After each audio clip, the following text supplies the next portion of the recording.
for sure one of the most gifted position 4 players. I will say though, it's not necessarily the easiest lane if you are to go up against like a Monkey Hoodwink or a double aggressive lane, but it's perhaps more about the fact that they just want to make sure that Beast has a good early game. You have stun, potential hex, just get him through the through the early game. But one thing I'm lacking a bit is you love having stacks with Beast. Like unless you're always going to use the boar and stack for yourself. Like Lion is not the best dude that's going to walk back and like stack some camps, but it's a lot about the laning stage. Okay, Doom immediately. I would love to see Disruptor or Jakiro as well for Team Liquid. I love Jakiro if it's going to be Monkey, because Monkey is still a flex pick, but I like this lane a lot against the Beastmaster. We've seen Jakiro's stocks being on the rise recently. The hero feels really nice to play right now. And the Disruptor as well, just would love to have something that can combine with the Monkey King if that's not the option, but they will go with the Jakiro. This guy is good. Yeah. This guy slaps. It's almost like it's his job. I think after you see this Lion, you're not really afraid to put Monkey Carry anymore, because Lion, unlike Hoodwink, yeah, he'll disable you longer than Hoodwink, but he just does 0 damage. So even if you are stunned, you can keep chasing or you can disengage, and you're not really afraid of that lane anymore. And it's going to be a pretty difficult lane, I think, overall, just for this Beastmaster. You are against a Jakiro, you are versus a Monkey King. There is a chance that this Monkey could still go mid if you end up picking like some Pango or Ember in the mid lane or something like that. So it still has flex potential, but I think the moment they saw that line, they're like, we at least are okay with this being our carry. We can pick another support. I would kind of like if I'm BB squad here, what I would want to do is not pick a melee hero for what Fear just said. Like, you pick a mid that's potentially ranged, you make it harder for Monkey to go mid, and a hero that can rotate later to help your Beast against the Monkey matchup and like try to offset it. It could be anywhere from like, I don't know, Storm, Caudle, Snapfire, like whatever.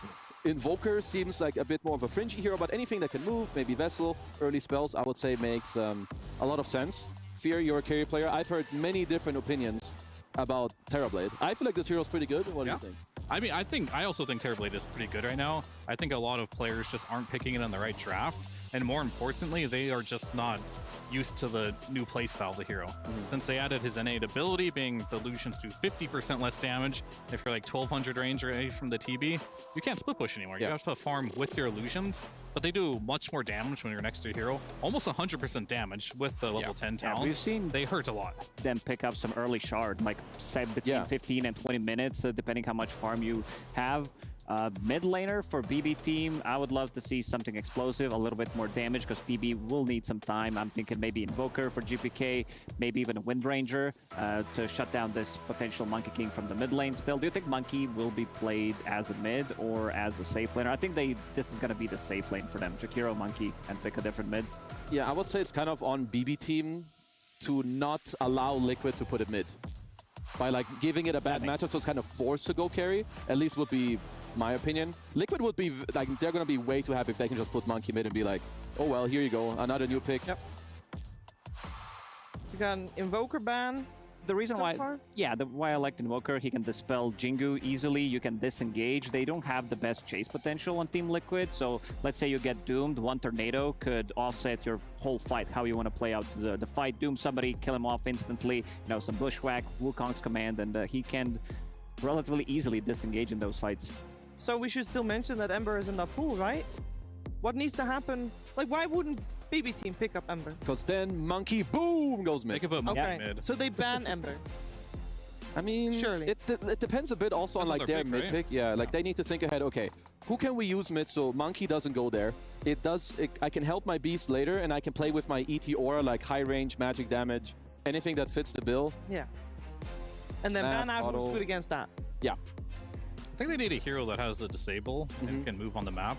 Like, I wouldn't mind something like a Primal Beast in a game like this. It can chase down the Monkey King.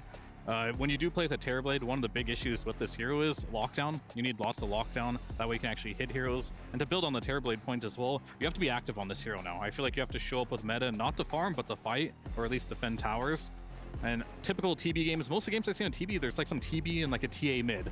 And like these lineups just aren't very good. So some type of lockdown here that can make rotations on the map, it's a blind pick anyway for BB team, is ideal, because Beastmaster is the type of hero that farms a lot right now. I like this a lot. I'm a big fan of mid Snapfire, and also them picking blindly, removing Puck. Something that we did mention is this lockdown. Puck would give them another circle they can combine with the Wukong's command, and you can just disengage against that. So that would be a really good pick for Team Liquid. I do like Snapfire, however. Also a bit of a difficult matchup. against How do you beat this hero Shadowfiend. mean? How do you beat this hero mid? Shadowfiend. I don't know. Is it DK? Is DK okay versus? I feel like Not if from you- what we've seen so far. Yeah. Yeah, I'm not entirely sure. Maybe if you're Liquid, you just pick your Ember and survive. Yeah. You could also pick Zeus here, I suppose. Yeah, that's one of the heroes I was looking at. Like maybe Zeus, try to like play on high range, like just have your Monkey, your Doom go in and hope that that's enough. This snap is definitely a high threat to Liquid. I feel like it's on them right now to really tie it together and solve their draft. Because looking at these 5 BB heroes, I think they're incredibly strong. Can you do like a magic damage Lina against the Terrorblade potentially? I know Niche in the past has used it. I feel like they need something that's good versus TB that doesn't get owned mid versus Snap. Yeah. And that's like kind of the issue with Snapfire right now. It seems to be like S tier laning phase at least. Throughout the rest of the game, it like has power spikes. It's super good in the lane, and then mid game you don't really do it a whole lot. Then of course, then you get your 20-25 talent, you're a beast again. There's quite a lot of spells that you can easily play off with the Snapfire. Just Lion, 1 Impale, 1 Hex would do the trick with the Snapfire's Kisses, the Beastmaster with Aurora. These are kind of guaranteed kills for them, because I don't see any saves whatsoever on Team Liquid. So if you get the stun, okay, that's one hero who can keep the distance, who comes online much faster than the Snapfire. You get that Spirit Vessel between 6 and 8 minutes, depending how much farm you have, and you are very active on the map.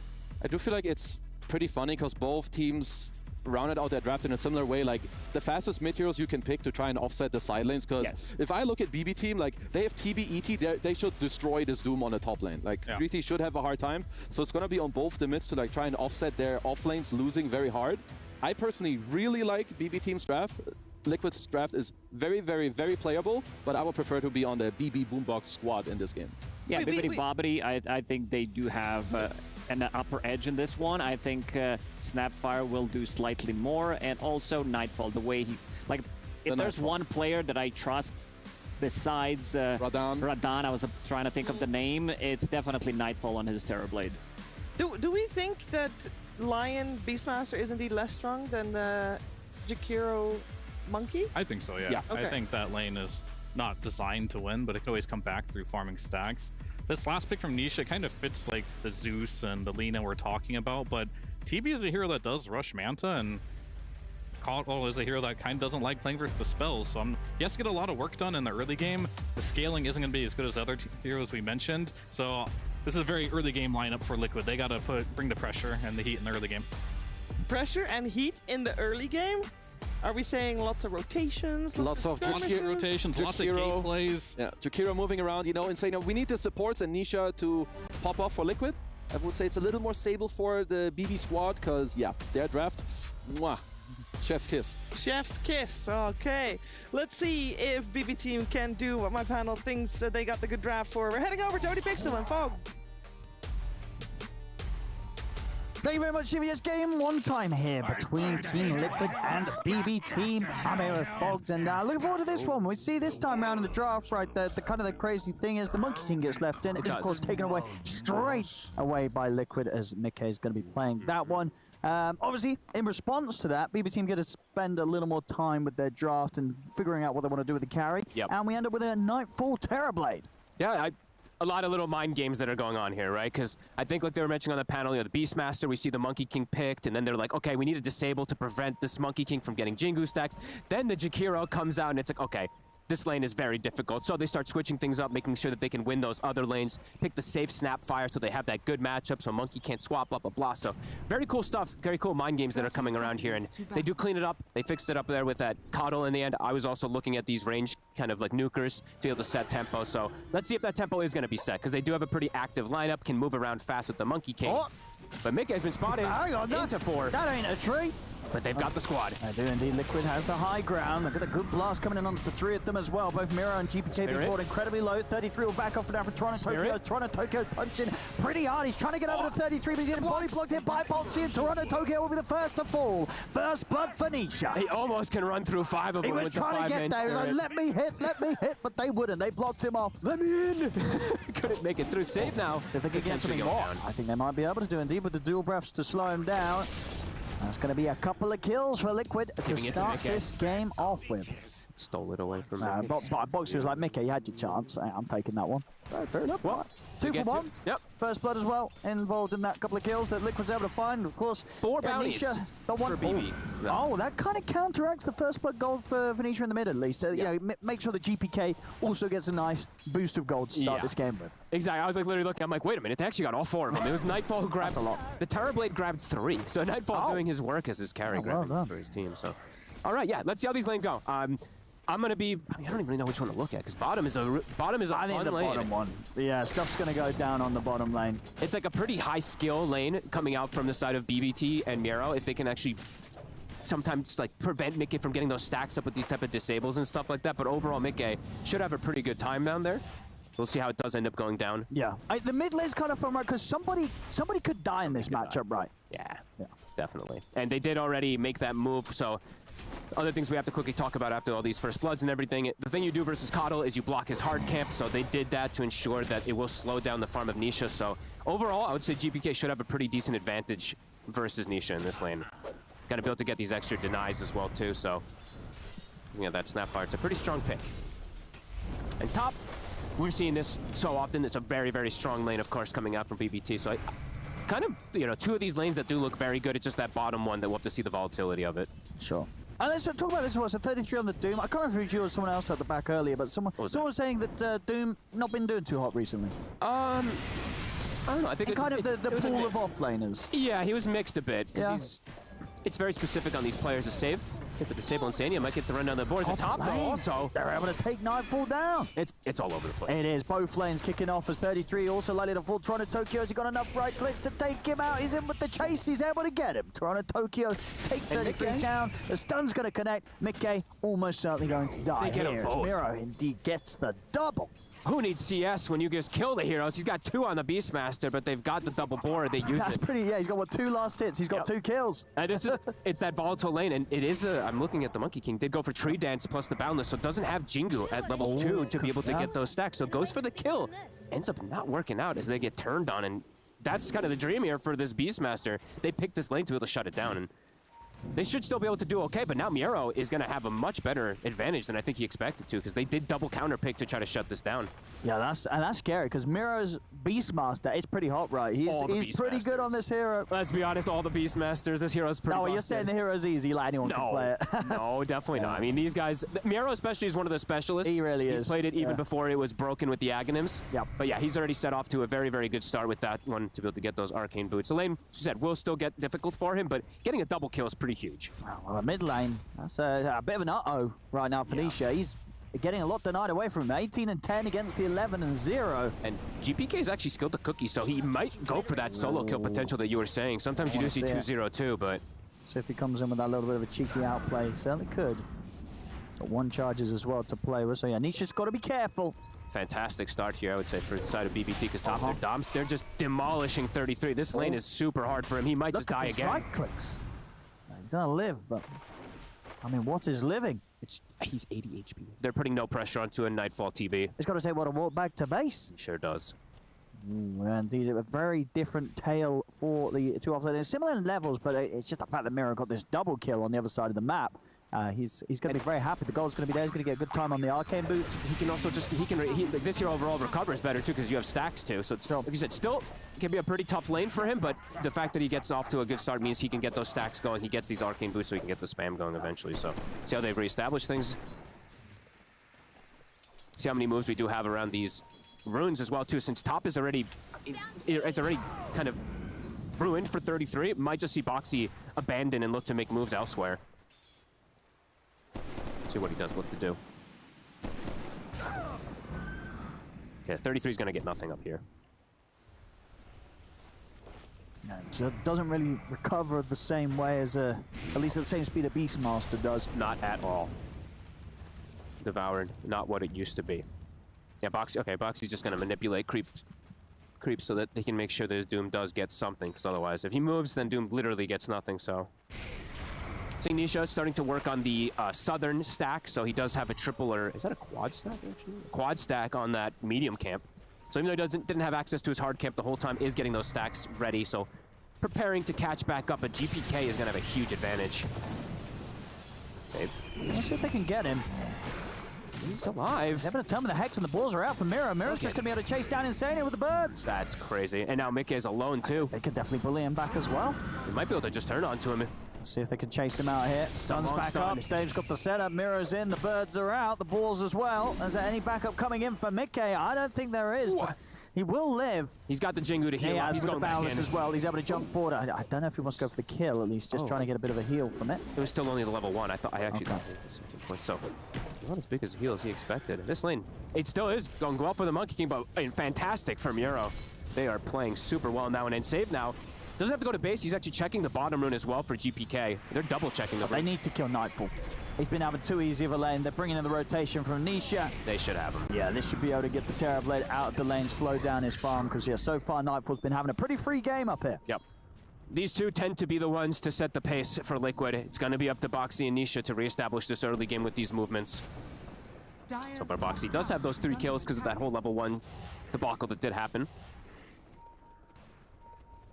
Oh, you You get the stomp, very difficult versus the boots and the windlace. Mid tower taking a hefty beating, 3 points in the shredder. Catapults up, and he's got the amp. Yeah, They put lift the blast too. vacation as well, indeed, just to keep the pressure on. 6.5 minutes in, this tower's pretty much going down. He's saved just there for that wraparound. He's still, that's from him, still from bottom when he hadn't healed. He still came over to keep these plays going. Yeah, they're gonna bring Insania over to try and slow down this push. Hefty amount of damage on the tower though. Great position that BBT is put in. That Beastmaster has the same net width as the Monkey King. That's wild. And now he's gonna be able to get these stacks going to be able to accelerate. And we're gonna just do him. We'll see how 33 is going to be able to recover overall. Now look at that as well in the matchup there between the two mids. 29 denies pretty much during this laning stage by GPK. As indeed. Ooh. And I like what he's queuing up to if he does go for it. This is like the match the tempo of the Keeper of the Light, right? If he does go down that bots route. We used to see this from the old times of when we see Snapfire spammed in the mid lane. Now the rise of that Snap coming back. That can be cool. Being able to join into most fights when the Coddle's showing up and being able to join in with the Beastmaster because there's those boars. You know, the Hawk not as much, but the boar you can TP to. Yeah, this would be one of those mid heroes that you don't mind the bots rush on, just because you could do so much with your abilities early on. No, absolutely. I mean, even in some situations, I think when you're farming this well, Boots of Travel can always just be that valuable. If you're like behind and you're farming Boots of Travel, it sometimes just doesn't really do too much. But I understand. I can understand what he's going for here, being able to try to match the tempo of the Spirit Vessel that will be very soon coming out for Nisha. You know, I finally get the compulsion to touch the tail. But I see close on the numbers right now. Very even on the overall gold. It's just how well that Beastmaster's lane went in particular, since they did double down to try to shut it down with the Jakiro plus the Monkey King. And Miro has tons of stacks to go for. So he'll have very good timing on this Aghanims. And Nightfall, of course, having that kind of similar net width as the Monkey King, but he'll farm very fast. Nisha and Insania, they want to try and interrupt this. At least get some information with regards to how much Miro's been able to take from the stack so far. He's going to start working on the Ancients, but BB team, they know that this sort of play is going to be coming in from Liquid. They're setting up to make sure that Miro remains safe whilst he farms. They bring everybody. They bring all 4 just to protect that. Okay. There's a Roar available. Miro does want to go for a bit lacking on the mana. Nisha and Insania by his side. Boxy's going to step up to get the catch onto Miro. He's in with the bushwhack. We'll see if the backup can come in time. Miro tries to turn with the Roar. Going to be able to get it off on the box. He's able to just turn and kill off the Hoodwink. I mean, Insania, he stepped up behind the tower trying to follow up on that setup that Boxy went for, but he ends up dying as well. Miro, he'll survive. They're playing this early game beautifully, covering each other just perfectly. Keeping that Beastmaster alive. He's level 6 so early because of how that lane went. The Roar comes out, he gets the kill himself. Little plays also that instant Hex, I believe, from Save, preventing Insania from getting that cast. Seeing these stacks, of course, coming into play. Well on the way towards the Aghanims. Set up for success, and we saw, was that the boot? It wasn't quite the Boots of Travel just yet, but GPK, he's got it finished. So 9 minutes, he'll be able to match that tempo and movements of Nisha, who does have the Vessel done. So can get a lot done, but there will always be a snap there. See if they can find Nightfall. Dire's middle tower is under attack. Liquid should be able to make good moves towards pressuring this tier 1 tower. I guess it depends how much BBT want to pull in terms of a defense. It's just Nightfall and Save at the moment. They'll just keep him protected. 33 is starting to recover, so Doom, that is available right now. And yeah, tons of stacks, as we saw there, of course, from the ET. Nisha trying to sneak in here. These stacks now are going to be visible to him. Now, this is a juicy amount of golden XP. He's going to look for the setup one to save first. That vessel. I don't know what you can do when the Cottle comes for you. Nope. And especially not as these poor little supports. One like Lion. Pretty much a free kill. So Nisha. We're going to see the stacks now. He's going to start dictating the pace of Lion. He's. Oh. This is a very nice stack to take. I mean, we saw BB team do a good job of defending their stacks on the their other side of the map, but here... They're pinging it. Oh yeah, they've got to get over soon if they want to try and stop Nisha from getting the freedom to farm this. Toronto Tokyo's there on his own. But they can't swing Miero over, and he's really the stack clear. They're playing to snap. They're going to fill his bottle. They really don't want to lose all of it. I mean, but they might just have to. The sort of wave clear comes in. Yeah, they pretty much took it all their liquid. Nisha and Boxy able to clear those stacks up. Can they catch him from behind? Save looking for a wraparound. They see Nisha. Oh, it's a good setup into the kisses. GPK able to lay down the damage, and they will kill him off. So they may have got his stacks, but they'll make him pay for it. Inflate him a little bit, right? Get that bit of extra gold. GPK getting that last hit, a good swing around, and GPK's actually still smoked, so could look for another move. Save has the finger now, too. Good move to steal the stacks, but then another good move from BBT. Great responses from both teams. 5 to 8 right now. Yeah, Mickey really catching up on the farm. Top spot now. After he's been pretty much left alone in that bottom area. So, whilst Miro's farm's still very impressive, it's able to match him. It's not been any sort of severe slowdown for that of Mickey's early game. But the timing will hit. You know, there's going to be that Aghanims. One of the earliest ones I think we're going to see in this tournament. Oh yeah, we're interested to see what the timing looks like. He's 700 away already. It's going to be very, very fast. So see how they can actually withstand the pressure of it, because they do have heroes that are good versus it too. So they have that Vessel, which is always going to be pretty good versus it as well too, if Nisha is able to keep his distance. Same thing for the Doom. Could be some situation where they just throw it onto the Beastmaster. Dire are scanning. Last smoke time for Liquid. They want to try and do something. So here with this. 33, yeah, he's got the blink. So he can pick and choose his target that he wants to go for this Doom. Trying to continue setting that tempo, not wanting the game to slow down versus this Terrorblade. GPK would be the good catch. Moxie, gonna get the setup. 33 is gonna be able to set it up himself. Gets him with a jump, drops the Doom down. Macropie as well. They want GPK dead. They'll get him. Very dead. Dire's middle tower is under attack. He's like running. He's like, is the neutral up? No, it's not. So can't even go for any type of deny there. Good kill. Dire's middle tower is under attack. By themselves will be able to continue the pressure onto the tier 1 mid. That's the Aghanims timing done. So 13 minutes in. And indeed, minute and a half faster than the average that we've been seeing on the Beastmasters. Not the fastest, though. I actually we thought might be able to see someone had a pretty crazy game. Monster. All right. What game was that? Yeah. That was a game where he didn't get his the other stack stolen, and he was able to get that, right? Like something like that. I mean, or something, but maybe he was skipped Arcanes. I don't even know. 11 minutes. That's not fast. Not quite that fast, but yeah, still very fast in the overall scheme of things. Liquid trying to play still around this vision that they have from the stolen stacks. TP out. Just TP, lol. Goodbye. Nicely done. Aggressive hit, GPK. Looking to make the move. They want to try to find Mickey once. They have the reflection on him. Oh, he's jumping away. They're going to try to catch him off guard on the separation. Is he going to farm here? Don't do it. Run. The Lion. Looking for you, but now they're looking for the Lion. So, other thing I have to point out, of course, is we did see that Blink Doom that come out from 33, and he did do the tech. So I wanted to make sure that I did keep track of that one. Buys the Blink, gets a kill with it, sells it, buys the Midas, uses the Midas. So that 90%, you know, the facet thing that he does have. We have been hearing a lot.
You ever wondered how a Hollywood movie is shot? On a Sony. You review it on a Sony. And how do you make that sound epic?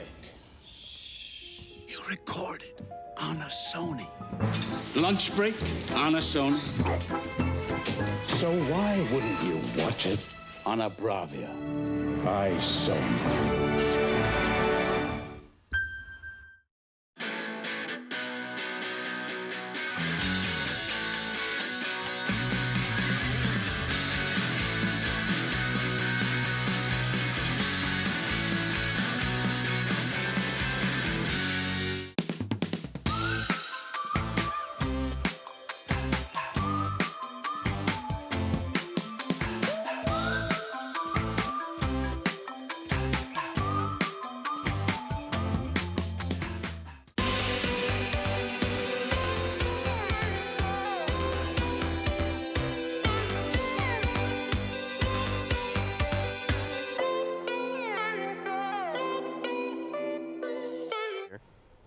And they got a deep ward down too with that movement, so this is going to keep pretty good tabs of the side of BBT. Just kidding. Toronto Tokyo found it instantly. Oh, BBT, they've still got Nightfall farming excellently well. Level 12, Manta Star very close to being finished, so his farm is not getting slowed down, whatever. I imagine Liquids, they're going to step it up a bit more now that the full Gleipnir is there on Mickey. He is going to be very ready to be involved in any sort of play that the team goes for. Absolutely. I think BBT might look to strike back here now that Doom is on cooldown, see if they can find anything. Yeah, I guess GPK plus the two supports, they're happy to fight at any time. They're always going to be on the lookout for action. Yeah, even Miro is, if the opportunity is given to him for him to just get like a point-blank kind of roar or something like that. They also can look for Roche on the side of BBT. They can. In comparison to Liquid. Liquid can fight around the Roche, but they don't kill it as easy, so they're going to start it. Oh, this is a nice move. Yeah, bring the team together, the full five of them step into the Roche pit. So they'll have a bit of what, that triple item timing here. They have the Ags plus the Blink on the Beast. Manta's finished up with Dragonlance on Nightfall, and yeah, the Snap having at least the Atos. Save almost a Blink too. So yeah, a couple item timings that they can hit to be able to strike back versus Liquid if they'd like to make an aggressive move themselves, or if they want to just use the Sage just to farm it up. Nightfall probably the one to farm it up, but they can look to make moves around the others, around that Beastmaster. So they'll give Miro that Aegis. Yeah, I like it. I mean, he's going to be the one jumping in at the start of the fight. Yeah, he's going to make sure he gets the roar off. Yep, he's going to be putting himself in that dangerous position, jumping in, looking for that Coddle in particular.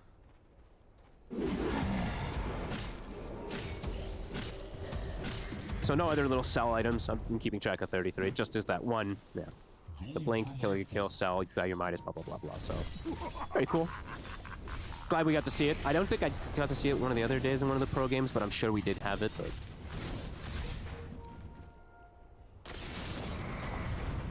checking around also, I'm looking to see if anybody's buying any auras. I imagine it's just going to be the Jakiro who can buy auras this game. And yeah, it looks like Insania is going to be doing that, so the Mac at least will be finished up for him very soon. So BB team, they won't really have anybody to do that because they have the mid snap. Lion doesn't build auras. ET doesn't want to either besides a drum, so how much that causes inside those fights, what difference it makes. Now, BB team, they're moving around as the four of them. Trying to find at least a little something here with this Blink. Do they have a smoke to make a move with? Yeah, Safe's got one. In a moment. Just Insania really down here in the tree line. Of course, during this all, Nightfall is very happy. Yeah, he's able to just continue to farm. It's prices up, but it's same to be said for Liquid Eye. You know, obviously with the quick Gleipnir timing on Mickey, he's well on the way towards the BKB.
welcome everybody to the EWC headquarters show live from Riyadh. My name is Quickshot and we're on our second day of our second week of the EWC 2024 tournament. Without further ado, I want to dive straight into the action, so here is the EWC catch-up powered by SDC.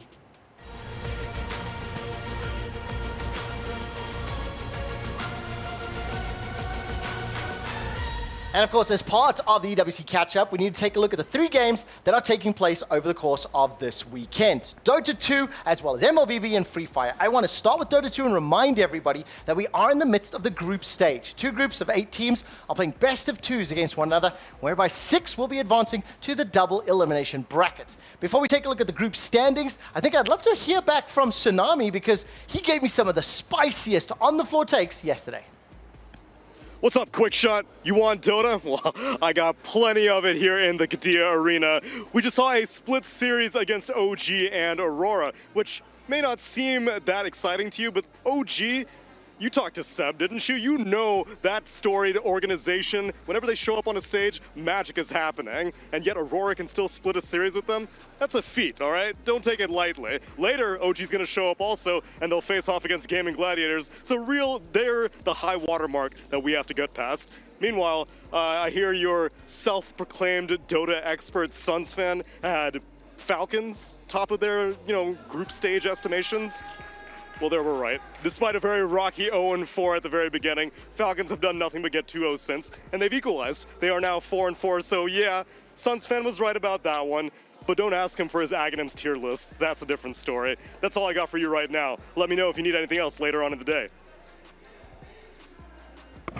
Tsunami, all I need from you is tips on how to get a luscious beard and also a little bit more banter between you and Suns fan. It brings me all the joy in the world. I still want to see where Team Falcons are going to end up. Obviously, during the prediction segment on our first day of the show, Suns fans mentioned that they should be up at the top. The rest of the group is pretty much looking how we expected. Tundra Esports did in fact pick up that win, that map loss to Team Liquid yesterday. We watched it. Team Liquid has set a massive win. We did the co-stream with Seb, so after the show's done, you can watch that one. Nevertheless, move on and take a look at the other games playing this weekend, starting with MLBB, and I'd love to hear from the floor. Hey guys, Dawood Sandstorm here, and I'm here to give you a little bit of a breakdown as to what happened with our first best of 5 semi-final for the Mid-Season Cup 2024 here in the Amazon Arena for the Esports World Cup. But before I get to that, I have to tell you, this community has been absolutely incredible. Not a single seat in the arena was left empty. The atmosphere was absolutely electric as the audience was losing their voices just as we almost did on the stage. But when it came to the games, Liquid Echo and Falcons AP Bren were swinging left and right. It was an absolute incredible matchup of these 2 titans of the industry and these 2 world-renowned world champions. The first 2 games went to the side of Falcons AP Bren, and they were only 1 win away. But Liquid Echo wasn't gonna go down without a fight.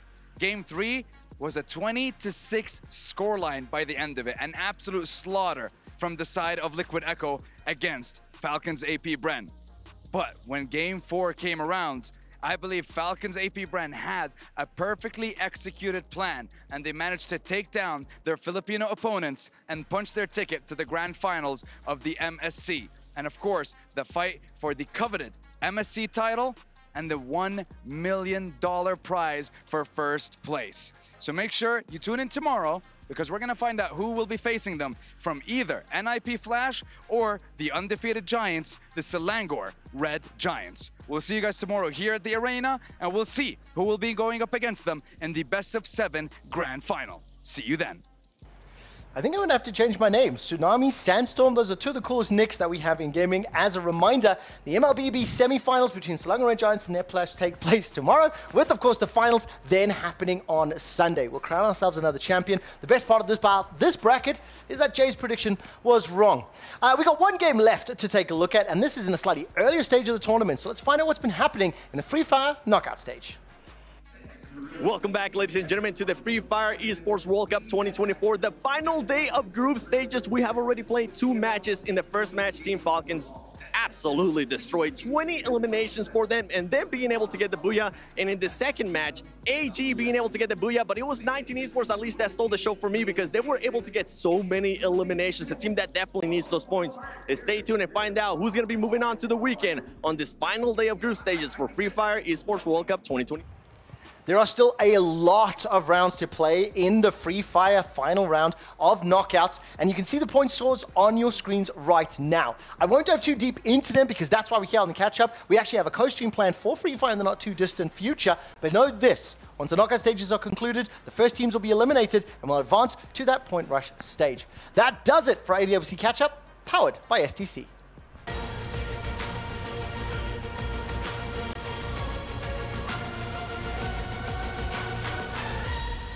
And I'm back in my comfy seat and joined by my panelists once more. Good evening, Suns fans, Bunny and Jays. Jays, immediate reactions to the MLBB semi-final? I love to be wrong. This is what I live for. I love to be wrong. I love the fact that, you know, whenever we put out a hot take like, the guy yesterday, turns out he's right. And of course, for clarity, yesterday on a Pepsi Cold Take segment, one of the fans in the arena said that Team Liquids was effectively overrated and got lucky. They lost 1-3. He might have been right. What do you make about is it slander from Tsunami? Is he spot on? Was he being nice to you? How do I evaluate? I think he was being overall nice, yeah. He mentioned a tier list. I'm very famous, of course, for my tier list that I make in the game, but yeah, I mean, like I said, things have shaped up as expected after a really weird day one. They're not topping the group yet, so hopefully I'll get to make fun of Suns fan a little bit more. And Bunny, of course, in Free Fire, there's still so much going on. What do you make of 19 Esports doing well? They were one of the teams we've talked about a little bit. Have you been able to track some of the games today? I have actually. As we are talking right now, we are having the day number 3 right behind it at the STC Arena, and it's almost coming to the end to actually find out who will be the top 12 moving into the point rush stage as well as the grand finals. But 19 Esports, yes, like our caster says that there's a lot of improvement coming in from 19 Esports, but I think, is it going to be enough to go into that top 12? Maybe I made the right decision to actually drop their name. Oh, look at that. Now, that's what I want to celebrate, because I'm hoping Suns will be wrong and then you'll be right. We'll find out. Let's move on with some Free Fire content, because we can check in with Team Falcon's Cosq and Flaxo's Bops after their victories. We're joined by Cosq from Falcons, the second booyah of today for the squad. Please, can you talk to me about that big fight you had at the end versus AG Global in Game 3? 2 บูย่าแล้วนะครับ มีอะไรจะพูดถึงไหมฮะที่ผ่านมาในเกมที่ผ่านมานี้ครับพวกผมทำเต็มที่มากครับ We did our best. I mean, your best was great to see in there. You've beaten AG Global. Now you've beaten Fluxo also earlier on in the day. Can anyone stop Falcons? เราชนะทั้ง Fluxo ทั้งในส่วนของ AG เลยคิดว่าจะมีใครหยุดเราได้ปะรอดูกันในเกมด้วยครับ We're watching the game. Very good. There you go. Anything you'd like to say to the other teams before you get into your next match? อยากจะฝากอะไรถึงแฟนๆไหมครับก่อนเกมต่อไปครับฝากเชียร์พวกผมด้วยนะครับพวกผมจะทำให้เต็มที่ครับ Please see us. We'll do our best. There you go. They'll do their best, and their best so far has gotten them 2 big wins and booyahs on the stage. That's Team Falcons. Thank you very much, Cosq, for joining us. It's Yozo. Welcome to my interview show. Right next to me is Fluxo Bob. Congratulations on your first booyah. Can you say hello to the audience, please? Parabéns pela sua booyah. Pode dizer oi para a audiência, por favor? Pode dizer oi para a audiência, por favor? E aí, rapaziada, tranquilo? Como vocês estão? Segue o fluxo, hein, Vapo? Hey, how are you? Follow Flux. Very warming welcome. Then moving on to the first questions, Bobs. What was happening during our first day? Because many people are watching for you guys, but you guys seems to be like doesn't have a great start, right? Can you talk about it? O que aconteceu no início? Parece que não começou muito bem. Você pode falar pouquinho sobre isso? Nós, infelizmente, dificultamos nossa caminhada, começamos jogando bem mal, mas voltamos e, se Deus quiser, estaremos nessa final e vamos dar o máximo para ser campeões. Unfortunately, we started our journey not very well, and we came back, and we're here. Sounds amazing. Then, are you confident that you can manage it to the final stage and also achieve this trophy? Ótimo. Você está confiante que vocês vão chegar até o final e conseguir esse troféu? Sim, confiança tem que ter sempre, né? Nosso time é muito confiante, está todo mundo preparado e É isso que nós viemos fazer aqui e é para isso que nós treinamos. Yes, we always have to be confident. That's why we're here. That's why we trained for. Yes, and I also trust in Fluxo as well. Then, Bobs, how are you feel right now, currently in the STC Arena in Riyadh? Is it beautiful and do you feel nervous or anything? Como você se sente agora? Como você se sente aqui na Arena STC, em Riyadh? Você está se sentindo bem? É lindo? Como é Riyadh? Mano, tá tudo muito bom. Tipo, o palco é incrível, aqui é maravilhoso, então tá todo mundo animado, empolgado e tá tudo muito bom. Everything is very good. The stage is amazing. Everything is great in here. Fantastic. Then I wish you all the best and good luck in your next match as well. Thank you so much for those fantastic interviews. Right now, we are moments away from diving into our first Free Fire highlight match co-stream between Groups A and Group C. I'm going to be joined by a very special guest, as well as Bunny. Bunny, I love you too. You're amazing as well. But I would like to welcome Yasu to the HQ broadcast. Yasu, first of all, thank you so much. Wait, do that again, do that again, do it again. Do a little hot. There we go. Yes, nailed it. No, cut to her, not me. Yasu, could you please tell the viewers at home who you are and a little bit about yourself?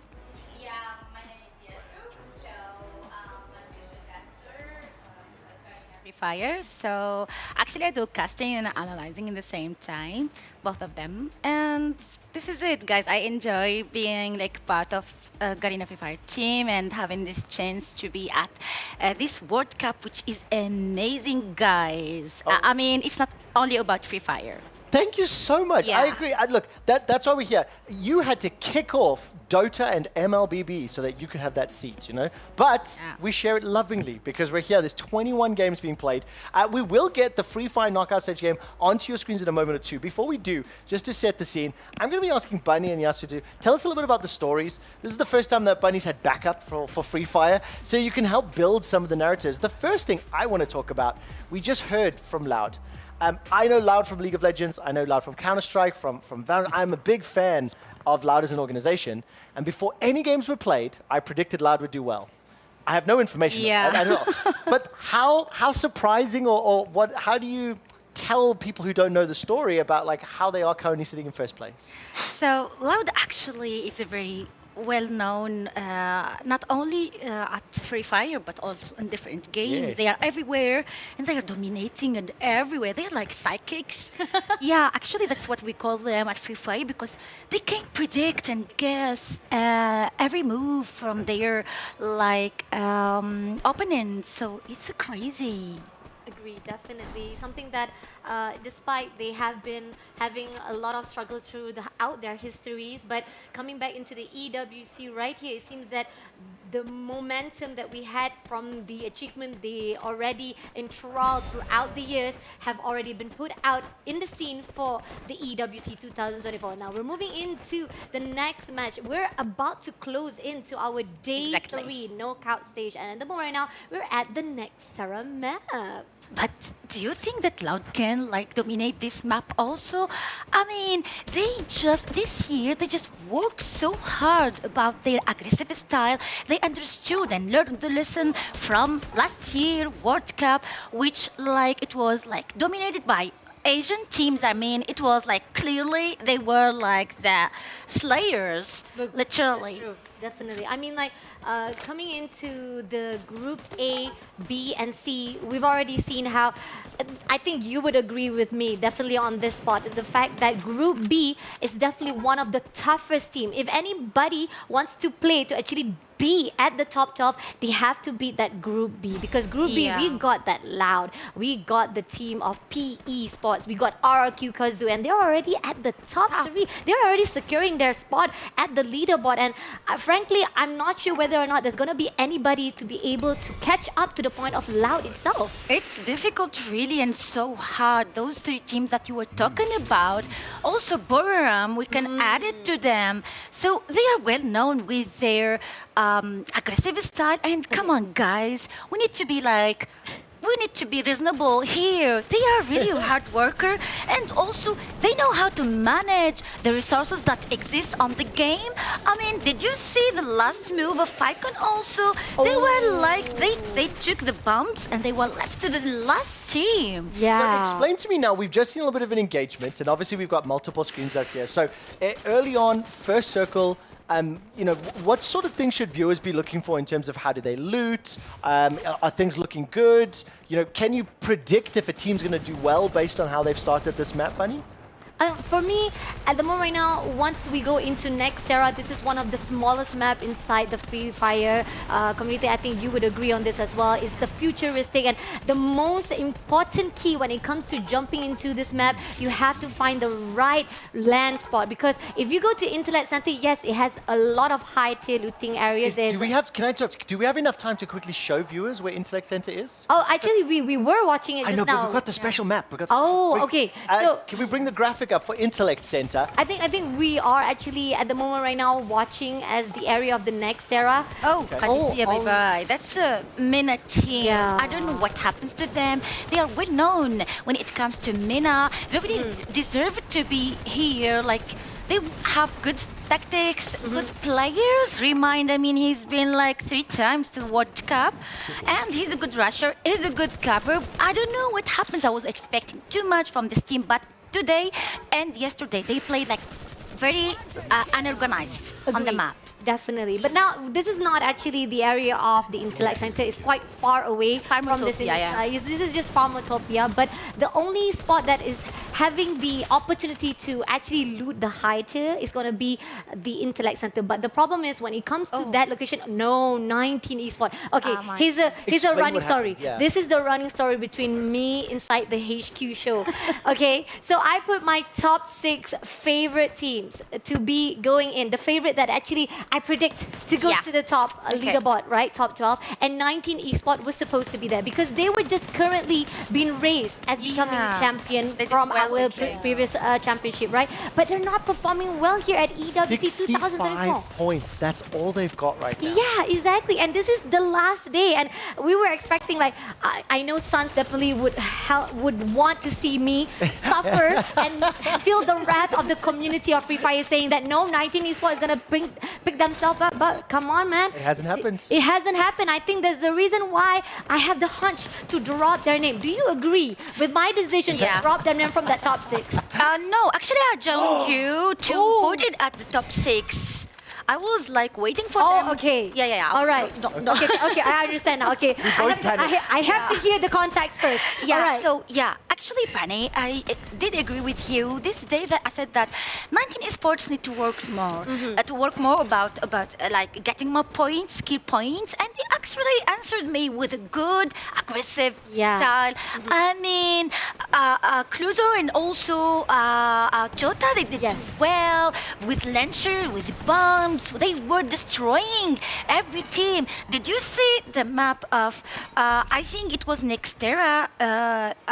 It was Nextera, I guess. No, it's not one. Like, Purgatory? Yes, Purgatory, yeah. So, 13 or 14 kills at 11 minutes. Come on, guys. Kalahari, it was Kalahari. Yes. We're moving to Kalahari. That's awesome. I live there. Where I was born there. Side story. Sorry, you just threw me off.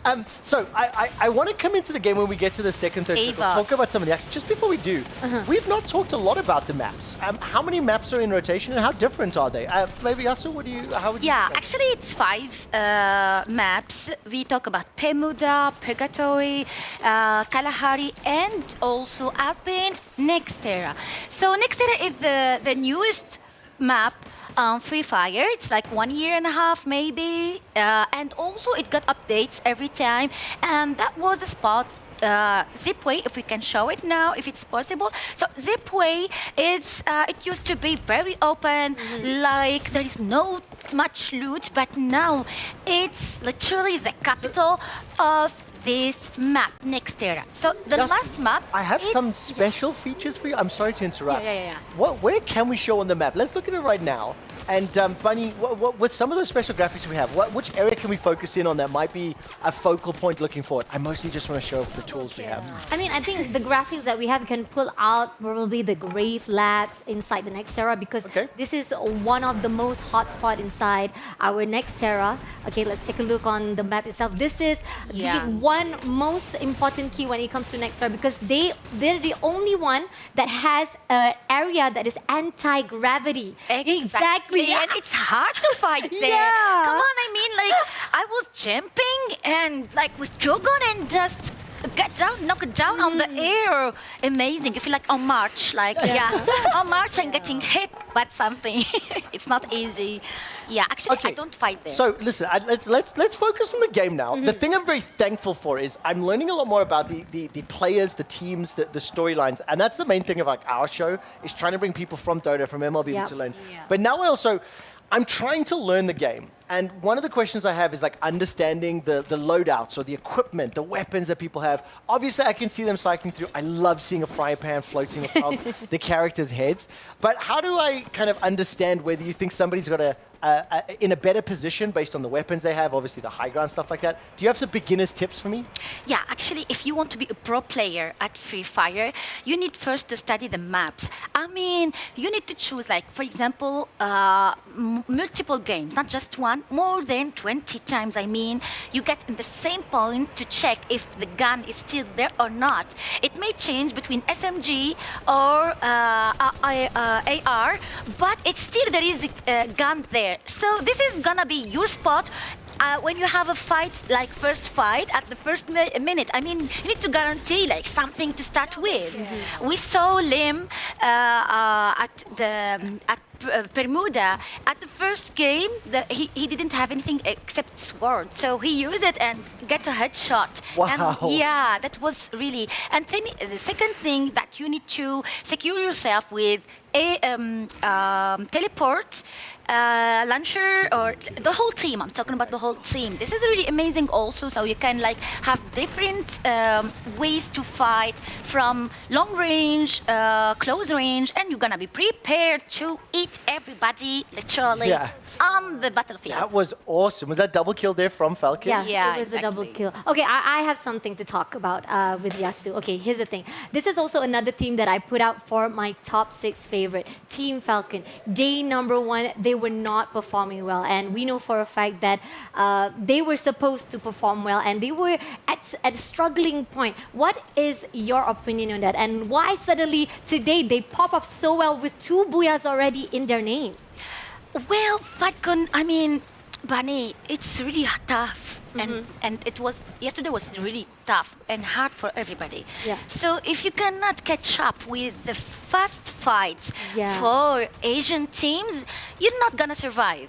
As we could see, Headshot tried yesterday. Also, 19 Esports is still trying today. And All Glory Gaming, they are doing their best.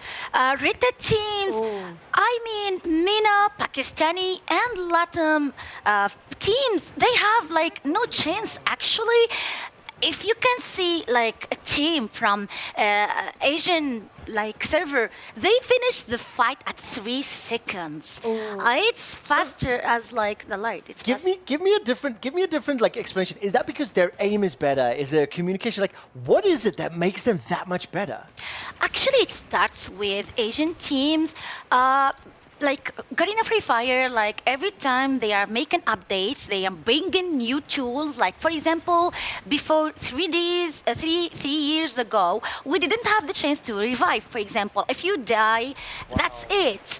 So no, there is no coming back to the game. Like other battle royales in some So ways, it was like totally 100% survive.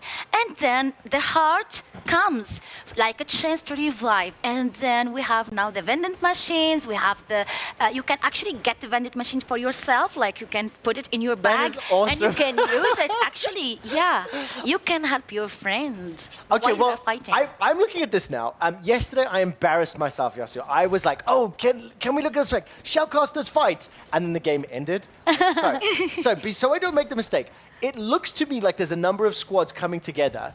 So maybe let's bring some action and energy here. Okay. Would you like to try do some shoutcasting? To have some fun with it? Maybe a little bit, so we can give our viewers that maybe don't know just a little bit of a taste of the action.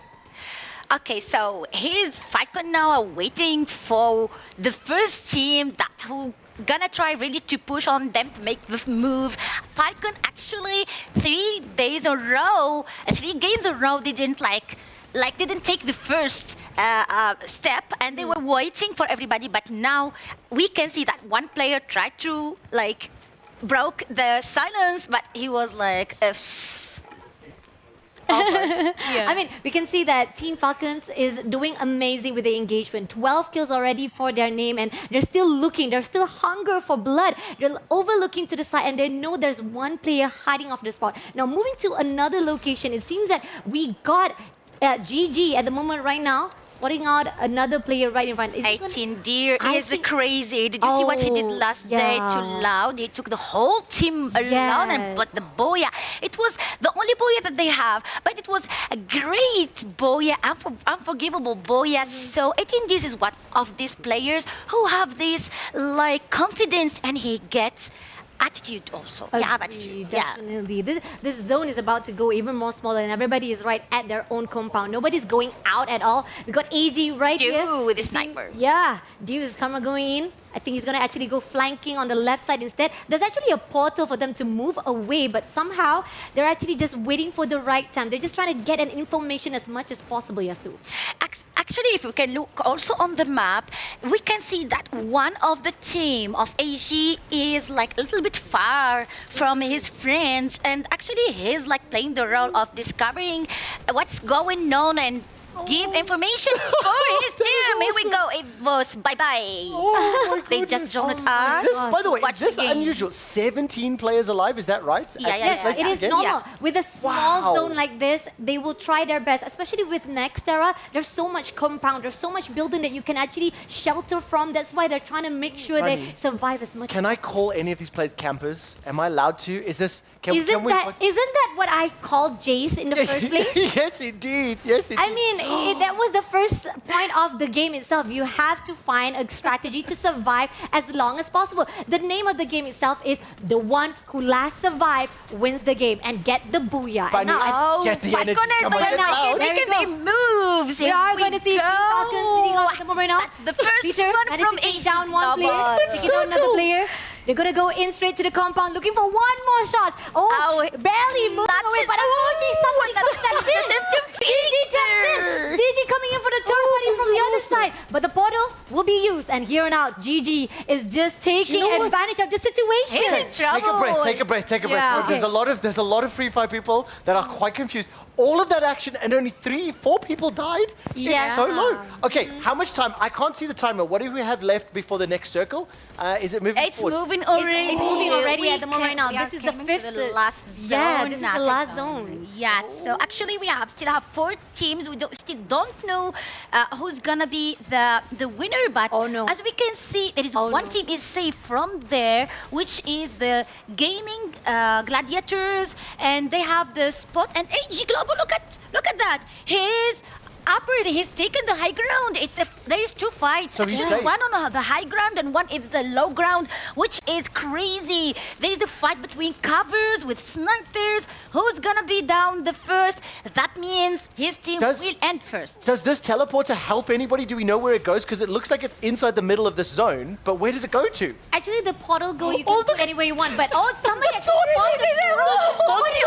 and they're gonna hit out AG Global just coming in, and the zone is closing in more. And there's still 4 squad. They're chasing after all that safe zone, and while they're doing it, they're taking down everyone. AG has been eliminated. 2 more to go. It's gonna be GG or they did Team Falcon. It ended up being to Gaming Gladiator wins the Booyah for this match. Wow. What is okay. So we've only watched a handful of games here because we focused on all different streams. The fact that there was 2-3 people alive after the zone closed, that would have been called a heal off in Warzone. If you get stuck inside, if you get stuck outside the circle, and just whoever has more hit points.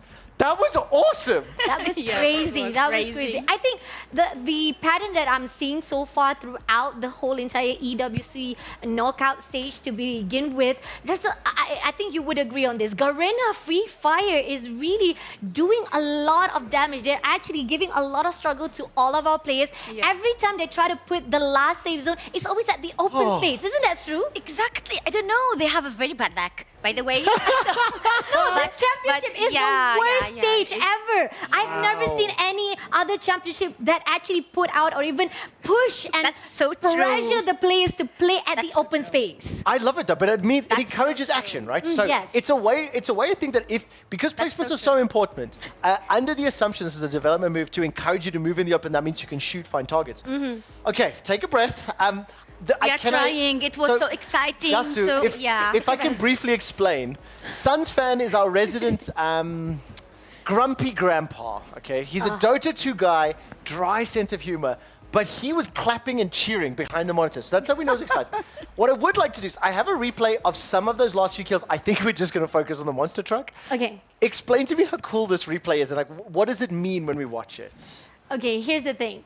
I think Yasun also agrees on this. The best part about the pocket shot that you can actually spawn, and a lot of people also ask about it. I think a lot of the live stream also question about how do you actually spawn from mid-air? Like the truck just helps the teams and the players to actually go in for a fight, and that was the reason why a lot of the teams and a lot of players are struggling when the truck comes in, and they can actually just hit and run everybody bulldozing. So where did the truck come from? Was that something somebody purchased? Somebody purchased from the pocket shop. They bought a monster truck from their pocket vending and machine. it comes down from the sky. And he can actually, it can actually kill. I'm sorry. Yes. This is the pocket vending machine purchase item that drops from the sky. That you can actually equip at your own characters. Can I ask? But can I ask this? Oh my God! This Yeah. is He's awesome. not a kid. But Honestly? also, I have to tell you that we he just took out with a hit and run. That's it. Somebody call police. That's not fair. I have seen the show 4 times. I've been here for 2 weeks. That might be the best moment of esports that I may have ever seen. That's wild. Okay, so thank you for that. That was fantastic. Yasu, you've done exactly what I want. I think we have you for another map. Is that right? I'll be glad to share Bunny and you those moments. I'm enjoying it, actually. What I would like to do is, I said I was going to ask you to check her homework. So I would like to get a little bit of a broader opinion, right? We have a top 6 prediction that was coming in from Bunny at the beginning of the tournament. Okay. Now, we have dropped 19 esports, okay? So that just officially, that's right, okay? So we wanted to remove them yesterday. So we'll ignore them. Okay. Just imagine there's an X at Yes, the exactly. 19 spot, as if I say, I'm done with They're you. done, yes. You're my X now. I'm breaking off with 19 esports. Why I can't break up with Kadisia team? I mean, I'm so faithful.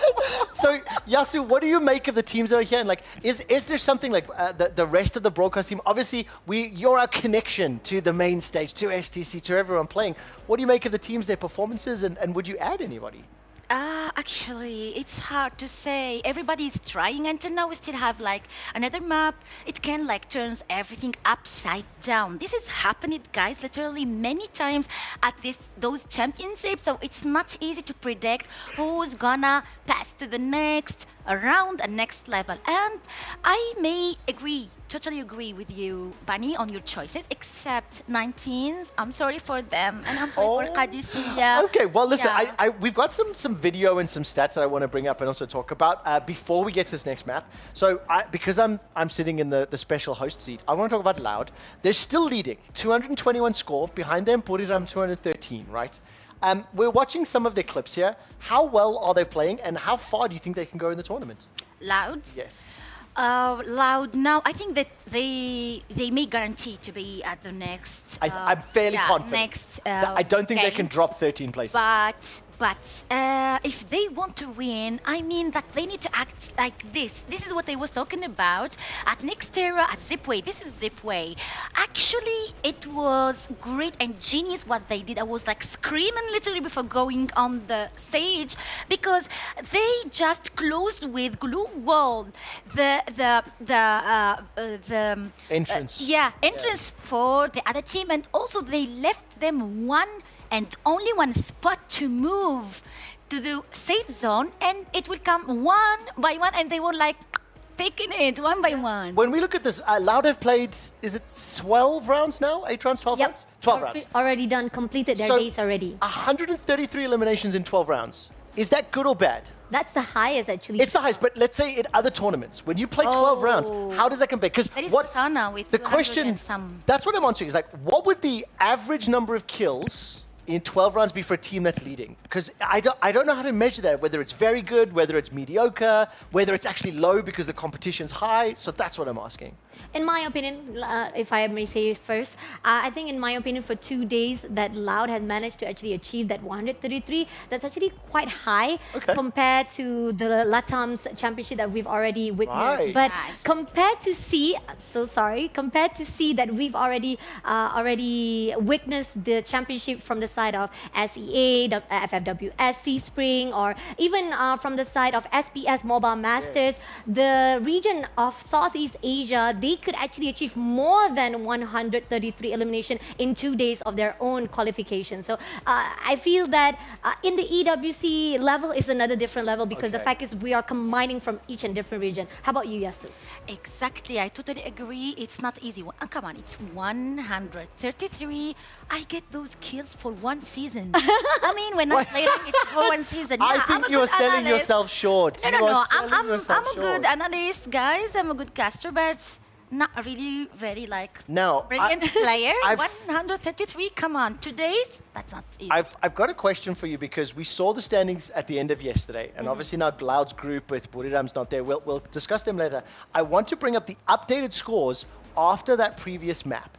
And there have been some shifts in the top 6. A few extra names have made their way in from Group C who are still playing. And Loud and Buriram still 1 and 2, 221, 213. AG Global is starting to catch up. Falcons, and more importantly for me, I think yesterday RRQ was 3rd, if I remember correctly. Yes.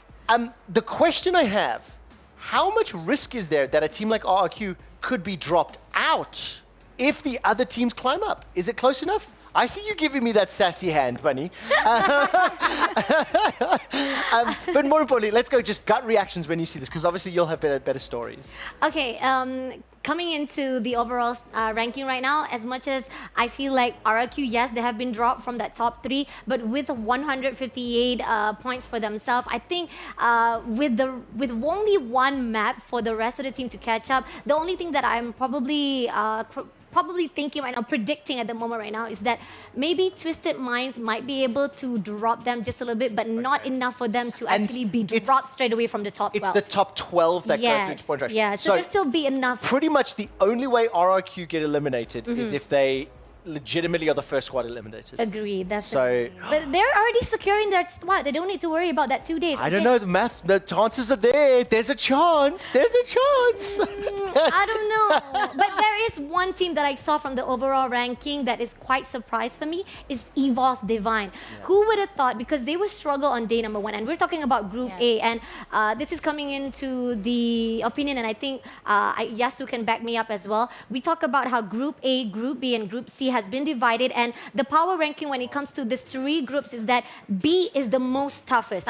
Anybody who wants to actually be qualified to the leaderboard, they have to make sure they have the mental and the power to fight with the Group B. But Group A, on that day number 1, they struggle so bad to fight with Group B. And then we move to day number 2. Group B and Group C was just phenomenal.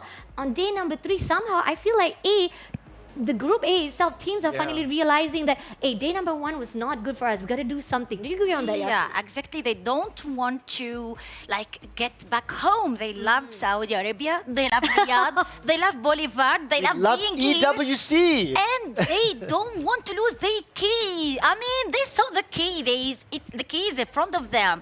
And they're thinking, oh my God, it's not going to other team. It's not going to the champion. I'll be the champion, and I'm taken from my rival. Yasu, have you already seen videos of the keys being crushed? Yeah. It is fantastic, At isn't it? MLBB, I saw It's it. fantastic. And I was Don't you like, love it? Yeah, It looks like a monster truck driving over a team's hopes and dreams. Actually, I was cheering for one team, and when they lost their keys and it was crashed, I felt like my heart also was crashing with it. I'm sorry about you. I loved it. I'm sorry. I thought it was beautiful to watch.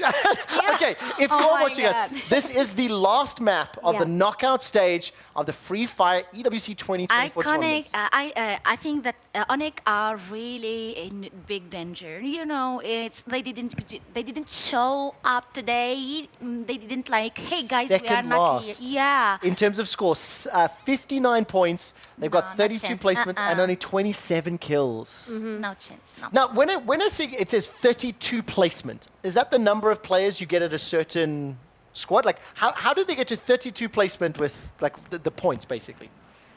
I think I'm going to give Yasu to actually Okay. explain 32 placement. So, are you talking about kills? How does the points work for placement? Okay, for placement. So here we go, guys. If you get Boya, you're gonna get 12 points. If you get second place, you're gonna get 11. And here we go, like -1, -1, -1. Got it. Until you get 11, top 10, you're gonna get 1 point, and then you're gonna have 0 points. Additional to another point, which is kills points. That means every kill means 1 point. That's why esports changed their tactics and strategies from safe to aggressive, and they were like working like slayers, demon slayers actually, and they were like rising, like getting everyone. It's points for them. They are trying. It's It not makes the game same. more exciting to watch as well, because when you have active players that are playing aggressive, hunting for people, like I'm honestly, only because I know I have a conversation planned with Bunny later, I really want to see what happens with RRQ. God. Where are the minimap? I'm trying to find their logos. I'm not trying to pick on you, I promise. But I think we've already got a couple of players who've been downed, and this is now a nice replay of one of these engagements. It feels to me like the action in the game, like the first zone, there seems to be a few skirmishes.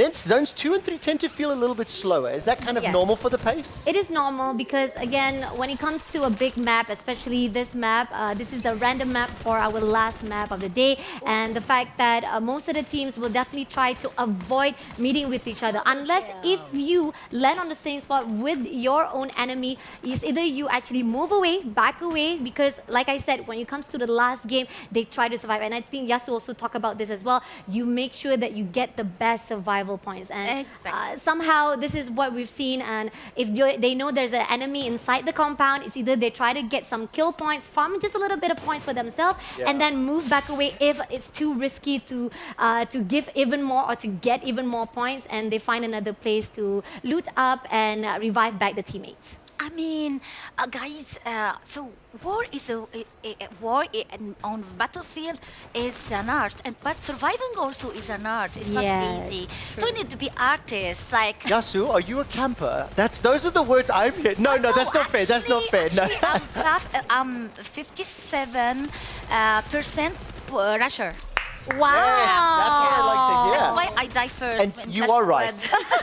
I took a low blow on that one, because you are. I think the tactics. I think specifically around high ground and the amount of like glue walls that you can use. How many of those grenades can you have in stock? Is there a limit that you can have? Like no maximum. No. That explains also why you see so many of them when multiple squads come together and there's like third parties getting involved. I mean, it's cool. I use bombs. You know, I'm a bomber. Oh, yeah. So actually, it helps you. First of all, you can disturb a whole team with one bomb. True. Second, you can even take the whole team with one bomb. And also, you have the ice bombs that... True. Yeah, which the means, ice melter. Yeah, so you can see where they are moving. It's like -5 from their HP. You can follow them around and you can even get them. I mean, I enjoy it, like with Alvaro as a character, as a skill, and with the monkey, it's gonna be like good combine. Can I ask a favor? Can I ask a favor? One of the things that I'm still struggling to Oh, he's farming. That's awesome. He's farming. One of the things I'm trying to also He's learn. harvesting the mushroom for his health. He's farming. I'm going down. Yes, okay. harvesting is much cooler, but I like farming. I played too much Farmville in my time. The thing I would love for you to point out, as we're watching it, that little rush, that dash, is that an ability? Is that just a sprint? Basically, what I'd love to help show me as well as viewers is what are the different abilities? What are those architectural choices that you told me about? I think that's a beautiful sentence, but I would love to try to see them in action if you can point them out for me as well as we watch the game, you know? Okay, let's take a look on Justin and his own setup for his own characters. He has Tatsuya. Definitely, he's a rusher. He's the one who goes for the dash, go for the kills, and this is what Stop is doing as well. He's going in for the dash. He has a few seconds to actually get the skill to be used, and he goes for the dash, he goes for the rush and get the kills. But somehow right here, at the moment he was trying to go for the rush, he was taken out as well. Now that's the thing about dashing and trying to sprint, going into your enemy. Sometimes it might not be accurate enough for you to actually get the kills, but somehow that's what Stop was doing. Yeah, I mean, obviously the risk is, it's the same in pretty much any battle royale. The moment you leave your squad, you don't have the reinforcements, you don't have the ability to look after yourself. Now, what was that red circle there that was on the ground? Oh, so it's a Skylar, actually. It's another character skill. Okay. Yeah, skill. So it's an active skill. At Free Fire, we have active and passive skills. Active skills actually like Dimitri, who can help your friends to revive. Okay. You can. It's a kind of whole big circle, which means that you can continue to fight, and your friends. heal at the same yeah. They are healing and helping. If anyone's played Overwatch, that sounds like Lucio. That's basically what it sounds like, an AoE healing thing. Exactly, and Skylar actually it destroys the glue wall. Oh wow! It comes to destroy at least 5 glue walls. That means if you are staying at the circle, the red circle, you're gonna die. Every glue wall you're gonna put it there. It's gonna be gone. destroyed, so they can get you. That's why you need to change your place. Are there specific abilities that you think are like standard or the most? So for example, I know you played a little bit of MLB Flicker, the equivalent in League of Legends is Flash. Basically every character has them, right? Yeah. So what would you say if I install MLBB tonight and I try to play it tomorrow, which I might try to do on this stream, which abilities do you think I should pick up as a beginner that are very valuable? Okay, so as a beginner, I think that for active, you may use Tatsuya. That's gonna help you to learn how to run, because you still like new at the game. You need to run. Listen, you don't have to be polite. I'm gonna suck. You need to learn how to survive than how to fight, because it's a survival game actually. And also you can choose. Either Tatsuya or a 124, which I really admired this character. Actually, it was the first character active. Yes. Yeah, that's why I appreciate it. It's Wow, our senior.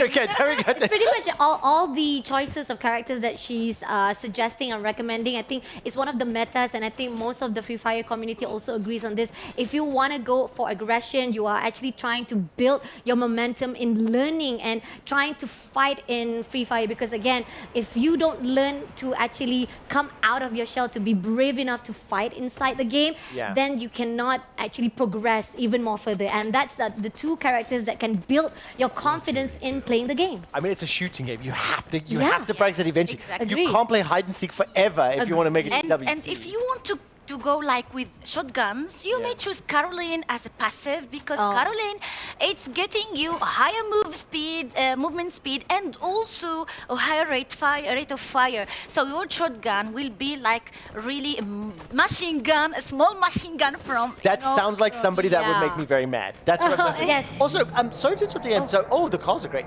I saw on the minimap just a second ago, there was like a yellow UAV, like a drone or something flying over. Is that another ability or item, or what does that do? So actually, there is many different things that you can find at Garena of Free Fire. Exactly. So, for example, there is huge one that you saw, the green one. It's a healing one that you can like put it on the spot, and it's cover the whole team. And it's like you can fight and you still gain HP and get healing at the same time. That's how you get advantages when you are at fight, because the other team actually are counting focusing on damaging you, then make the push, but the rush. But it's not possible if you are getting healed every time. Yes. Also, he can. There is another one that UV that can help you to discover where is the surrounding opponents. enemies. Yeah, Yeah, exactly. Actually, there's two sides that you can actually figure out when using the UAV, because there is a character that can actually expose your enemies, and actually, Clue, there is a character that can actually expose your enemies surrounding and their location. But you can also have a UAV inside. Like, remember when I told you there's a pocket shop Yes. where they can actually buy a lot I of love the stuff? pocket vending machine, by the way. It's one of the most Yeah, amazing, so- again, beautiful sentence. Yeah. Like I said. Yes, monster trucks. Sorry. So the players are architecture, right? So they have 8 items that they can actually equip into their characters.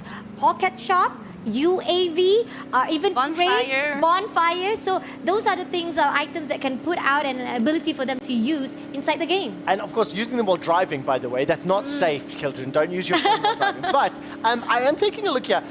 In the last couple, I guess, say, minute or two of gameplay, the zone was moving from 2 to 3, and I probably saw 4 squads at least At the stepping outside of the zone. Mm. It looked to me like they were looting supply drops or crate boxes or something like that. We've not watched it. That's obviously a regular strategy, right? Once the zone closes, you go out, grab it.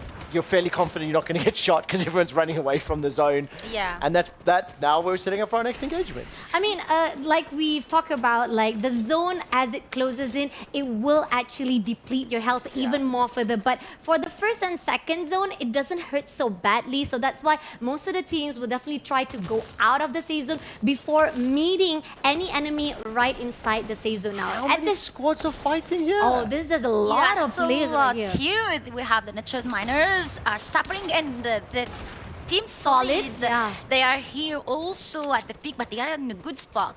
In a good spot, actually. So it's about controlling the peak now. The fight is about who's gonna dominate the peak, and I don't know. Actually, it's the capital of Bermuda.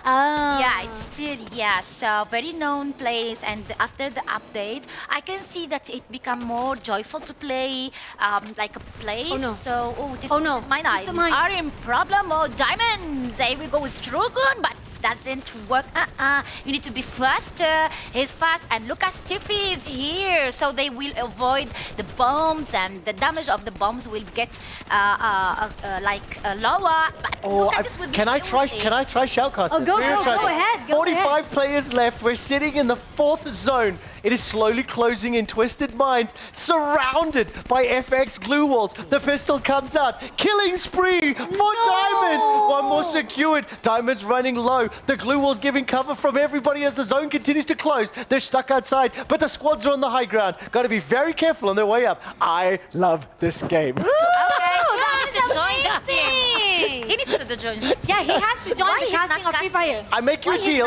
Let's drag I'll make you a deal. Yeah, let's drag him after let's this. start for him. Should we try play it tomorrow? Bring him to the game, Okay. guys. Let's look at this. Okay, explain to me this. That graphic is fantastic. As a viewer that really wants to look at the minimap but also the action, we see how many squads there are, and all of a sudden, that's great damage onto the high ground from AGG. Oh, AGG trying to actually make sure a lot of damage been put out. They're not going to give any opportunity for the team of 19 Esports to actually survive on the high ground. Now, here's the thing. If you have a grenade, definitely you can easily just throw that grenade and give a lot of pressure, a lot of damage for themselves. Despite you have that high ground, some of the strategy when it comes to the Battle Royale, yes, high ground definitely benefits you. But if you're out at the open, grenade, cluster grenade will give you so much damage that high ground does not give you any benefit at all. 1, 2, 3, 4 squads I can see on screen. In a very big spot. They are in a very Oh, because they're outside the zone. Oh, look at those grenades. But look at Were those grenades coming from right to left? From Rivers out 19, It was. There is no chance. There was no chance for them. Twist. Goodness, Come on, kill. guys. Ebos are genius. They are Ebos, and they are genius because they were taken the line of the safe zone, and they were blocking the way for a Twisted, and from 19s they got easy kills. I mean, damaged by the zone, ready to take. Like it's crazy. Ebos. They needed this time also 11 kills. I mean.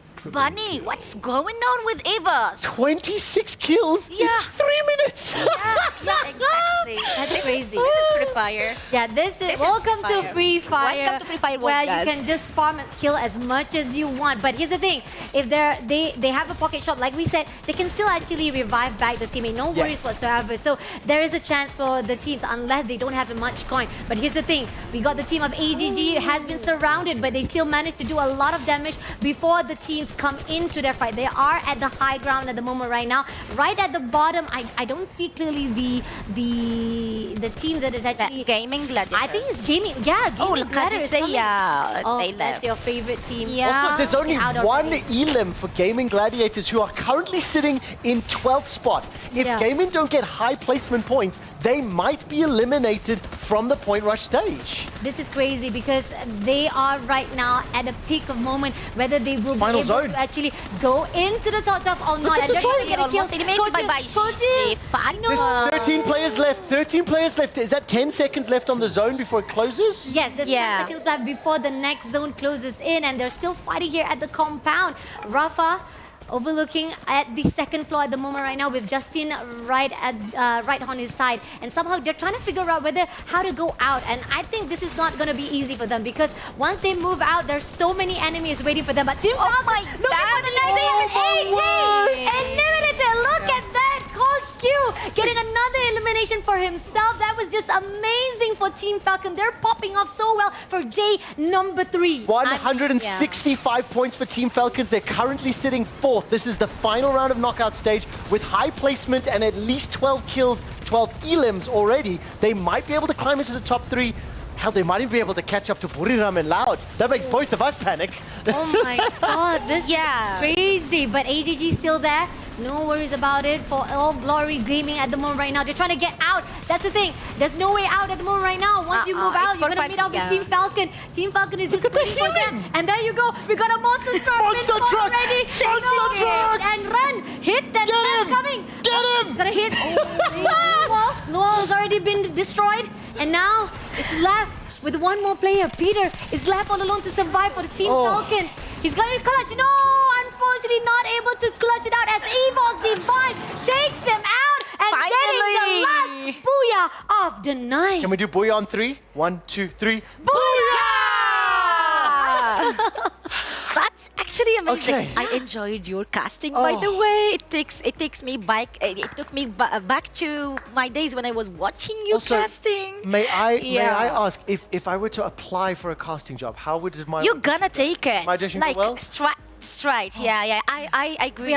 We need him. Yeah, we have to recommend him. Yeah. Can I ask, how have you not had a heart attack already? If that is what it's like every single game. We always have heart attack every time we cause any championship. Like, they always surprise us. Like I said, no matter how much stats we have, no matter how much data we put out and saying that, okay, this is going to be the teams that's going to be raising off the roof, despite I do feel so proud of myself after the teams that I've already put out as the favorites. Yes. I feel like I Nice did a good try. job. I did not have the castakers. I did not have the castakers. I tell you something, Bunny, between you and Jace, there's a lot of fear of the caster curse over on this side of the It's world. an Asian thing, I think. I will say to all of our viewers who are here, who maybe watched Warzone last week, MLBB waiting for Dota, stuff like that, that's one of the best look-ins that we've had for Free Fire. It was quite challenging to wrap our heads around it without watching full games yesterday. We had the chance to watch a Dota 2 game here on the sofa, and then with some luck tomorrow, we'll get some MLBB as well. But I'm really glad that we can slow the game down, slow the show down. And the reason I say that is we watched a couple of clips, and I can't remember which zone it was, but Suns fan had one of the most amazing lines of just like, I think I can't breathe. And then he turned to me and went, I think we're old, man. We're the boomers on the sofa. The reason we're slowing down as well, obviously that was the final round of the knockout stages, which means teams will be eliminated. While our team prepares the graphics, we're going to take a look at some of these final circles. Yasu, how do you explain this? I mean, here's a better question.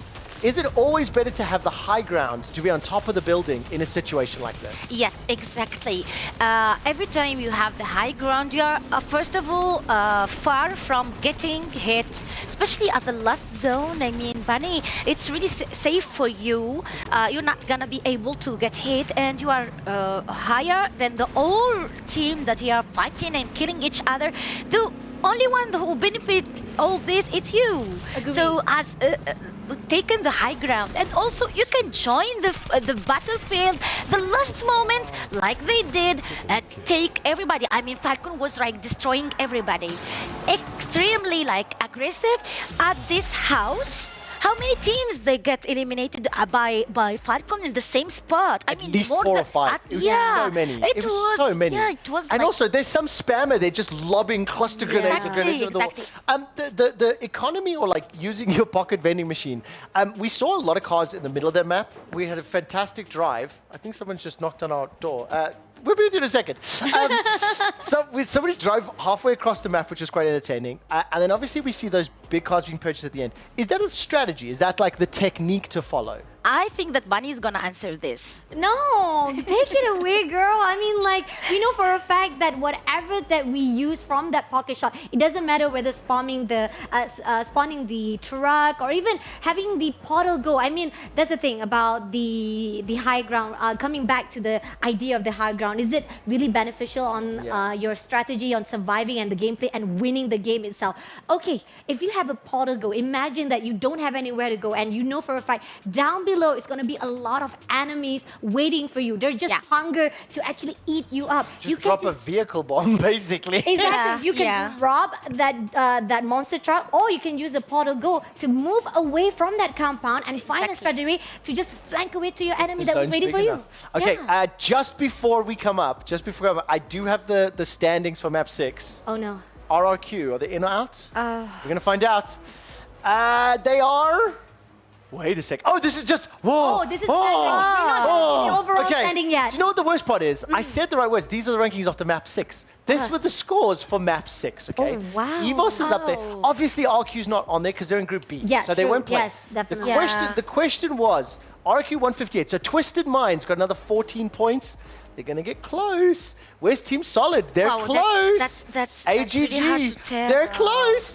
Are we ready to reveal the total scores? The end of the knockout stage, overall standings. It's obvious. We have it. Obvious. Oh, it's obvious? It's obvious. Let's find out what the final standings are. I'm about 19. I just want to close my eyes. They're in. Okay. Oh, yeah. Now, just if you are looking at this and still unfamiliar with the format, the top 12 teams from these 18 will be advancing to the points rush stage, which is tomorrow. And Yasu, you've got shocked hands. I mean, like, look at Fluxo and All Glory Gaming. They have 102 at 102 and 102 points. But the difference is on that number of kills. So actually they have the same rank. That means we are going to the tie. So we need to check how many boyas every team have. I can tell you. Yeah. So Fluxo have one Booyo, yeah. 57 elims, and then 45 placements. All AGG 54, 48, 1. So how do tiebreakers work in that scenario then? So first thing first, the tiebreaker will actually pick up the teams that has the most booyah, and then if they have the same numbers of booyahs, they will go down to the total elimination kills. And so far, we are seeing that elimination kills for Fluxo is much more higher compared. That's why Fluxo are leading. That's why they are at the top leading. job. They were so close. If it wasn't for the elimination, they would not be able to survive that. Which is good because I want the action, I want the shooting, or the driving of monsters. Yeah, you need to join us to Free Fire. Actually, it's more like aggressive than MOBA, but MOBA have my nickname is Quickshot. I come from shooting games. Oh yeah, so come on, join us. We could make a team. Actually, it's $1 million. I mean, come on, guys, it's $1 million. I've told you, I'm playing it on stream tomorrow. Okay, deal. I'll show you. Yeah, let's go. Just very quickly, I want to do one last test. So tiebreaker rules. You mentioned total booyahs determines tiebreakers. Then total cumulative kills. What would be the third one if they were tied? Ooh. Okay, wait. I'm cheating because I have it printed in front of me. Oh yeah, I can. Let me see. So there is Boyas, there is number of eliminations, and the third one, it must be Placement in the last map played. exactly, Yes, exactly, yes. exactly. So, look, that does it for us on the co-stream. Why Yasu, is he so mean to us? Can I say thank you so much? I can have mind blank sometimes, you know, just because I am expert doesn't mean I'm really an expert. No, okay? you are. You nailed it. Nailed it. She Bunny, did. would you like to say goodbye to Yasu and Yasu say goodbye to the rest of our viewers? We're gonna hit up once you- So goodbye, Bunny. When- I enjoyed being When with can we watch her. Free Fire? Where can we watch Free Fire? Oh yeah, When- you can when is it come. happening?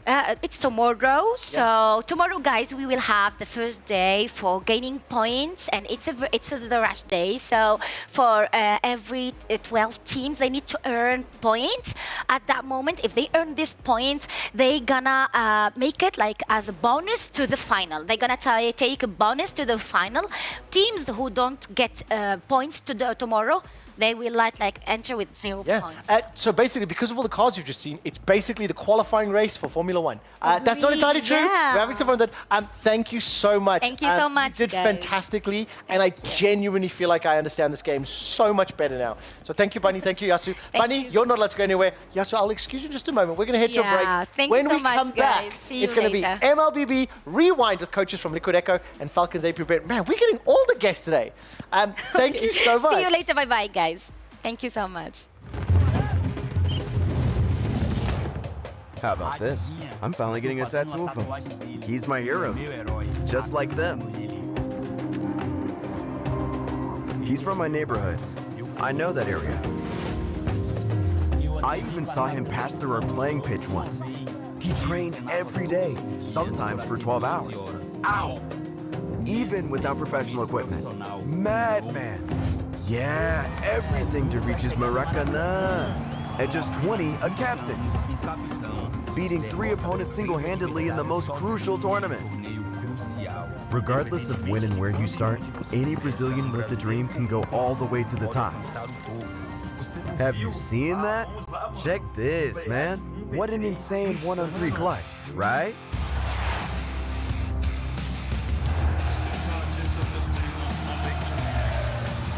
An esports player can inspire like any football player. Meet your new sports icons at the Esports World Cup 2024 in Riyadh.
Nightfall's ready to play. Yeah, I'm really worried for them, Owen.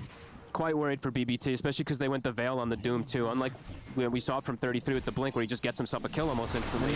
This Doom is just going to walk in and die a bunch. It's going to happen again here by the looks of it. He steps down the lane. They're ready and waiting for him a second time round. And this is super clean plays. Liquid crushing this early game. Even more so than last game, but this is starting to heat up even faster this time round in game 2. And their damage is just, the damage from BBT is just non-existent early game. Yeah, and yeah, even with Miro finding those early kills, the fact that sort of the lack of farm and such, you're seeing his net worth. I mean, it's getting to the point where Boxy's Oracle's catching up to him. Been a rough start for him. And that interaction, of course, between that Doom and the Oracle, the Doom has to come out at the end of that Oracle in a lot of situations. Oh, they see Nightfall. Liquid just making every move. They're in with the jump. They've got the follow-up stun. They've got the root as well. Is he able to play his way out of this Nightfall? No. They put a sentry down for the vision after that, just over the tree line. They're steamrolling through this game, and it's difficult to see how they strike back on BBT. Just they have to farm or get a toss steal for save. It really feels like, because they have no damage in their draft, and the pressure's speeding up. Pretty much got the full Gleitnir done on 33. He's taking this tier 2 tower already, 15 minutes in. And they can take Roche very easy with this lineup. He's level 12 on the Visage as well. This is rough for BBT. This could be one of the quicker games if they're not able to really start slowing things down or get at some type of situation that they can get a kill at least. Liquid can just keep accelerating, keep looking for pickoffs. Radiant's bottom tower is under attack. And they're just defending it. They're looking for every fight. I mean, 33 feels strong. Oh, yeah. He's going to start setting up with this. I mean, Miro won't hesitate to turn and chop down the Doom upon him. Should get the kill. Indeed, he should die. Good move. Can they get themselves out of it instantly? Can everybody get away? I mean, Niche is swinging across from the side, but won't be able to get anyone on the retreat. So maybe a little too aggressive there from 33. Too much. Miro gets a free initiation. He just gets the Doom. Doesn't have to actually walk in since they closed the gap right onto him. And now they're smoking off of that with Steel Wizard as well. Save did get a Soul Assumption, so it is one of those damage nukes. So we'll open up a bit more burst with that DK.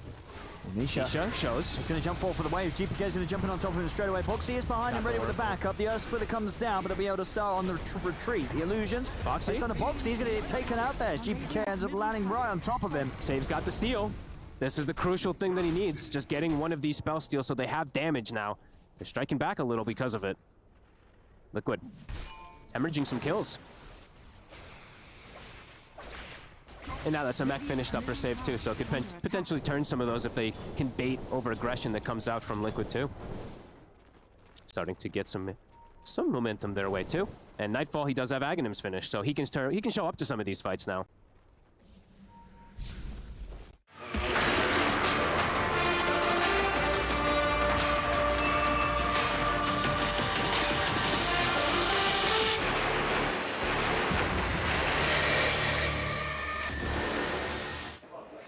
Welcome back. I'm still out of breath after that Free Fire extravaganza. You're watching EWC HQ for the 2024 tournament. We're on the second day of the second week. I don't know why I love those numbers. They just sound fun. I'd like to turn our attention to another mobile game. This time around, Mobile Legends Bang Bang. And of course, before we dive into the semi-finals, before we dive into the state of the tournament, the first thing I want to zoom out on is take a look at the regions still competing. There are 4 teams representing 3 regions. Jace, why is that exciting? I mean, this... Also, welcome back to the guests. Oh, yep. Thank you very much, Trevor. But I think, like, this MSC 2024 is very historical. Because just to let you guys, like, you know, quickly catch up to speed, the last time where we had a Filipino versus Filipino, Filipino versus Indonesia, or Indonesia versus Indonesia Grand Final, the last time we had it, I can count them, 2018 MSC and M2, M Series. Twice out of 6 years of competition. Correct. Twice out of 6 years of competition. MSC started in 2017. And now it's like, what, MSC 2024? Yeah. This is basically once in a blue moon, or maybe once in a rainbow, green moon or something. So start with Indonesia then. This is a region that was eliminated in groups. I love poking fun at you for you, but let's talk about the region and then tell me why it's shocking. All right, so like what we always set up in MPL, Indonesia is one of the top 2 regions in MLBB. And unfortunately, they just got knocked out. Fnatic Onyx is basically, I would say, my personal favorite. No bias right there. Of course, there's some strong barriers and That's literally what a personal favorite is. Yeah, okay. Personal favorite is that they are supposed to be able to, you know, get into the knockout stage. But the fact is they couldn't even go into the knockout stage. And if we can also pull up the graphic back again to just re-emphasize, and we're looking at this very sad moment of these players just leaving the stage. It's just heartbreaking, especially Kyrie. You know, this young Filipino decided to join the Indonesian team right there, trying to make a name for himself. And his main goal is to become the GOAT of MLBB. But unfortunately, that just didn't go out as well. But if we can pull out the graphic about MPL Indonesia again, I just want to quickly go through the historical accolades. Is that, look, they have won one time in the M Series champion, which is all the way back in M1, which is like the very first one. Yeah. It's like out of 5 M Series, they only won 1. And we're coming up to number 6. Correct, this year. And they've only won 2 MSC champion. In fact, they were the last MSC champion in MSC 2023. Tell me about this next region. I believe we are going to be gearing up to do this rewind. We want to get some guests in a little bit. So let's talk about Singapore. NIP Flash, this is a team that's still in the tournament. They are playing tomorrow against the Selangor Red Giants. So let's talk about NIP Flash. Let's talk about Singapore as a region. How good are they? How surprising is it that they're in the top 4? I am surprised because personally, even though I'm from MPL Singapore myself, I'm actually very surprised at their performance. NIP Flash, this is basically a Singaporean team, of course, the Little Red Dot. And the fact is, the last time we actually got somewhere, last time, by the way, this historical accolades, not counting this time, mind you, is that we only won M3, well, we didn't win M3, but like we got top 4. We were in the semifinals. That's how I know you're on copium. I am. We won by making semifinals. But I am on the when you are an underdog region, when you are a region or a team that is going up against stronger opponents, opponents that have much more pedigree, even making semifinals is a win by contrast of expectations and actual power. So I understand where you're coming from. Exactly, and that's why it's very important, right? Because as Singaporeans, the last time that we won something like this, I have the numbers in my head, 937 days ago. Wow. And how many years is that? It's quick math, 2-3 years. Nice, closer to 3 than 2, but nice. Yeah. But the fact is, like, if you look at this team, I would say is the Singaporean dream team. They marketed themselves as such going into MPL Singapore Grand Finals, and they really are, in fact, giving us that results. And now, let's move on to their rivals. Because, by the way, if you guys are not really familiar, MPL Malaysia and Singapore used to be one region.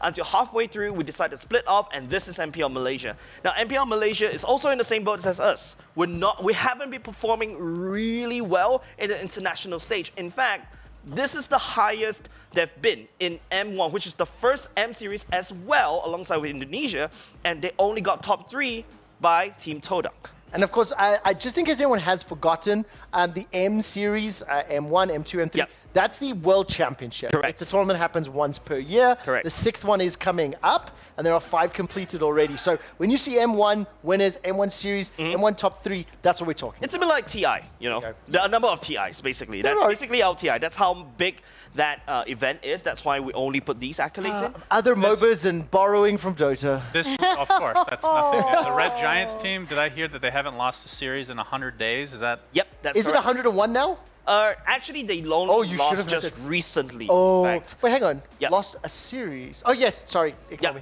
Yep. That's how strong Selangor Red Giants is. In fact, for all the Malaysian fans, just in case, this is basically, I would say, the best performing time for MPL Malaysia, because for the first time we have 2 teams in the knockout stage, and for the first time at least one of them is going to top 4, so they're almost one step closer to beating the record that they set years ago. Your excitement is literally bleeding through the microphone. It is there. I know that we have one last region to talk about. The big dogs of the tournament. Oh, here we go Why again. did you write big dogs? Okay, I would say they're not.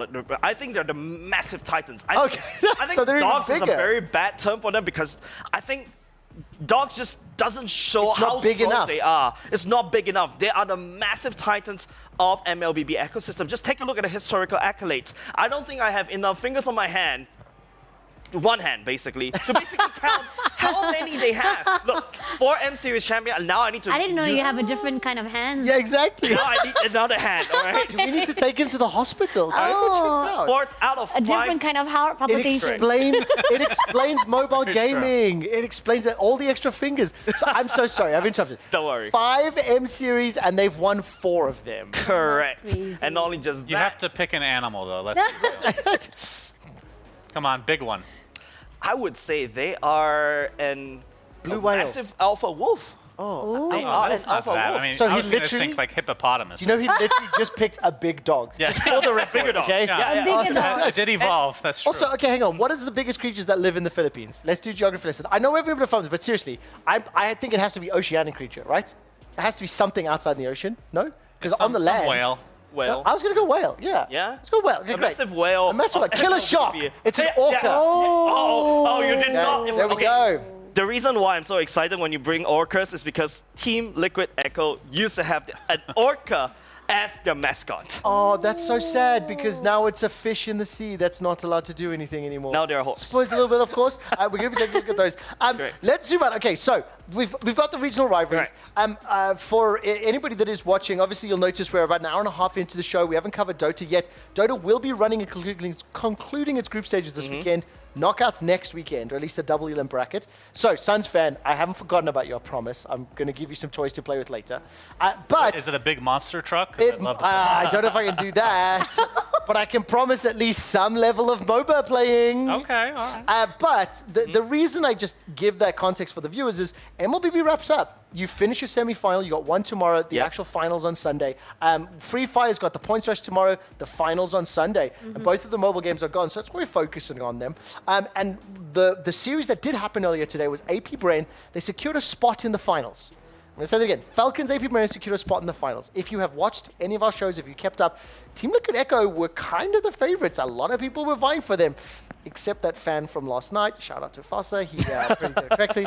So we're going to be joined by both coaches in just a few minutes. We're going to recap games 3 and games 4. It's a win from both of the respective teams. Before we do that, let's hear from few of the ALJ interview.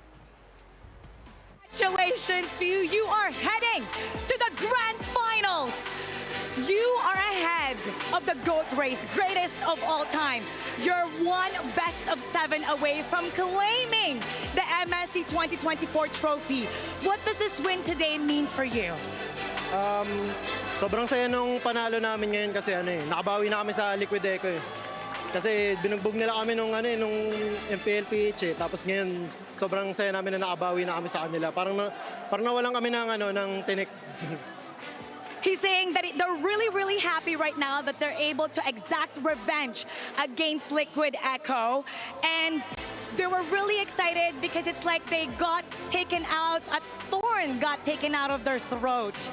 Congratulations. Yes, congratulations after that performance. And now you're headed to the grand finals. You're either facing an IP of Flash or the Selangor Red Giants, both of which have Filipino players. Who would you rather face in the grand finals?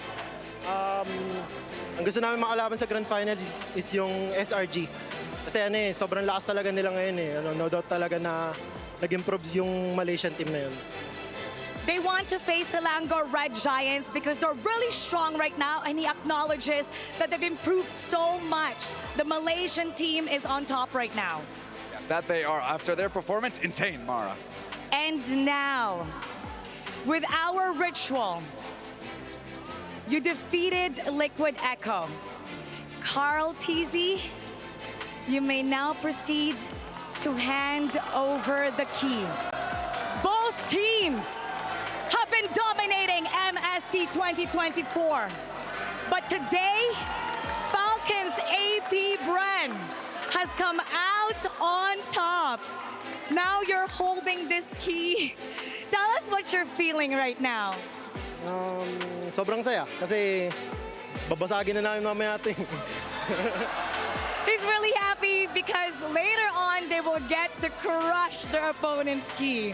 I mean, that's got to be one heck of a feeling. Congratulations again, Few. And now I want to give you this opportunity. Is there anything that you want to say to the fans here in the standings and all the fans supporting you, watching you guys at home? Sobrang laking pasasalamat namin sa lahat ng fans. Feel namin na parang hometown na natin to. Tapos pati na rin sa Liquid Echo na fans. Sobrang hype. Sobrang ganda ng pag-cheer lahat. He's thanking all the fans right now because he feels like they're here in their hometown. He's also thanking the fans of Liquid Echo being so hype. So thank you all. One more time. Falcons! Ikaw naman, pa-cheer mo sila ng AP brand. Falcons! AP brand! And welcome back to EWC 2024. As mentioned just moments ago, we are going to watch back Game 3 and Game 4 from that series just earlier today. And I'm very, very happy and excited to introduce two coaches to the staff, Tic Tac and Ducky from Liquid Echo and Falcons AP Bren, respectively. And the reason that that's quite special is obviously that series just earlier today. Different emotional states. I'm not going to comment on that at the moment. We're going to have a chance to talk about it because we're going to watch back the games. Jays, I'm going to ask you to kind of lead the conversation, as we've done for our viewers at home a whole bunch. We're going to explain some beginner terms. We're going to dive deeper into some of the more exciting elements.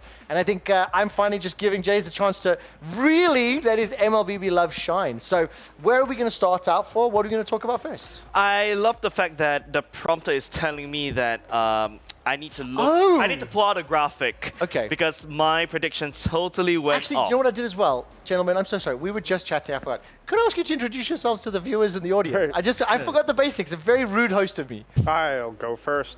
So, hi everyone. My name is Ducky. I am the head coach of Falcons AP Brent. And hi, hello. I'm Coach Tic Tac, head coach of Team Liquid. Just quickly before I go, two coaches after semi-final, this big of a tournament. Are you guys friends in real life? Do you know each other? Have you been around a long time? Yeah. Again, I do not get opportunities. There are very rare opportunities, so just thank you again once more. Do you want to embarrass yourself again? Yeah, I'll embarrass myself again. So let's pull out the bracket prediction that we kind of made. I think I did this on stream as well. You did this, yeah? This is the fact that now. Trevor, do you not see that? They added another bracket. I did. The problem is, the thing with this graphic, I will formally apologize to Team Liquid Echo, to Team Liquid Philippines. We didn't know you were going to be here when we saw this. The first time we've not seen this.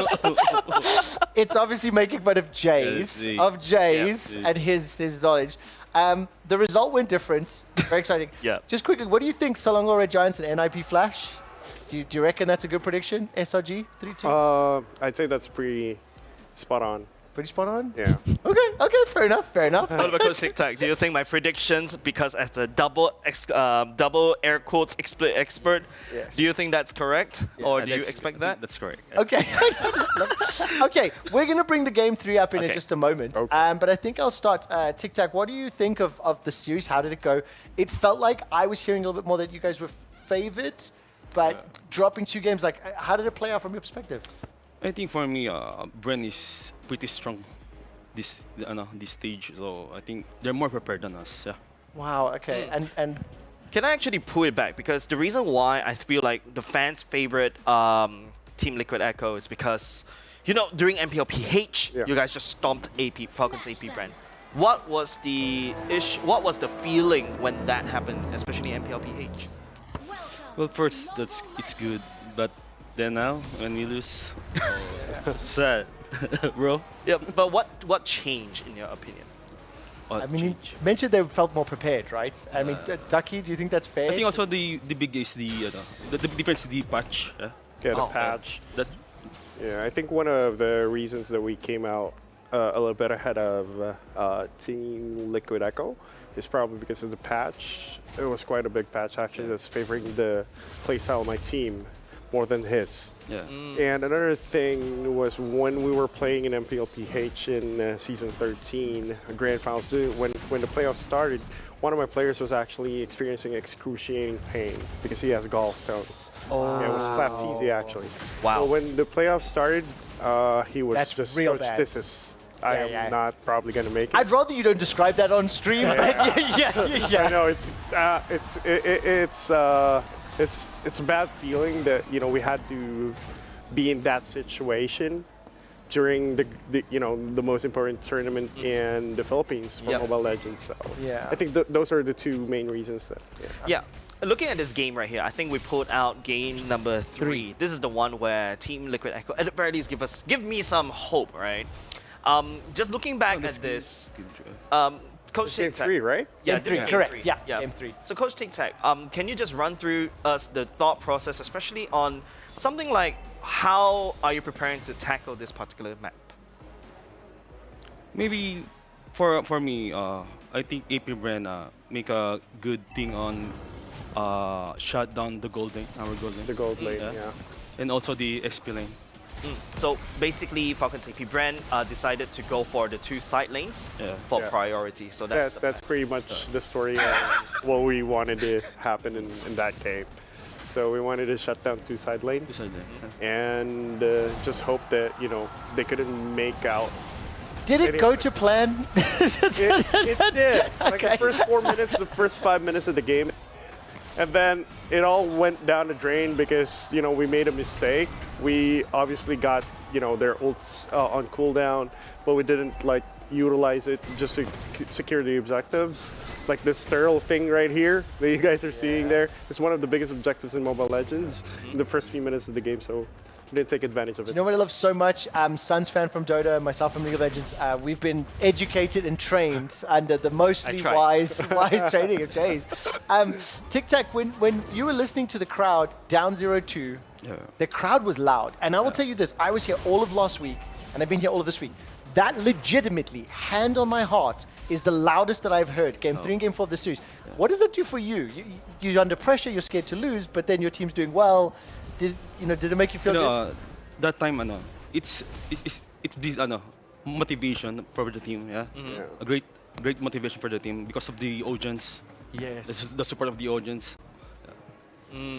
I think I really enjoy the fact that, you know, there's so much back and forth in between these 2 teams, right? And the fact is, you know, looking back at this, you're saying that your team made a mistake, but I personally feel like you guys are just almost neck and neck, right? So what do you think, like, you know, allowed Liquid Echo? At which timing is when you felt like, okay, Actually, love that because we're at 4 minutes now, right? Correct. Yeah. I'd love for Ducky to tell us exactly the point he lost the game.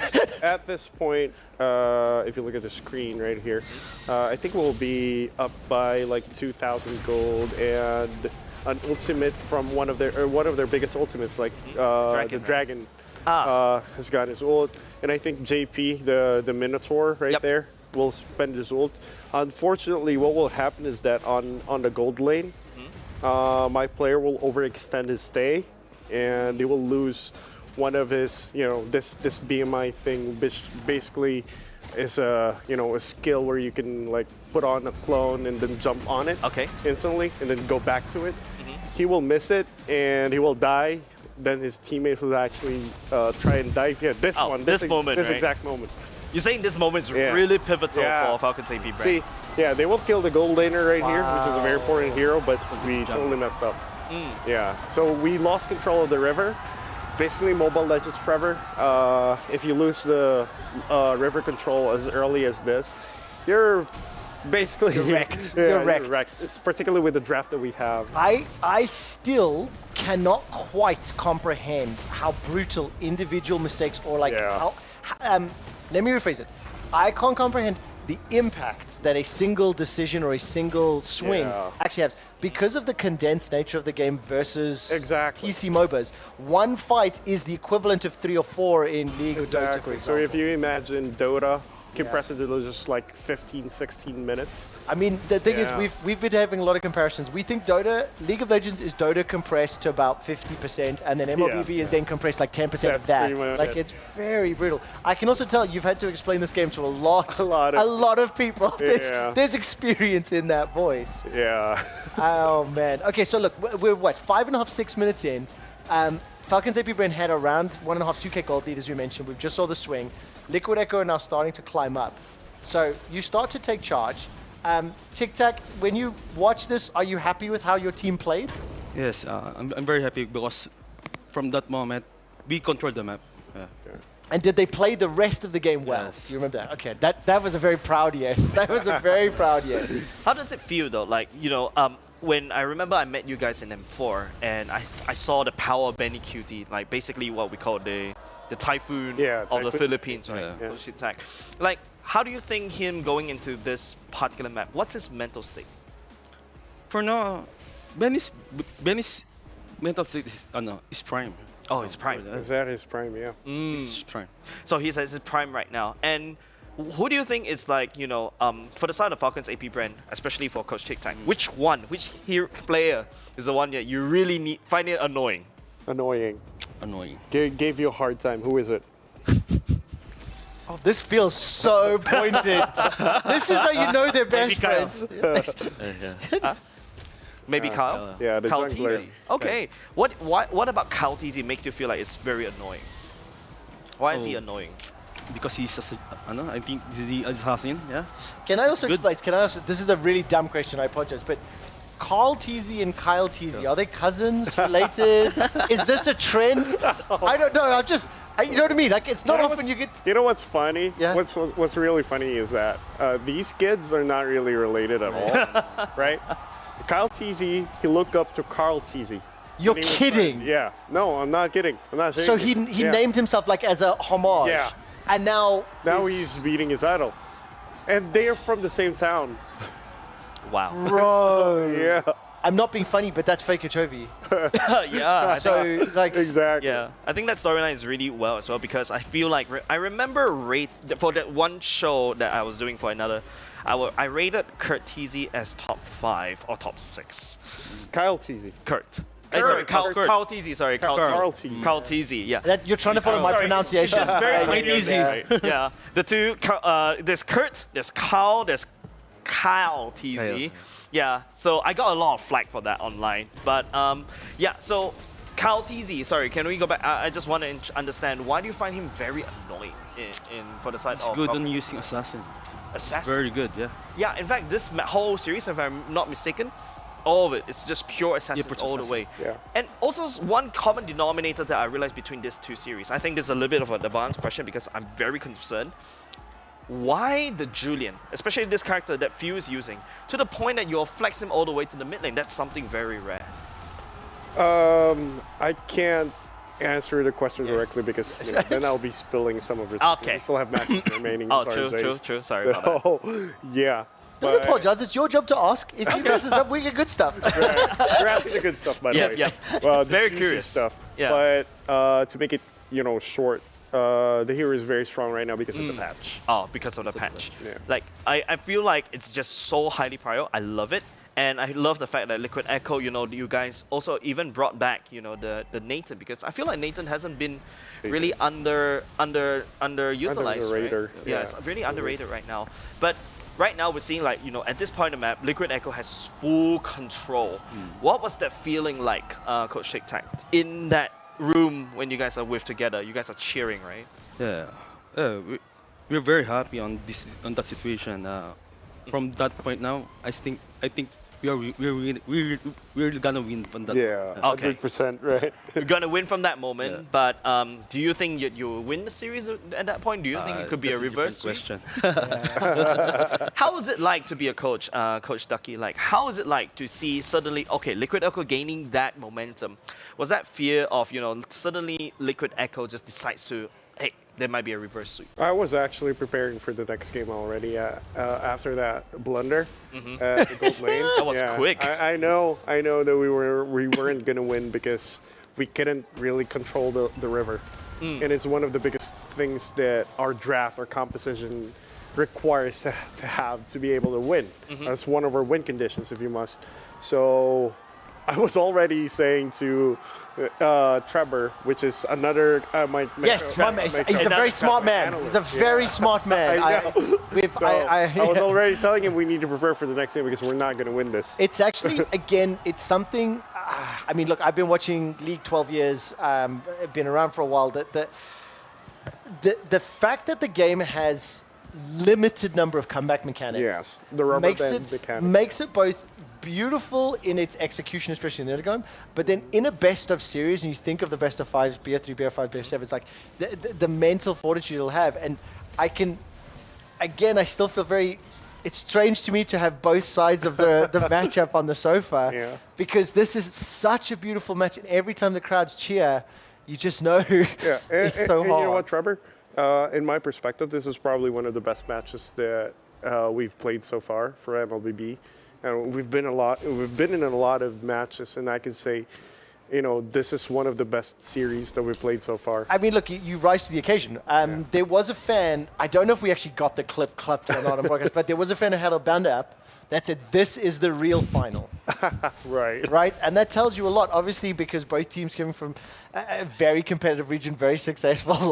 You were just running the numbers a second ago. Yeah, I was just running through the numbers, just telling, at least the wider audience why the Filipinos are so strong. Because I also remembered right now, the Filipinos are so strong to the point that they also start exporting players. And in fact, NIP Flash has 2 Filipinos right there. And if I'm not mistaken, SRG, 2 Filipinos on the team. Right? And one coach. One coach. Coach Arcadia. Yeah. And that also allows me to ask this question. I remember when I was doing some research, right? Coach Arcadia was Team Echo back then, right? Yeah. So, and you rose to replace him. What was it? How does it feel like when you replace him? Well, at first it's so because I have a big shoes to fill. I hear you've filled him quite well, from what I understand. I'm new to the scene, and that legacy is doing well. Can we talk a little bit about the Philippines? Because the expectations Philippines to do well. TLPH is something we started using today. We've been using TL Echo, and understand the connection to the fan base and everything. Do you now turn to Falcons AP Brendan, smile and be happy? Do you support them? How does that feel? We're gonna support them. We're friends. Is it through gritted teeth? There it is. That's the. There, yes! Oh, that's awesome. Wait, did that actually happen? I think that we're watching the game that it's from. Oh, I'm an idiot. That's actually happened. And it's just simply amazing. No, sorry. Production actually ran that on our side. They found the clip. They found the clip to celebrate this. So good job, production. Oh, my bad. No, you were good. Yeah, but I'm really excited about this one because I think during the whole show, I was just hyping this particular game up. Hey, guys, if you want to watch a good one, this was the one that you're good in terms of it's a Filipino versus Filipino team, right? But then again, what was the feeling like when all of a sudden you realize, hey, there's no Filipino versus Filipino in the grand finals, Coach Ducky? I actually kind of felt bad. That is such. That tells you so much on our strength of the region. Because Trevor, if you didn't know, or also Jays, we're actually really good friends. When MLBB started in the Philippines, we were just the same players that basically competed against each other. Oh, I've heard rumors that after tournaments, like to enjoy a night out and spend time together. It actually was part of the prep for this when we discussed. So I felt really bad when the draw actually concluded, and I was like, this is not good. One of us is going out. Did you think you would win though? Be honest. When you saw the round of 8s, and I'm being honest. Every single analyst, every single MLBB person I spoke to looked at the upper half of the bracket, predicted the semifinal. I feel like I saw 60-65% leaning TL Echo, at least for this one. I wouldn't say it was as strong, but everyone knew you guys would win. The question, Ducky, I was confident. You were confident? Yeah, I was really confident that we can, step up to the plate. Yeah, because from what I saw in MPLPH Season 13 Grand Finals, there is a lot of things that were lacking. We basically regressed to the things that we were doing really bad, or bad form. And then when the training started for MSC, I saw my team really stepped up. I made sure that nothing really stresses my team out, including the ones that I was discussed earlier about the surgery and stuff for one of my players. So I made sure that all of those things are covered. And when we were in serious training mode, everyone was just performing phenomenally, and I was like, all right. There's a really good chance that we can make a comeback. Can I ask a tic-tac into the question as well? Thank you as well for doing this. Is a very difficult request to do this amount of content in English, so it's very, very appreciated. How do you feel about the team's performance in the group stage? Our team performance in on group stage is very good. I think we almost 6-0, right? Yeah, we dominated the group stage. Unluckily, semis. I just need to ask. When that moment when Team Liquid Echo decides to go 5 Winter Crowns, you remember that one? What was it like for you? Are you angry at them, or are you let them have fun? No. No, that's pride. That's pure pride. I want them to have just some fun. Just have fun. Yeah. I see. Okay, I want to focus back into Falcons AP brand because I feel like the wider audience, yep, they may be following MSC 2024, but I feel like, you know, if you watch back Falcons AP brand or your journey all the way from M2, you were there, then all of a sudden you kind of fell off the map for a little bit and then you come for back. 3 years. It's not for this. It's for 3 years. Yeah. How was it like and what was it like? Because I realized that your roster didn't really change. Flap TZ and Few still stayed on. Yeah, you know, when that happened, like that tragedy after M2 happened, like we fell off the map, I knew that I had to do something. I had to talk with the management that this is going to take a long while to rebuild. Because all our core players actually either quit or I kicked them out or they transferred to a different team. And I was like, this is going to take a long while before I can, you know, make it happen again. And they were like, all right, we're on board. We will trust your process. Yeah, then come back to what was it like? What was the decision like when Carl TZ went over to Liquid Echo? I was actually helping him out. Oh. Yeah, I was helping him out. I don't want, you know, I'm the type of coach that if you're not happy anymore with this team, I'm not going to be the guy who's going to block your growth. Who does? If you see it, if you see that you're going to grow in That's a big decision to make. Which he... And I'm, you know, he's a kid. I have to guide him. Yeah. Right? I have to tell him, you know, the right things and make sure that he's being taken care of. Congratulations. I mean, that's a great thing to do. Ducky, thank you for being so earnest and open. It is huge. It's a lot. And like for me personally, this is the closest I've come to MLBB. I got to play it a little bit earlier today. I suck. I've got a lot of time. I haven't played enough mobile games. If you are joining us for the HQ stream, we're going to take a look at Game 4 now. Yeah, Game 4. Falcons AP Brand versus Liquid Echo. Tic Tac is sitting and joining us. Got to watch that beautiful Game 3. I'm going to be honest, it was a Game 3 stomp. It started well, and like, despite the fact 4 minutes can be 30% of a game, man, it got brutal towards the end. It got brutal after 4 minutes. I genuinely wish we had a decibel meter to measure the sound in that stadium because I was upstairs getting my makeup. The floor was shaking.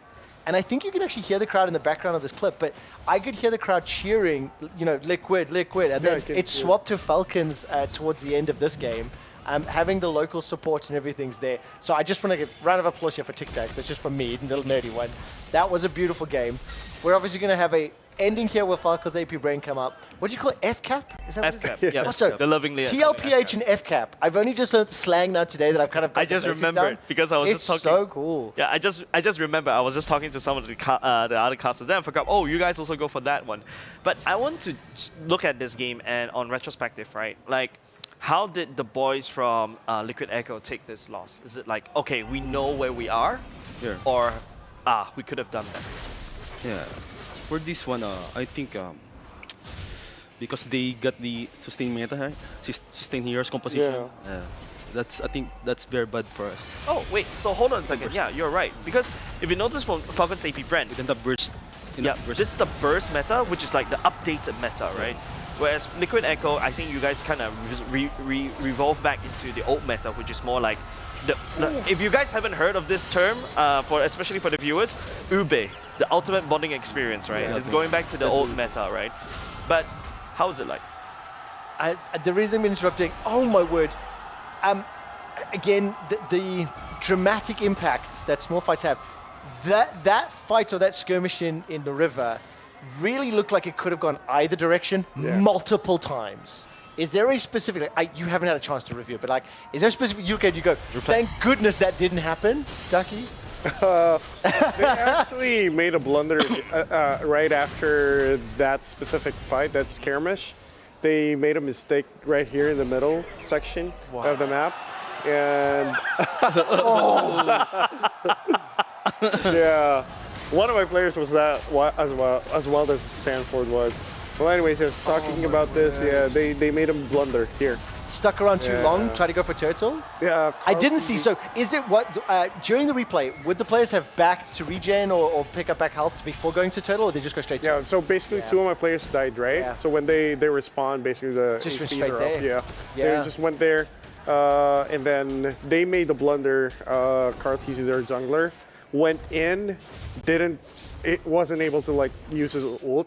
So that's basically when we stumped them, and then we got the turtle. We got a turtle buff, and that's pretty much it. Something that I love. Oh, here's the replay again. Yeah, that's it. Something that I really love about watching both Liquid as well as Falcon and Prevent players, we've actually had specific close-ups of the player reactions. Right. Out of the mobile games, we've only had 2 so far, but out of the mobile games that we've seen, it is the most animated. Yeah. And it feels Call of Duty-esque. Like there's that energy and that passion.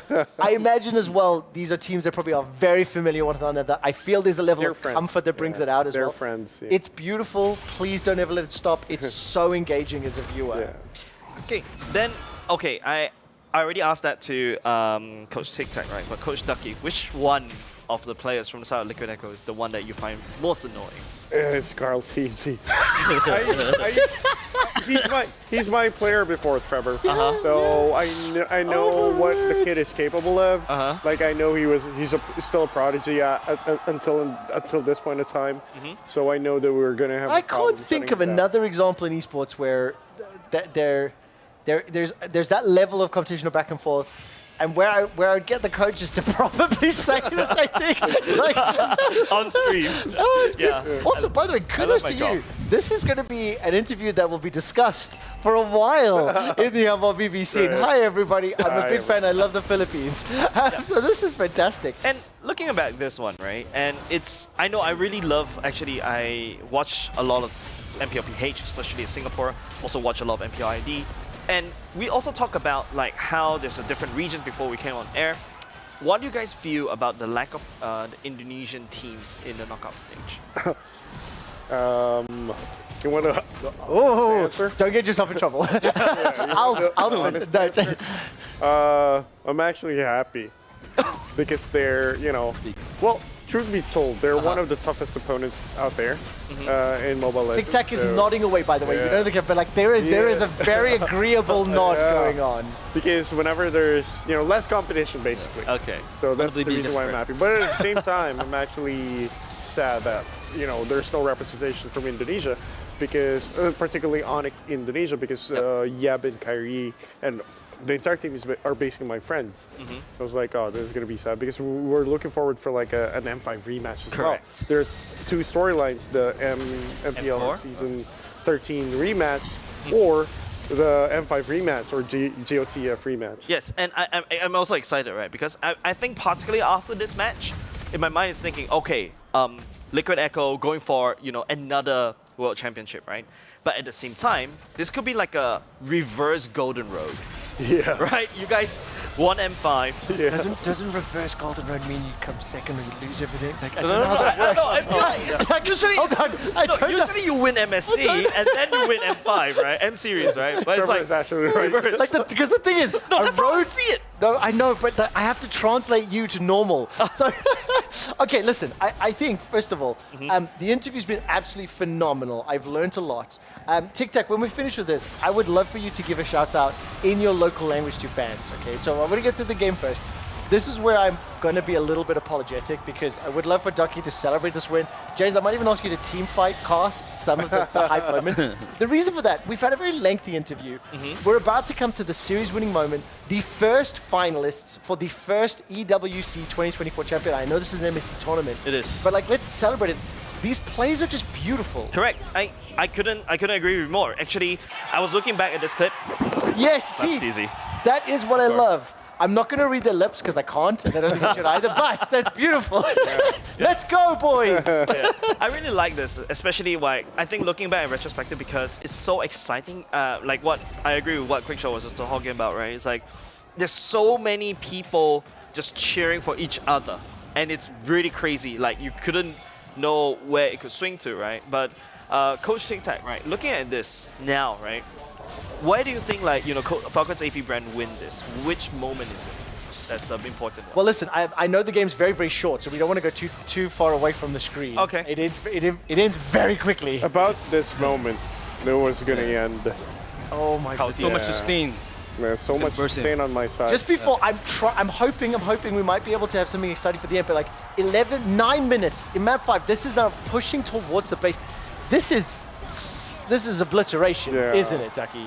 It is kind of hard, you know, if I was in her. I'm going to pause your thoughts because I want to hear the numbers. I actually would like you to celebrate this. This is what the commentary calls were. Please bring them up.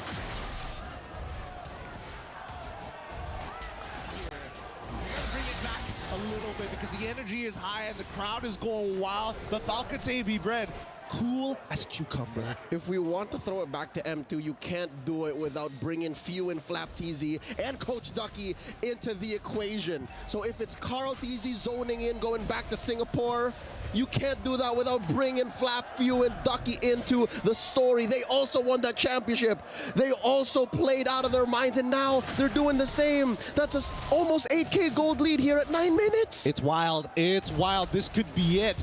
Falcons AP Brent could close it out quickly on Liquid Echo on that next Lord push, but for now, it's about how much damage can they apply, because Liquid Echo, they still need a lot of scaling. We're not seeing Holy Crystals being purchased just yet, and until that point, Falcons AP Brent might be a step ahead with the Athena shields already. I'll say 2 steps ahead. Carl TZ picks up his own, and there is a synchronized wave in mid and up top. Holy Shield still online for Nevermind. It gets popped by that cart, and there's Sanji with a defensive, a feathered airstrike, and there's the entropy. Can they punish Falcons AP Brand? Can they deny the inhibitor push? They're doing their best. Heavy spin, Fuel gets popped. Down goes Carl TZ. They do save the turret. Mid still standing. Another wave up top. Falcons AP Brand relentless. Absolutely relentless. And more importantly, they're able to hold this high ground defense for a little bit long. Oh! They go in, and a Minoan Fury knocks him out, plus the chains, plus Raptisi, vengeance on Sanford. That's it. Call it. Falcons AP Brenner moving on through the grand finals. GG, well played. It's Falcons AP Bren in a successful 3-1 match to end this PO5 and representing PH in the grand finals. This is straight up Reigns and Rhodes back in Manila. It was Liquid Echo. My player is. Oh my word. He's just Do you know what? Wow. Okay, so first of all, we tuned into the in-game commentary from earlier today at just the right time. I know you hear this a lot from people on air, but sincerely, the crowd was going ballistic. Yeah. The thing that I love is watching FCAP celebrate and jump up, and frankly, being a tiny bit disrespectful. Bye! Immediately, TLPH smiling. Like, look, they're not happy about the loss, but they appreciate, you can see their connection. And as we hear the celebration, Ducky, the first thing you did was shook Tic-Tac's hand. I'm very appreciative of that. That was fantastic. How did it feel hearing your name called out within 30 seconds of getting it jumped into? You were happy. Come on, yeah, be happy. I was happy, but the thing is, I've been chasing this trophy for a very long time now. This is the only. Still gonna get it, my friend. You're still gonna get it. So it kind of felt surreal, really. Yeah. Aside from being happy, it felt surreal that I'm in the grand finals of an MSC. Yes, exactly. And also, I may not be 100% certain on this, but I think having MSC being hosted at EWC makes it even more prestigious. Yeah, I would Because say. a lot of the other games, it is a separate tournament. It's added to the calendar. The actual calendar's here. It's part of this event. Like, it's even bigger. We are going to be moving on with our show. You can actually see the rest of the crew backstage with Ducky. Yeah. I can only imagine the feeling. There is a lot of happy faces there. Yeah. What I would like to do is, very first, Ducky, I'd like to just ask you to say, something to TL, something to the fans, something else we're going to let you off. And then Tic-Tac, I'm going to ask you to translate something to Filipino for me, if that's okay, and then send a message yourself. Okay. Is that okay? Yeah. I would love for you to share something a little bit more fluently from the heart, shall we say. So, Ducky, over to you. Okay, so I want to thank everyone who came out today in the blistering sun to watch our games, and I'm really appreciative of all who showed up and stayed and finished the series.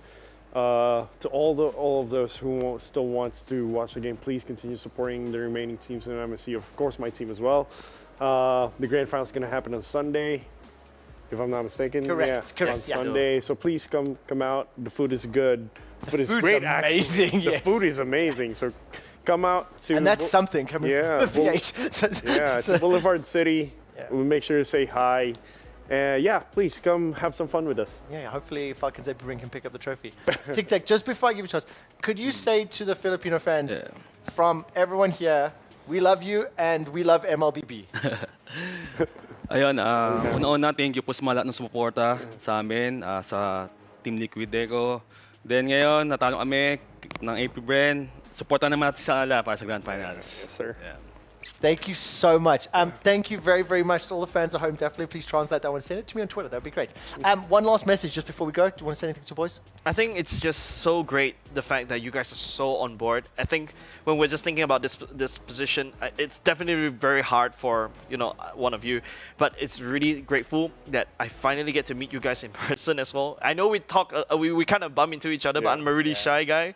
So yeah, just thank you so much for. I'll say this on behalf of both of us. This is a legitimate career highlight. For me, it's my first professional interaction with the game. I know the passion this man has for the game. So thank you very much. Right, I do need to move on. Gentlemen, thank you so much. Thank you so much. Especially, you have the biggest heart here out of the four of us. Thank you very much. We're going to head to a break. After the break, our crew actually tried their hands at mobile games. We are actually going to try to play MLBB on this stage. We're going to excuse these two, and it's up to Ducky to go pick up that trophy. I am behind you all the way. We'll see you on the other side of this one. Cheers, guys.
We just saw Liquid get their 2-0 against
Yep.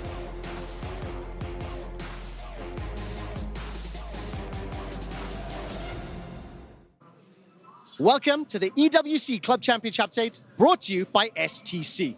We're in the middle of week 2 and it's time to take a look at where the clubs stand and how many club championship points they have accrued. Team Falcons are still sitting in first, with teams like Fnatic and T1 sitting second and third. Of course, when we take a look at the results from week number 1, some noticeable losses from Fnatic dropping out early in the League of Legends tournament hurt them, as well as MLBB. Now, what are the projections for week number 2? MLBB and Free Fire will be wrapping up. So organizations like Loud, like Falcons, like Ninjas in Pajamas can take a step forward and secure significant points.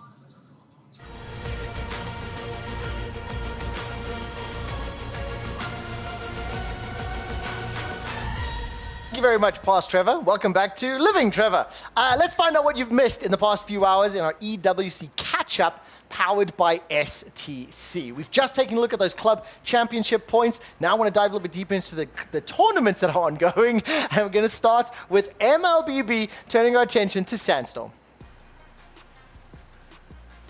Here to give you a little bit of a breakdown as to what happened with our first best-of-5 semifinal for the Mid-Season Cup 2024 here in the Amazon Arena for the Esports World Cup. But before I get to that, I have to tell you, this community has been absolutely incredible. Not a single seat in the arena was left empty. The atmosphere was absolutely electric as the audience was losing their voices just as we almost did on the stage. But when it came to the games, Liquid Echo and Falcons AP Bren were swinging left and right. It was an absolute incredible matchup of these two titans of the industry and these two world-renowned world champions. The first 2 games went to the side of Falcons AP Bren, and they were only 1 win away. But Liquid Echo wasn't gonna go down without a fight. Game 3 was a 20-6 scoreline by the end of it, an absolute slaughter from the side of Liquid Echo against Falcons AP Bren.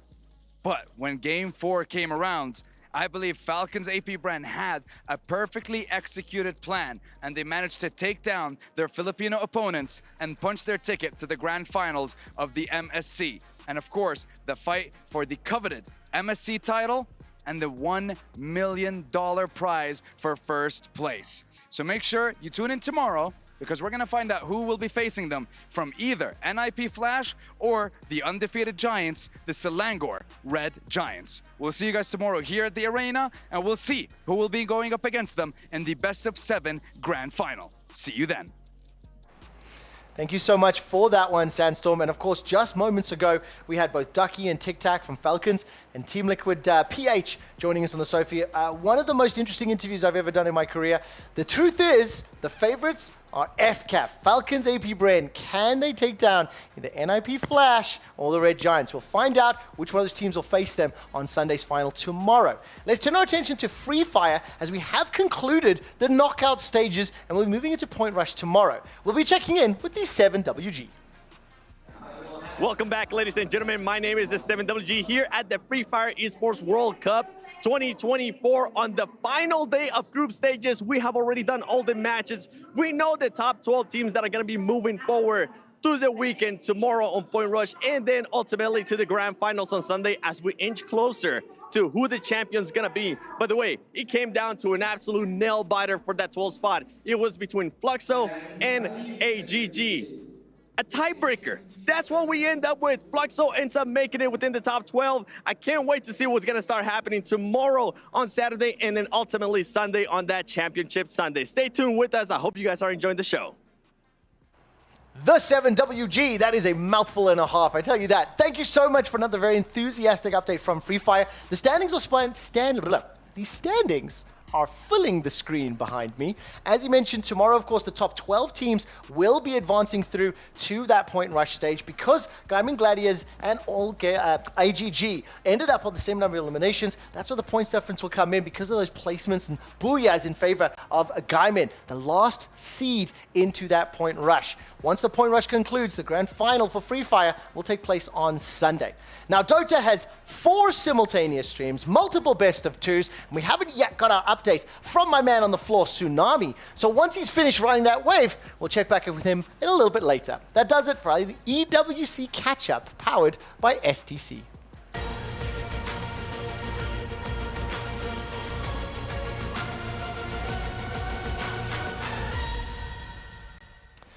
And we're back. I've made the short walk from my standing to my seated position, and I'll slow down. I'm getting a bit carried away. I'm getting a little bit excited. I heard the sentence in my head about riding the wave and tsunami, and then I just forgot what I was going to say. I'm a Go in child. slow motion like me. I'm a child. I would like to say thank you so much to Jace. I'd like to say thank you so much to Bunny. It really has been your show today. I would like to apologize to Shannon. We haven't had a chance to dive deep into Dota. I have been promised that Dota's going to come later. How has your day been? Very chill. Oh, really?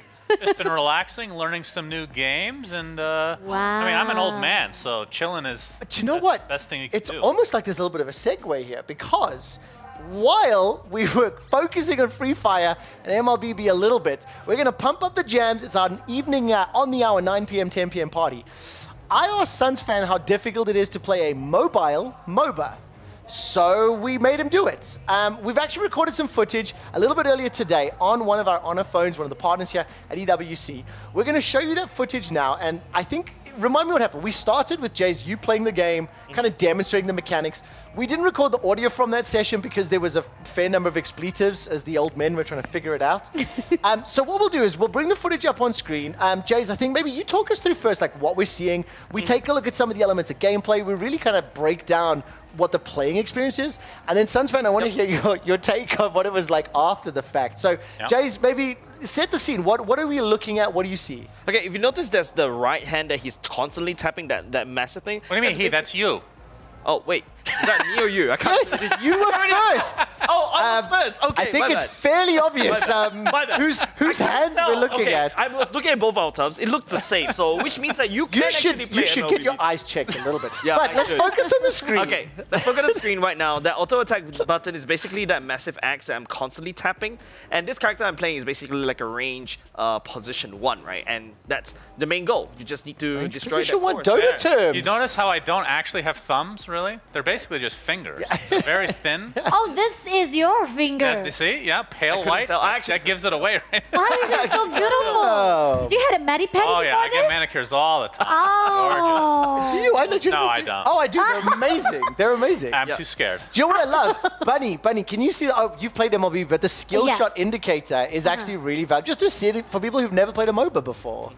And if you notice, like, the skills is just 1, 2, 3. Some heroes have, more than one. So you have a slightly smaller icon if you have 4 skills. And if you notice, just missed. top right hand side, that's basically the items. You can just tap on it and immediately buy right off the bat. So I was playing against really difficult players, but Yeah. just to be I mean, clear. you were playing on Jay's account, so we were like platinum, diamond, very queue, high right? MMR, yeah. We don't account share, but it was for training purposes. The one thing I will ask though, I don't believe you've ever played a MOBA on a phone, right? Not a MOBA. Okay, so that was legitimately your first time playing a MOBA Yes, on mobile. that is correct. What is your immediate gut reactions, takeaways, like especially the skill shots? I loved watching you miss only because I know how that feels. Yeah, well, honestly, even though I was missing, I could tell. Well, first of all, I was really impressed with the way that they introduced new players, like with all the arrows and whatnot. As a game designer, as I brought it before, it's like little stuff like that I pick up because that's pretty important. But and I know it's like an easier version, like we talk about this with League being an easier version of Dota. It felt easier actually than I was expecting, which surprised Wow, okay, that actually is impressive because that wasn't what I was anticipating. Well, not easier to I understand. do well. Versus your expectations of the game, right? I get that. But again, I think it's the condensing. It's also the simplification of a Dota model, shall I say. I know that we actually have some footage of how the actual professional players do it. Jace, maybe explain to me like hand movements, is there a claw grip on how you hold your phone or something like that? Look at this guy, right? If you notice, he's basically have a claw grip, and this one in particular has something like a thumb cap, right? And this is allowed. Right? It's not only just the fact, I think, Sunspan, you're just complaining how sweaty your I thumb could can use be. that. There are peripheral brands, don't name them, but there are peripheral brands that sell products like that. Just look at this one, right? If you notice how fast they are tapping, and sometimes if you notice they tilt the phone very aggressively, that's because, they push the phone closer to the thumb so that they can click faster. Take a look at that as well. Bottom left-hand corner, that's a fixed joystick, it looks like, because it's not sliding around. So your left thumb traditionally controls your character's movement. If you have played the style of of game before. I think the default setting is anywhere your left thumb touches on a screen, it can move. Is that fixed thumb as well, it looks like? Yeah, I think fixed thumb is the way to go, right? It's a lot easier for you to control. I think the movement was the thing I was having issues with because your thumb is supposed to be in one area and it's basically on the screen at all time as opposed to the abilities and the attack. Like you can take your thumb off. I hope you play guitar. This guy's hardcore. And just looking at this, this is the ultimate where, you just TP to another one. And I really like, especially at these hand cams when they're so up close, you get to see how these people execute and you see how messy the team fights can be, especially when everybody's pouring the skills. The amount of concentration, the amount of, hey, I still need to remember my combos, hey, I still need to keep track of everybody else's ultimates cooldown is also very important. I mean, look, all of the core MOBA mechanics are still there. Correct. Timing flicker, timing abilities, waiting for item breakpoints. The thing that I really appreciated hearing both from Ducky and Tic Tac, TL and FCAP earlier, was just honestly kind of how you just, the swings of the control of the game, how important each of those things are. You can't afford to get caught out like you can in a game of Dota because in MLBB, the game's over. Like one mistake at 10 minutes is finished. I think it's also about the positioning as well, right? The fact that you need to anticipate where the enemies are coming from and just, I think one of the clips, especially one of the games, especially in the winning team fight, especially from game 4, if you notice, just one Kautizi just being out of position, maybe fat-fingered, I should be dashing backwards instead of dashing forward, that could cost you the game. I'd like to give a shout out to production for not showing the 2 deaths that I had against the beginner bots. Yeah, but you got away with it. I have a question. I just want to add just one question.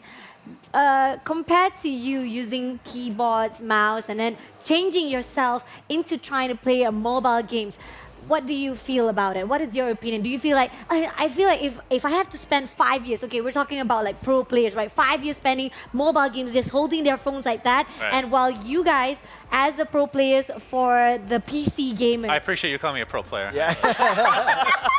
What are your comments and what are your thoughts about that? Yeah, it's just like a more condensed version, I guess. I think it would be really difficult for me to go back. Like backwards. It's like comparing it keyboard mouse to a controller even. Even that's hard for me. Yeah. And then going from that to a phone is just another step, I feel like. So I feel the it's same not way. comfortable. I mean, I use my phone a lot, but not for gaming. I'll draw a little bit of a parallel, and then we will move on and start talking about Dota. If anybody has ever played any trading card games, competitive and whatnot, when I look at games like Yu-Gi-Oh! And Magic, Yu-Gi-Oh!, Pokemon, and Magic, the mechanics in Yu-Gi-Oh! And Pokemon are simplified. They're condensed. They're more linear. So it's a great way to learn, to understand. But once you've learned those, in my opinion, if you really are driven or if there's more options, things like you want more versatility, then you look at like Magic the Gathering, right? But it depends on preferences. I was way better at Pokemon than Magic. I was a gym leader at my local comic book store. I suck at Magic the Gathering. So the example is I need to stay in my lane that I'm good at. Nevertheless, philosophical discussion for super nerds later. Dota 2 is finally going to have some spotlight. And because we are obviously still teaching, and luckily Bunny's getting involved, she's learning MOBAs, she now wants to become a Dota pro. And we need to teach her which hero to play. So can you teach us a hero to play? Yes, I wanted to choose a hero that maybe it's not the most picked. I mean, there's just so many heroes. You brought it up before that 90% of the heroes roughly are going to be contested in some fashion, right? So I wanted to pick a hero that you're going to be able to see in games typically, but one that's fun. So let's look at Spirit Breaker. He is this fat cow on the left. Oh, the left. Okay. Yes, the left. And this is, I want to go through his abilities very slowly, and I'm not doing them in order for a reason here. And also just very quickly, if you're not familiar with the UI, if you look at the bottom of the screen, the red bar is your health, blue bar is your mana, and then Q, W, E, R. Those are his abilities. Or his Correct. spells. I mean, right now, the selected target is actually the other hero. Yes. So anyway, the one on the left, he's getting stunned. That's like a typical stun coming out from the Centaur Warrunner. He's going to activate his second ability, the W, which is the little blue aura around him. And what it does is it just reduces, it's called status resistance. It reduces the duration of a debuff that's upon you. So for example, if you get stunned for 1 second, but you have this bulldoze activated, it's only going to stun you for 0.3. You see it on top, right? That little cooldown bar where it says stunned. Watch this next one, just above the green health bar on the champion. Hero! Yeah, you did it. That's the first time. Strike number 1. I'm going to keep track of my strikes. So this ability is pretty versatile. It only lasts for like 8 seconds, so it's Just need to be able to pop it at the right time, and also gives a little bit of move speed as well. I'm so glad that at least MLBB we use also the same term. We call them Right. heroes, right? But I'm Yeah. looking at this particular hero, right? I need to time this right, right? Yes. I cannot just activate it when I get stunned. Correct. So you need to anticipate the stun. So as we go through these skills, they're all going to seem really boring, but it's going to wrap together, I promise. Understandable. So let's go to the next skill, which is a passive. It's called Greater Bash, and 17% of the time when you attack a target, you're going to stun them and push them back a little That bit. looked like a pretty great bash to me. Yes, absolutely. And it's not Do going it to show again. it Do it here, again. Do it but again. Do it again. If you're close Yes! to a high ground, you can actually push them up the high ground. Oh, you can push them up the Yeah, high and it ground? actually can screw you over sometimes. Can you get stuck in? Can you get like stuck in the map as well? Oh, yeah, for sure. I love this passive, man. It feels like... Yeah, this one's fun. Yeah, like if it you get a really lot is of attack speed, then it just goes off Is constantly. this like pretty easy to comprehend, Bunny? Yeah, it is. It's awesome. That makes me happy. It makes me even more involved and interested to play. This is going to be your first hero when we make you play Dota tomorrow. Definitely, let's go. All right, so now we can move on to his ultimate, which is called Nether Strike. It's a very simple ultimate. It's single target, so you're just going to click on one hero.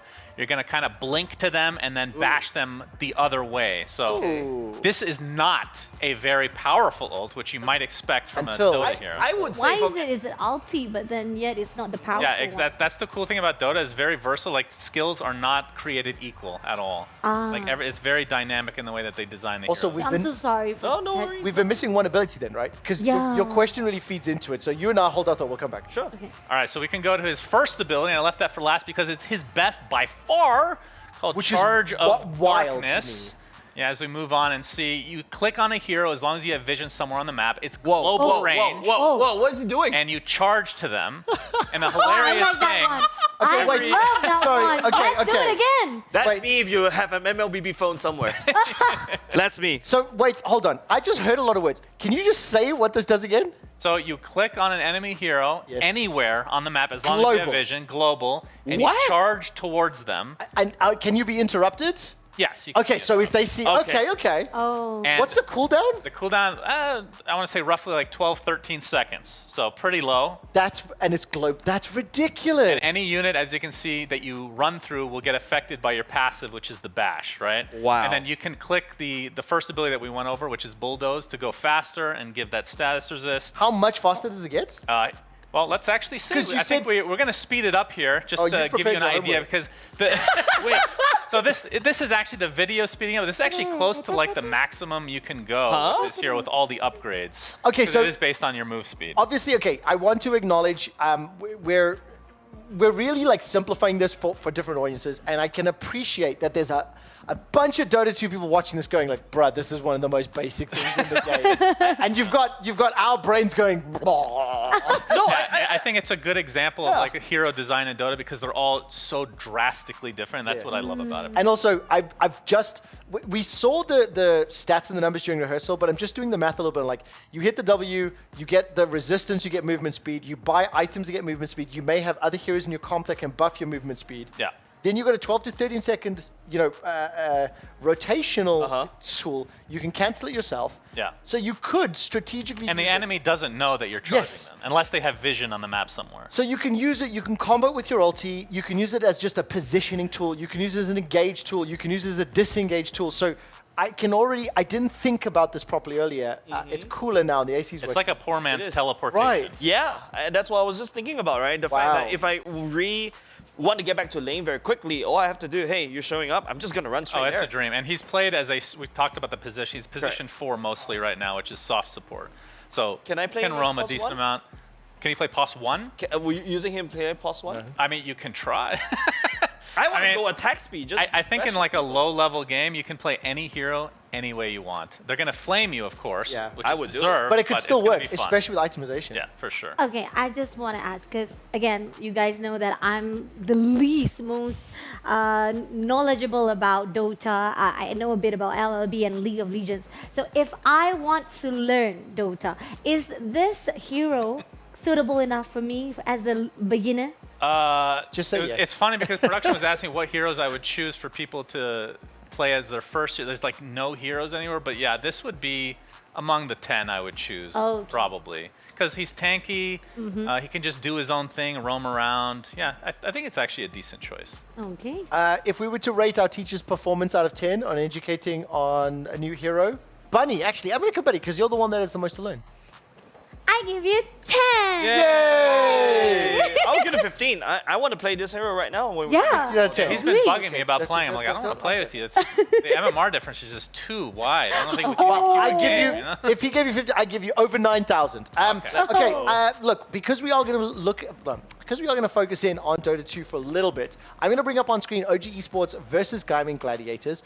While the game is on screen, I'm going to ask Suns fan just to set the stakes a little bit, explain to me what we're looking at, and then you can toss it to the casters. We can actually watch some Dota for a change on HQ. This is Group A, and just to give you guys an idea of the scores of Group A, okay? The top team, there's a bunch of ties, by the way, so Gaimin and OG are tied 5 and 3. The last place is 3 and 5. So only a 2-game separation from 1st and 8th. So this group of death is super, super close, and this is a really important series. Let's see what the casters have to say in this OG versus Gaimin series. On from Game of Gladiators, then better to shut him down in the laning phase, but it's not looking good for OG's safe lane as Tomato is going to get run down by the duo of Ace and Tofu.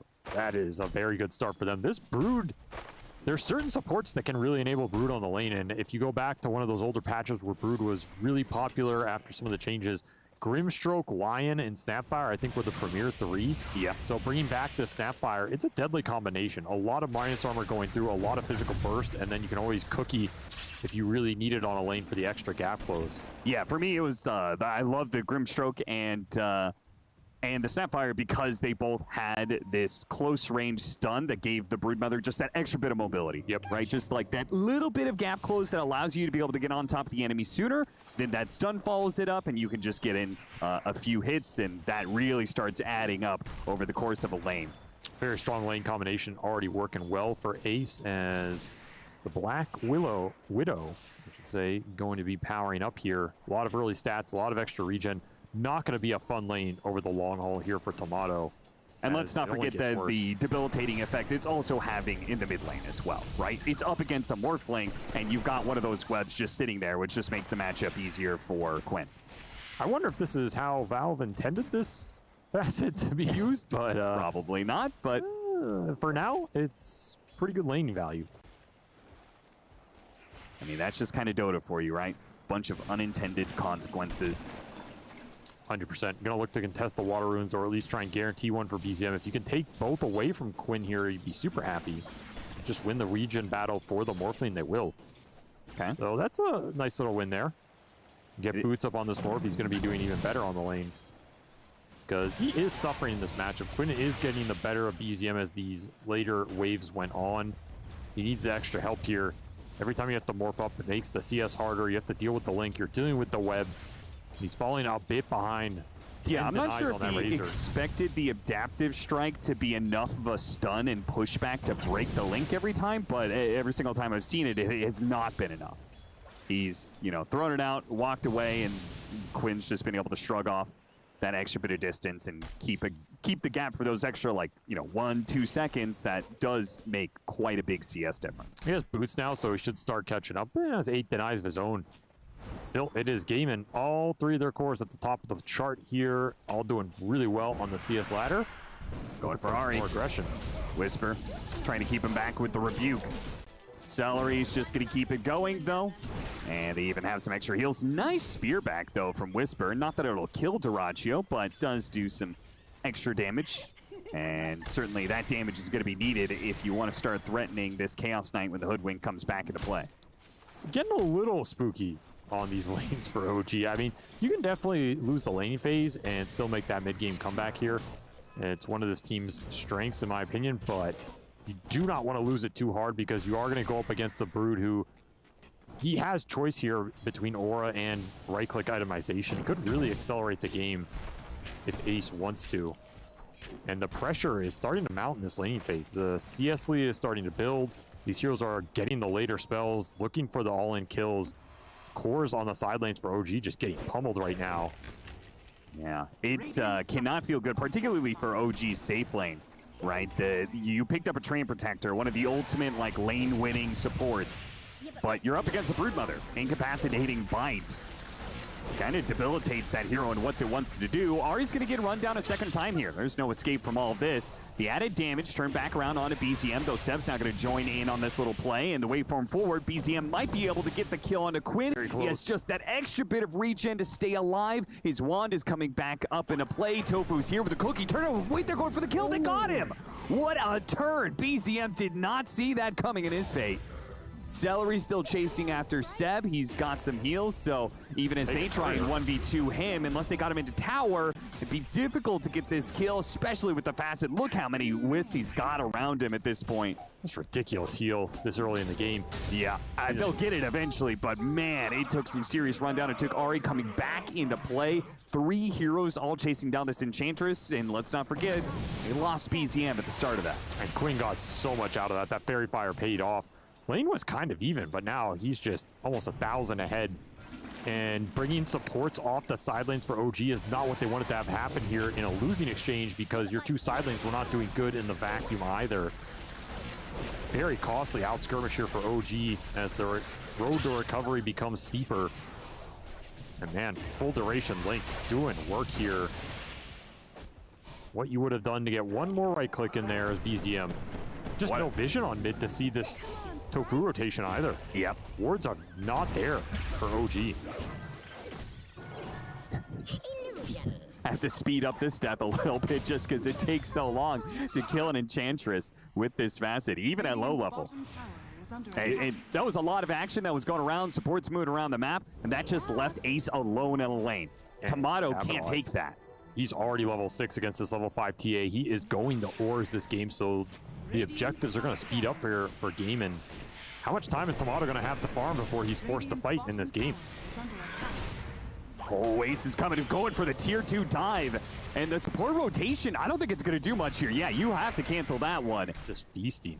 Once again, the Western European carries like to make that early movement through the gate. We see it here again with Duraccio. Not that he was needed for that kill, but he just opts to forfeit his lane and go for the push onto the enemy safe lane tower instead, using the strength of the offlaner right now, which is Ace, Broodmother, that is fully swarming the OG jungle. The lanes, it went bad for OG, and now it's about to become a nightmare.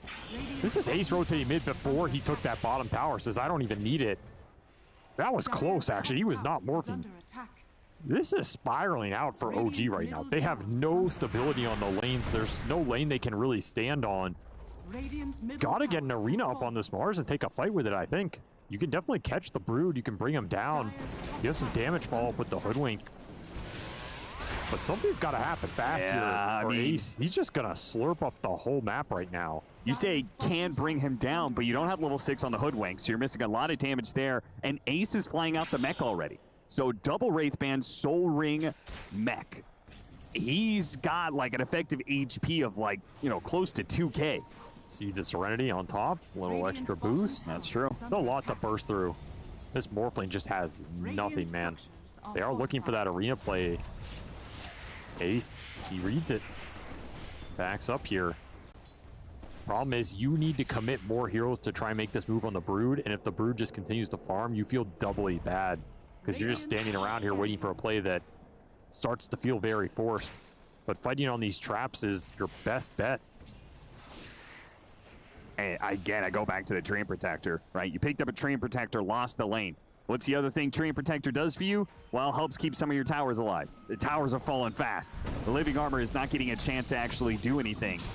Not this early into the game, not at this low level for a Train Protector, and not with this fast of pushes coming out from Game of Gladiators. Tree's also a hero that needs to fight around these objectives. At least that's where the better fights come for him. He's not going to have any left by the time you have Overgrowth. Tomato spotted by that same ward that they placed down when they killed him earlier. He's going to die a second time here. The Mars is going to TP in too late for the kill, potentially, as, wait a minute, they need some detection. The kisses, can it land? A long shot is off the mark, and it looks like Tomato is going to be, never mind, not a way to safety. Quinn comes in through the north, and they just surround OG. You only brought one hero to bail out Tomato. That's not good enough. Zeb shows up too late. It's a 4 versus 3 that they get a 4 versus 1, one after the other. turn it into a rout here. What is the play on the other side of the map? Dirachi almost 1v2ing them. Thank you so much. Obviously, the Dota 2 action continues. If you'd like to watch the remainder of this game, you can do so at twitch.tv/EWC_Dota2. There are multiple streams running, and you can check out any of those games. Just before we pull the gameplay off, Suns fan, what have you made these first sort of 10 minutes of laning phase, and what would you expect to happen in the next 5 to 10? Yeah, so typically in Dota these days, the laning stage is pretty important. Gaming Gladiators, though, especially the last year, they've been the absolute, well, when I say last year, not this year, the year before, they were the absolute best at taking a laning stage advantage and then just winning within like 20, 25 minutes, which is pretty low amount of time for Dota. Yes. This last year, they've kind of, it feels like a bit shaky compared to their current form, but they stomped the laning stage here, and they have a Broodmother, which may be the most annoying hero to play against in Dota it's right now. really annoying to look at as well. Yeah. Those I waves love everywhere. that hero.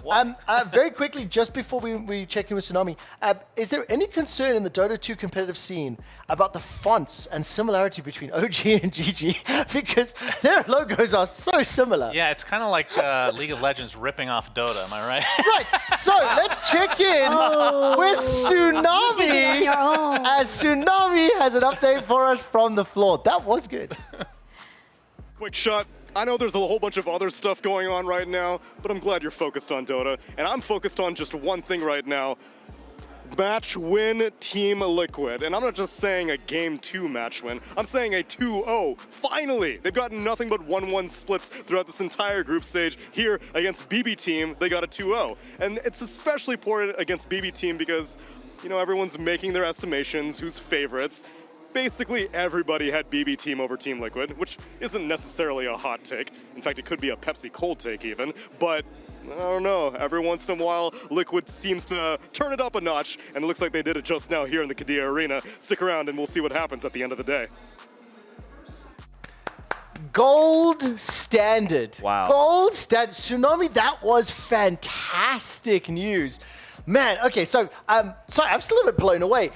We don't record these together, so I'm just very impressed. Well done, Tsunami. Yeah, it's like as if he's like one of our crew already. He is. We got chatting on the bus ride home yesterday. We messaged each other on WhatsApp, and he said to me, "What can I do to make fun of Suns fan?" That was his first question.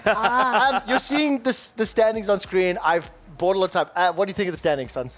Yeah, so Liquid beating BB Team, I mean, I can't say that's a huge surprise. It could have gone either way, but BB Team being 6th is a bit of a surprise considering that I picked them to be top 4, of course. Cannot wait to rub that in your face. Yeah, Entity in Group B, that's probably the surprise of the group so far. They're 2nd right now. They're doing extremely well. I did pick them, not on this show, but it's on my podcast. So you can go check the sources here, but I picked them as the dark horse for the tournament. I thought that they had good momentum coming into this tournament, even though they haven't done that well this entire year. So that's another team to look for. And then just a reminder, 7th and 8th of each group are eliminated from the Riyadh Masters. 5th and 6th will go into the lower bracket of that double ELM bracket, and the top 4 on each side will then face off in the upper bracket, have that extra life until they meet in the finals.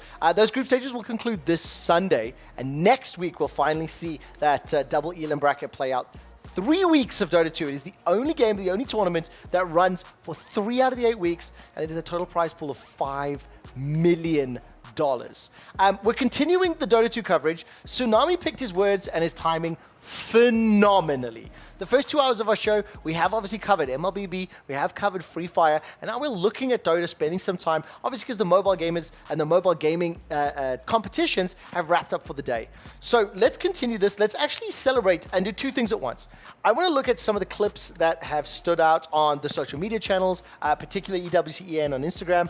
There's some great team fights, there's some great mechanical plays coming out, and I think, look, Suns, I'll leave it to you to decide whether you want to use it as a teaching moment or you just want to celebrate the play. And well, kind some of of them are just hilarious. But a shout out to you for picking, finding this good segment that we could do, because the clips on Instagram are hilarious. They are fantastic. Absolutely hilarious. The social team's done very well.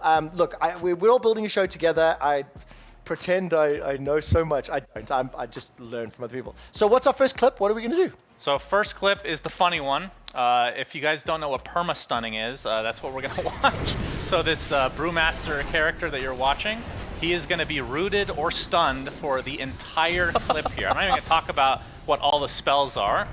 This is something that you kind of sometimes see on YouTube in like a pub game, like a low-level pub game, but this is in a competitive game, look at how long that he cannot do anything. Is this intentional? Well, so they have a lot of long range, like stuns and roots and all that. They're going to kill him here, and he's going to buy back instantly. Rage buyback, as we like to call it. I want to play a game. Uh-huh. How many seconds consecutively, let's say through this, was he stunned? Oh, do we have? Well, I have the immobilized count. I have the number. Let's go with it. Yeah, immobilized. Okay, let's say unable to move, basically under the effects of crowd control. Okay. Give me a rough number. We watched the clip. You watched it once, 14 twice. seconds. 14? We just watched the clip. What is your gut telling you? I see 10. 10? I'm thinking around like maybe 18 or 17. 26 seconds. Wow. That's yes. Okay. That's Yep. quite a long time for rage MLBB. inducing, as we like to say. Yeah. And that's funny in Dota. Oh, okay, yeah, next. that was hilarious. So if we get into the next clip, this one's a little bit more educational, I suppose. I just want to show like what an ultimate can do. You're going to see a blue guy come from the bottom of the screen here, and this is his ultimate black hole. It's this massive circular spell that kind of sucks heroes in. It's a long stun, and the big thing about it is that it's channeling, which means you can't do anything else while you're casting this. It means you can be canceled by a stun. And it's really hard to get off. Can I give a shout out to anybody who's watched K-Drill who plays Malzahar, cancelled Malzahar? This is specific. Yeah, thank you for bringing it back. Okay, look at the red health bars, right? Team Liquid players, they are the ones you can see them being sucked in, right? So that's just the visual and like the impact of that. The Liquid players, are they immobilized? Can they do anything at the same? Like, can you still inside the black hole? Yes. It is a full stun. You absolutely wow. can. And I don't believe there's anything. Okay, there's like maybe 1 or 2 things in the entire game that can take them out of it. It's that powerful. It's like a really considered like one of the most powerful ults in the game. Wow. Okay. Cool. So next clip that we're going to be looking at is, you guys know what illusions are? Do I need to explain that? I think you should explain it. I do, but I think you should. So I know this there's hero two different ways is to get actually existing in the bottom right. That's Windrunner or Wind Ranger, whatever you want to call her. Wind Ranger now. There's an item, or there's also a rune. Doesn't really matter. That will provide something that gives illusion. So it's just copies of your hero that aren't real. And those are those blue ones. Right, the blue ones are just copies, and in this play, you can see BB Team using that to try to scout a little bit and maybe get them to use some spells on it, and that's exactly what happens here. And you saw the black hole from the previous clip, and you're probably wondering, why is there a black hole? That's not Enigma. It's not the same hero. That's because Rubik, another educational moment, Can steal it. Can steal the ult, and that is an enormous ult to steal, of course. There was another key thing as well there, because you're focusing on the illusion, you're focusing on the heroes. The observers did an amazing thing of vision toggling, because the Wind Runner / Ranger was hiding in the tree line, so it was out of vision from the opposing team, the Dire side, and of course using that illusion, just running around a circle. So it's like, we think there's a ward here, probably, is my guess, or I didn't know if there was a tie. I don't know how. Possibly. Yeah. But literally just like, please come find me, please. I'm dumb, and they just took the bait. The question is, towards the enemy, can they tell the difference between you and it looks real. No, oh, yeah. Bro, they can't even tell when the Centaur Tempest bro is charging at you. So they're not going to tell when so the it's the same thing. Centaur Tempest, bro. What was the what was it? It was Tempest, Team Tempest. What was the name of the hero we looked at earlier? Spirit Breaker. Wow. That was right. way off. Wow. We're gonna move on. You can just call him Cal Guy. I had it written down in prompter. I didn't have my prompter. That's why. Next clip, please. Yeah. So the final clip is an Aegis deny. So we talk about these big creeps, these big objectives that you have on the map. This huge guy in the bottom corner, that's Roshan, and when you kill him, he drops a very important item called the Aegis of Immortality. And when you pick it up, it basically just gives you a second life. So we're going to slow it down here. You can kind of see it down there. It's like this orange, yellow, glowy, circular thing. We're going to have to rewind this again. But the cool thing is that this other hero on the top of the screen named Darkseer, it's a purple guy, he creates this blue tentacle-looking wall, and that creates, now that we know what illusions are, it creates illusions of all the enemies that pass through it. Whoa. And he uses one of those illusions, you can kind of see in the bottom left of that pit, to deny the Aegis. So he actually attacks it, and then just deletes the item entirely. So basically the whole objective is wasted. Do all illusions like deal damage as well? Can they do things? Oh yeah. So well, they can't cast spells or anything like that, but yeah, they do damage. Wow. So Okay, this is a very high skill play. Very loosely as well, you just mentioned the word deny. I think we might have something up. Oh. So what does deny mean? Because it's a mechanic that doesn't exist in either MLBB, League of Denying Legends. just means killing something that the enemy might get instead. Was deny in Smite as well? I'm trying to think of. I can't. Does it think look like I play Smite? No. Okay. Okay. So let me rephrase the question. I don't know which of the MOBAs copy deny. That's the more important question. I don't think think it's dropped. Maybe none of them. I Is that think so. possible? I think it's one of the first mechanics that's dropped. Did we explain it? No. No, we're So gonna- we should we're going explain. to. Apologies. Sorry, I got trapped in it. So what does it deny? So deny, well, typically when you're talking about denies, it's going to be in the laning stage where if a creep gets low, let's say I'm on the left side and the enemy's on the right, the left hero, when the creep gets low, you can attack your own creep to kill it so that the enemy doesn't get the gold and a little bit less experience. They still get a little bit, but it's diminished. Okay, And so that's a very unique mechanic to Dota. I've just found out that what we want to do is for the rest of these little slang sections, we're going to play this as a quiz. Oh. Okay. I took an opportunity because we had Deny. It was just mentioned in that last clip. It was a great segue. So thank you to our scriptwriter. So I've got a term, slang. It comes from Free Fire, and I'm going to ask Shays to make a guess on what this might mean. Okay. Trogon. Trogon? Trogon. Trojan. How would I? Okay. I'm not gonna say anything. Okay, let's go. How do you pronounce it? Give me a prediction. What do you think this is? I want to know how you guys guess pronunciation and what does it mean. So I'm gonna let you guys think about it. I can jump in if you want me to help. We can do this, but I want you to go first. I was thinking Trogon. Okay, what is it to you? And I feel like it could be you throw something and it's gone. That is actually quite good. But Educated Okay. like, it's quite far off. I'll continue the theory. Very far off? I read it as Trojan, and I think it's a decoy, like a Trojan horse. So it either mimics yourself or it's something. Just, do you have a guess? I'll say, you know those icebergs? What were they? The gum wall? I keep calling them icebergs for me. I'm getting colder maybe you and block colder. out like an entrance. Okay. Or something like that. What actually is it? Okay, let me warm it up for you guys. All right, thank you. Drogon is actually a weapon. Oh. It is a weapon. It's a shotgun, and it actually can switch between a shotgun and a grenade launcher. Oh. Wow. So it literally throws things. Yeah. Yeah. It's almost close enough. Quite I think. close. Quite Okay. close enough. Now you should know this one. You've heard this a lot. do know this. I'm coming straight to Suns fan. What is a flicker? Flicker is a blink, but it's a one-time, like very long cooldown blink. Okay, so explain a blink because I don't know if anybody knows what Blink is like teleporting yourself to another location that's somewhat nearby, but like instantly. And Yeah, that's correct. I taught him that just you now. sound so. Do you know what? Do you know what? Actually, well, this makes me happy because we picked slang that's actually easy, but it's a core mechanic. Yep. So we need to crank the difficulty up. That's what I'm thinking. So tomorrow's Sunday if we do this again. Okay. Okay. Oh, this is a fun one actually. Ooh. Does anybody here have experience playing TFT? That's Yeah, I've crucial. heard and I've watched, but You've I heard, you've don't watched? understand. So I'm gonna come to you last. Okay. Bunny, what is hyper rolling in teamfight tactics? Actually, do you even know what teamfight tactics is? Fantastic! Oh, wow. So give me an explanation. What do you think hyper rolling is in teamfight tactics? It's a game that can be played on mobile, can be Okay. played on tablets, can be played on PC. Okay. It's also in the genre known as Auto Battler, which is based on a Dota 2 mod as always. called Underlords. As Can we not always. get into that Well, right it's now? not based on Underlords. What was it? No, Auto 'cause, Chess. it's Auto Chess, thank you. Yeah. And then Underlords is actually based on Auto Chess, so it was a map that then... RIP So, to Underlords. so nevertheless, do the words Auto Battle, Auto Chess. I'm going to give you a few seconds, and I want to hear a prediction. Hyper rolling in teamfight tactics. I'm just gonna go what Jace has done, like Yeah. Trogon, like just direct Yes. Yeah. translation. So it's an action, probably a skill that you are on a rush or in a really speedy mode to roll, I guess. Wow. Yes. Is it close enough? Okay, I think that is the answer. I think it's when you spend all your gold rolling to try to find a unit in the shop. So nailed it. The game, it's a bit complex to explain the game, but effectively you build units like you have cards, and you're effectively rolling through the shop so you can buy the right units. I am very impressed at how close you got to that. That's impressive. Not knowing the game, not knowing the genre, and then not knowing what it was. We're going to keep the quiz rolling, and now this is an ability quiz.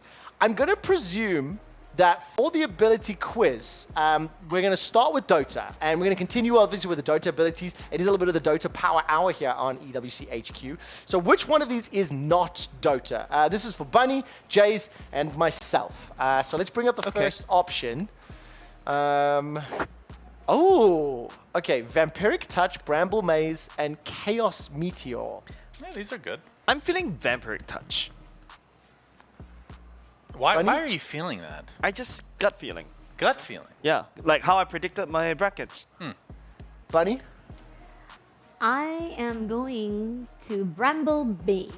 Okay. I think Chaos Meteor's ability, so I'm also going to go Vampiric Touch because I think it's the least Dota thing because I don't think anything in the game is as basic as a little touch. So Correct. Yeah. Very good. Yes! Congratulations. Let's go! Finally. I only had an advantage because I did know Chaos Meteor. Okay, next one, which is not Dota. Let's get 3 more options. We should try and get some icons into this one. Make it even harder. Yeah. Mix the game's icons if we can. Okay, Warpath, Torrent Storm, Temporal Displacement. I think Torrent Storm is probably the least because I think Temporal Displacement is kind of like a really fancy blink. And I think Warpath kind of sounds like, I don't know, a character that's just running forward. What do we think, team? I'm actually agreeing with you. I feel like Warpath is something that one of the heroes back there, if I can't remember, something like a Centaur War Chief would probably have, right? Wow, I hope you're right. It sounds good. Yeah. You said it with so much confidence, I believe you. So Torrent Storm is probably the one that's fake. That's what I think. Bunny? I'm always gonna go against you guys, so I'm gonna pick Temporal Displacement. I don't know why. She's right. No, Temporal Displacement sounds like, something that it sounds like something from StarCraft. Let's be real. I mean, Torrent Storm is from. Does. Oh, really? There's a pirate in the game, and that's his one of his upgrades that he can buy. Unreal. Oh, man. So did you just make Temporal Placement up, production team? I want to find out.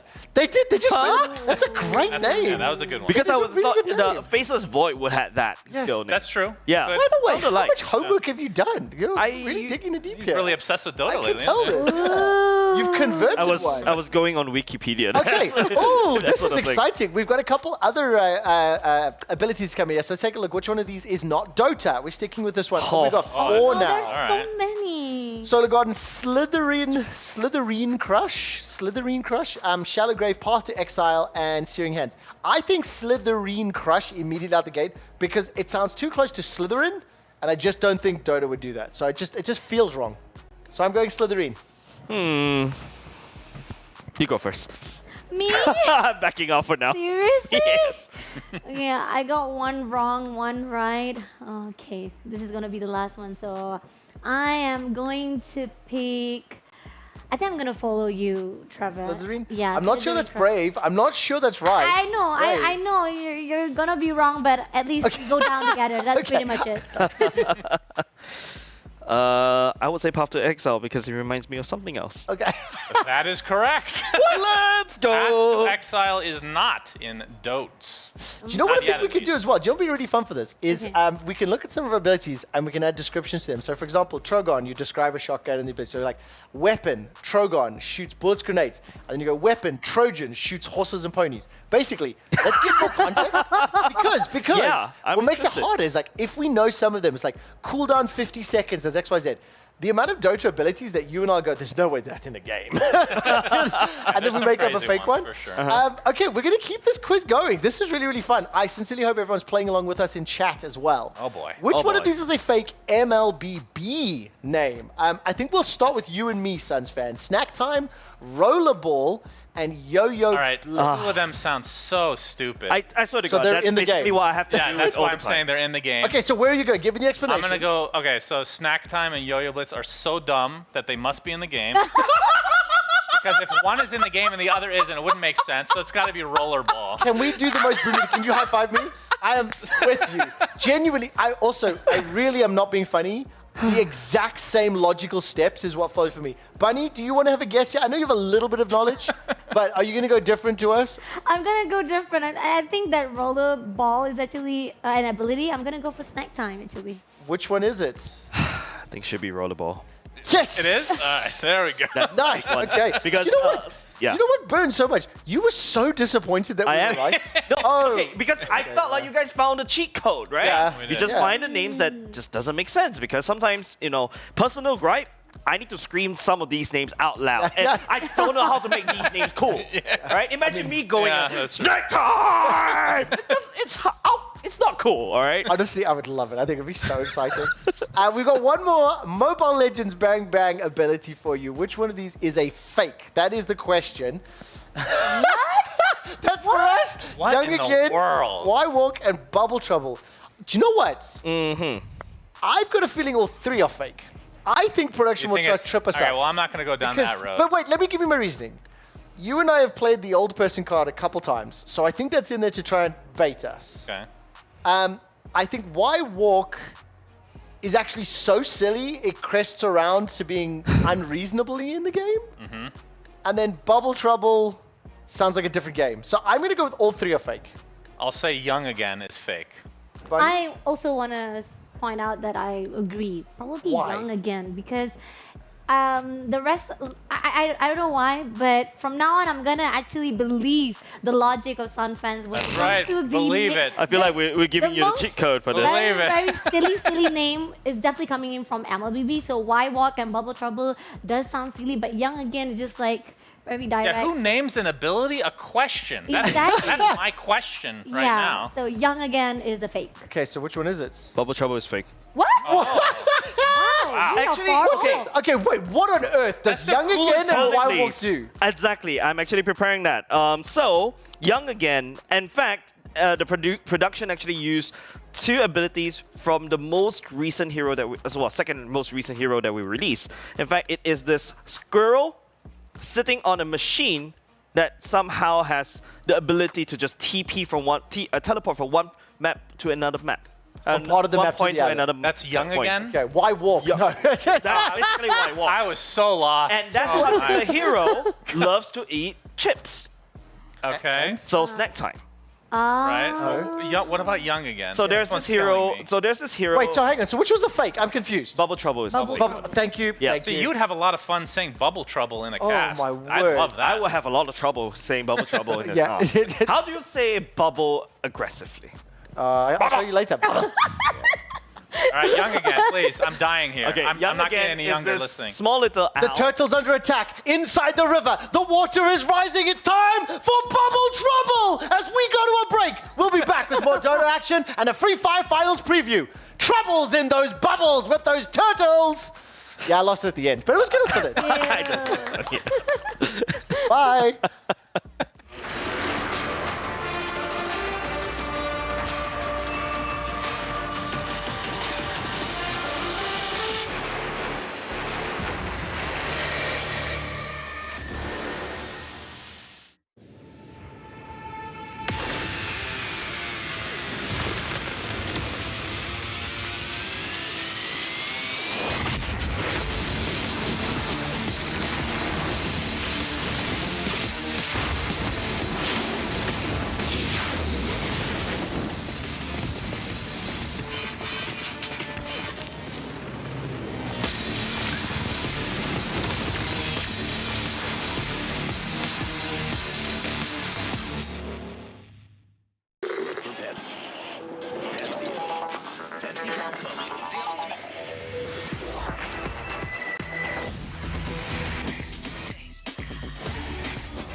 Counter it. Like, that's the point of the wave count.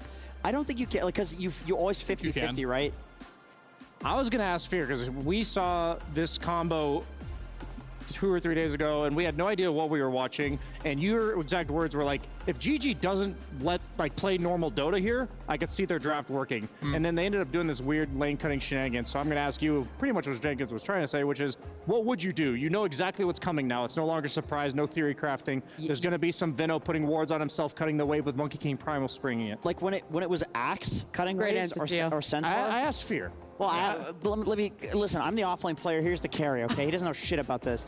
Well, he's the one that has to do something about it. He can let him speak. It was always like the Banes and the SDs of the world that would literally make the creeps lose aggro on you. But you can't do that when it's Veno and Monkey King, because the Monkey's just on the trees and can jump in and grab the creep wave. All right, so if you actually want to hard counter this strategy, I think what you have to do is you have to set up in the early game a ward on like between the tier 1 and tier 2. There's a high ground, right? You're gonna have to place heroes there, and you know they're gonna go there early. They have to position there to cut the first wave. Take that area, put your own ward there. When they come, you get a first blood there. If they don't come, you know they're gonna come. And I think you start as a tri-lane.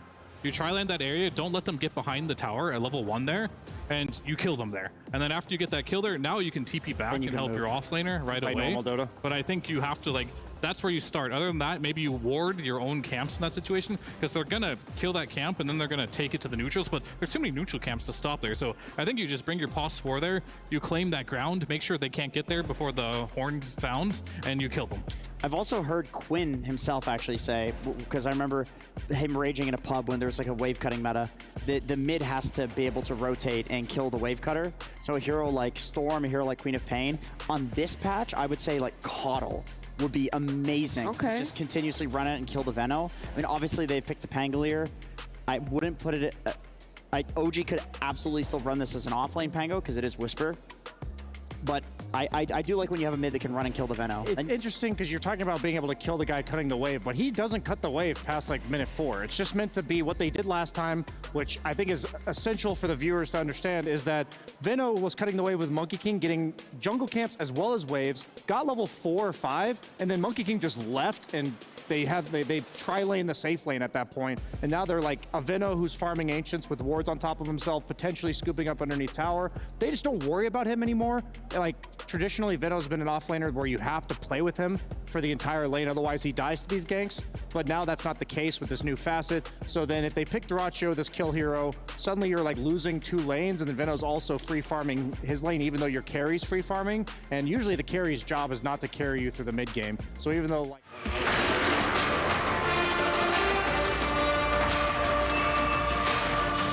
It's a non-aesthetic, the opposite.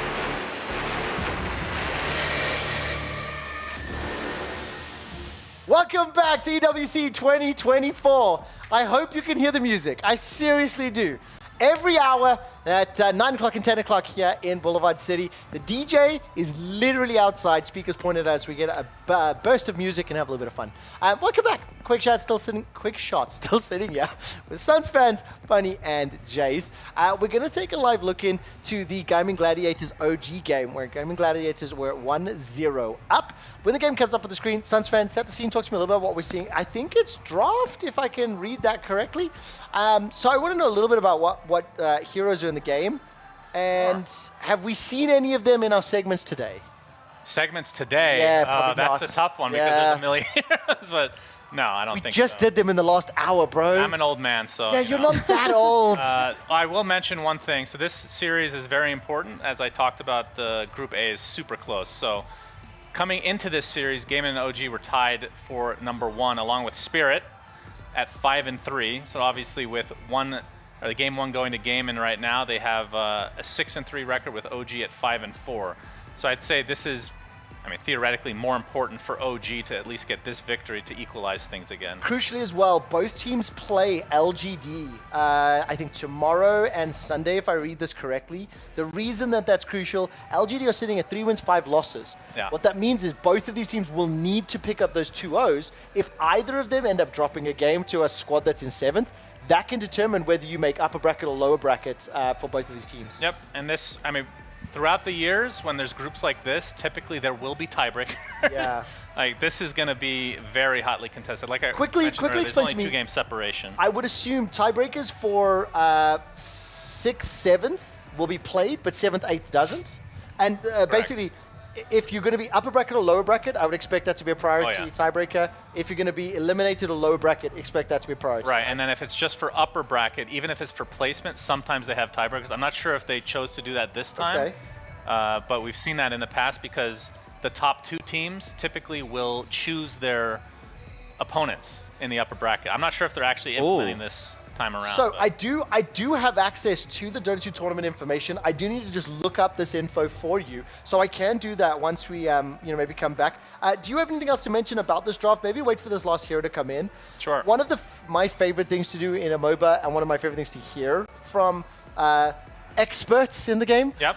When you see a draft, how you anticipate the composition to be played out and what the sort of strengths and weaknesses are. What would their keys to victory be, is how an American sportscaster would say it. Yeah, they would say that. I think for Dota, it's a little bit different, especially the last couple of years. Being able to look at a lineup, sometimes you can say, oh, they have this type of a strategy, probably like a very physical damage heavy lineup, or they want to push early, but it feels like it's at a point now where they can do so many things regardless of what heroes they pick that it's kind of hard to call.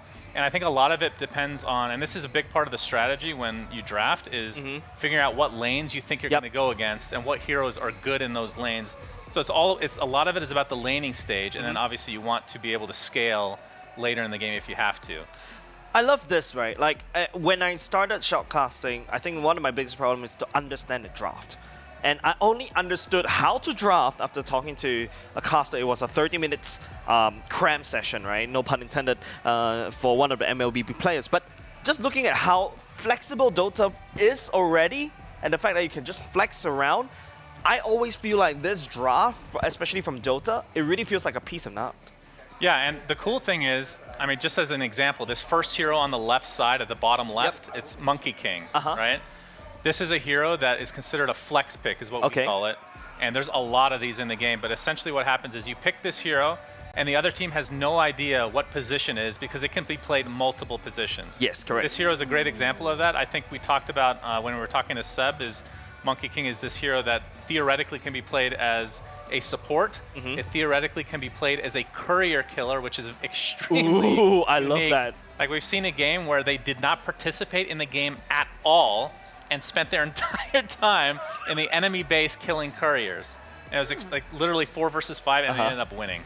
But in this case, it will be a support. But he's also played as a carry from time to time as well. How big is carriers in Dota? Because I think for MLBB, I think you experience firsthand. You buy the item, immediately gets delivered straight to your inventory. How big is it in Dota? Sorry, how big carrier? Is what? Like the courier itself. Sorry. Yeah, so early on, it's extremely important because you want to get it as fast as possible. So if the enemy kills your courier, it stays dead for a couple of minutes. Also, you buy more items in the early game than you do later. Yeah, you need like these little stat items, I guess you can call them, to just keep you at a healthy amount of HP. You want to get the consumables to be able to get health regen and whatnot to be able to stay in lane, because if you have to walk all the way back to base, it feels pretty bad. You're missing a lot of experience and whatnot. So it is fairly important, but the beginning of the game, the couriers are really slow, and they actually speed up with the more levels you get. One thing I do want to just call out as we look at the stage design here, there is something that is beautiful to watch, I think, from other esports audiences. We actually had a conversation about the AR elements in MLBB. Right. We had a conversation about the AR elements in Dota, and it is something that I actually think your communities take for granted. If you're not a Dota or an MLBB viewer, it's freaking cool. Like, seriously. I also think the AR elements here at EWC, all the stages have significant amounts of them, so it is great. It is just fun, and it's like, we got a lot of people on the production side, the camera team, the content team, that haven't watched the games. Particularly, a lot of people are impressed that there's AR for MLBB. Correct. Because we've become accustomed to it. I mean, I think it's been in Dota 2 for what? Yeah, I want to say 9 2015, 2016, roughly. Yes, I called it 8-9 years. Nailed it. Okay, last question there. As we are in game, I think we may be able to go to casters once I get one last comment from Suns fan. Which one do you prefer? Which team should I be supporting? Which team should you, or if you want spiciness, you go for OG, so that's a tie. Okay, OG. Then we have tiebreak. So the dire side. Listen, we're in a part of the world where spice is life. I'm for that. Would you like to say anything else? Well, I mean, I think these lineups are pretty interesting. There is a hero to look for on the Game and Gladiator side. It's if you look at the very top bar, it's the second hero. His name is Alchemist, and this is, again, there's a lot of anomalies in Dota, and this one is extremely interesting, I think, because you get more gold for killing creeps on this hero specifically. Like, he just gets more gold, so you might see like the net worth be like, let's say 8 to 10K in favor of Gaming Gladiators at like 30 minutes, and it might be an even game, because this hero's designed to have the lead in gold. And eventually, I don't think we're gonna see it, but this is another unique mechanic is late game, you can buy certain items for your heroes using this guy. Like, it's extremely unique. Do you know what I love really so cool. much? As our guests and the three of us are listening to our Dota teacher, you've really leaned into this role. And we're chipping away that old man bitterness armor. You love us, really. Thank you for the coaching. I would like to hear in from the casters in game, so why don't we tune in to the arena? And he is battling this out with a flame break, and it looks like with the bug coming over, they gave Tomato level 2, and that was enough. Good read by OG the situation. Solo experience on Tomato gives him level 2. He has the Shikuchi to get there and the bugs to win the fight. Problem is, he does miss out on some decent amount of CS as the creep wave went under tower, but worth it in the end? Yeah, 100% worth it. It's going to give a lot of extra time for Seb to get some regen back out on the lane. Huge XP for the Weaver, and you shut down that cutting action, which kills a lot of the momentum for the Veno. I think Weaver was a good response to what gaming we're trying to do with this monkey Veno. It's one of the carries that can easily make that rotation very quickly, give you the super high kill threat with the swarm coming through that you just can't sit there and trade back, even if you have a bunch of plague wards. It's a nice idea. It's working out pretty well so far. Also, just limited lockdown between the Veno and the monkey to deal with the Weaver early on this lane. Yep, Tomato should have a very good time up here. May have to push this monkey towards the courier killing sooner than you prefer. Yeah, I think that part of this idea, you cut the wave, and then you're able to farm some extra neutrals, and the Monkey King, while you're farming those extra neutrals, can also go for the courier pick off, and then still be able to get back in time. Seb does get hit by the Gale, while Ari's going to get run down at the bottom lane. Lane shenanigans getting weird on both sides of the equation, but it looks like in this instance, Game of Gladiators will walk away the winners of both. When it comes to the kills, though, the bug and the go here from Tomato. In this 1v2, can Tofu kick Tomato away from Ace enough that everything will be fine? He still has another Shikuchi coming up, and Ari's coming in from the save side, and Impale long enough to be able to land, and Ace will die again. All right, Tomato very happy with how this is going. This is carry acceleration right now, shutting down a kind of cheese off lane pick, and you're not feeding kills elsewhere on the map. I mean, you gave up a Nyx kill, but Beast is getting something off of what's a very tough lane. Especially considering the Nyx rotated top, you need to make sure that that play works because you are leaving Whisper alone in a lane that it is not fun for him. Yeah. This is a Maiden Alchemist lane we've seen Gaimin play again and again over the last 2 years. They're very comfortable with it, very confident with it, for good reason. You will abuse almost any melee offlaner heavily. Very strong laning hero. We see Entity's Kataomi. They've been playing it for position Alchemist non-stop, and for a good reason. It's just Acid Spray and Unstable Concoction are very powerful spells. You don't have to fixate too much on the farming aspect of the hero all the time. Though that is something Dyrachyo would like to be doing more of. 11-5, as much as they're pressuring Whisper, they're also not getting that much CS for Dyrachyo in the first place. And now it may even die with a rotation coming in from behind Seb. Now it's OG who are bringing the tri-lane to every single situation. Tofu's gonna hop down, might be able to turn around and kill Seb. Instead, the Axes come out and finish off him, but a beautiful Boundless Strike.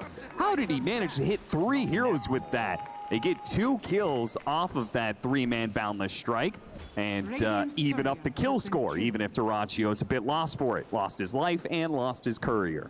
The thing, though, is he actually got the kill on the Beast from the Acid Spray tick, so he actually got a decent amount of gold out of that from the grave. Not bad. Maybe not too sad about it, all things considered. Nonetheless, very even laning phase across the board, which, if you watched Game 1, is a stark difference here for OG. Actually going to be able to play Dota 2 in this game. Yeah. That's a good thing.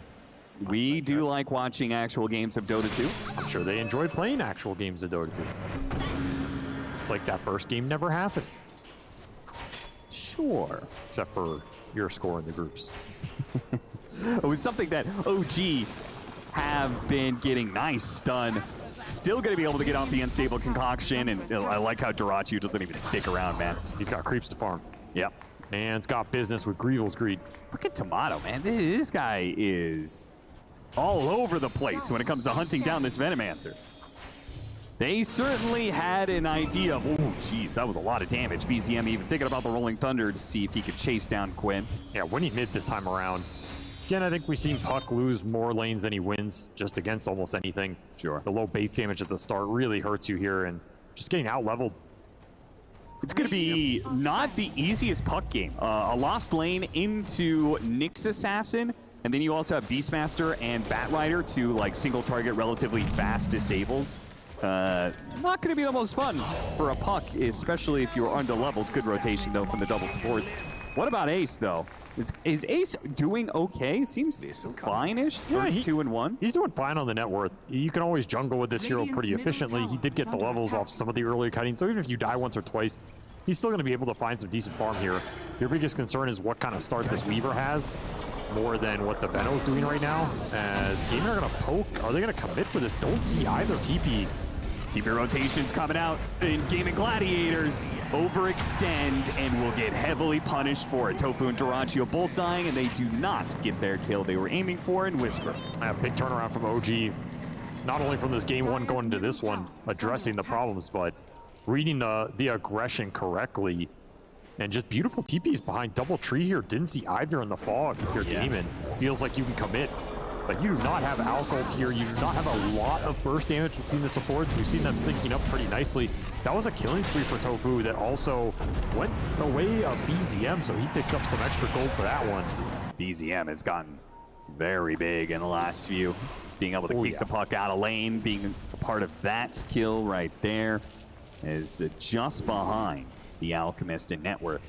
Good place to be. Ace has got his level 6. Not going to be the same kind of terror he was last time we saw his core Venomancer, though. In his matchup, we saw how he was just able to hit his level 6 and just immediately pop the ultimate on the opposing carry. Weaver's not the kind of hero to be bullied like that. First coil going to be used, and BZM, who's having such a great game, is hunted down. A 3-man gank team from Gaming Gladiators proves to be stronger than OG's trio, as they're going to be able to get the 2-for-1 exchange. Huge turnaround between these two mid laners there. Gaiman bring in the support numbers again. The synchronization.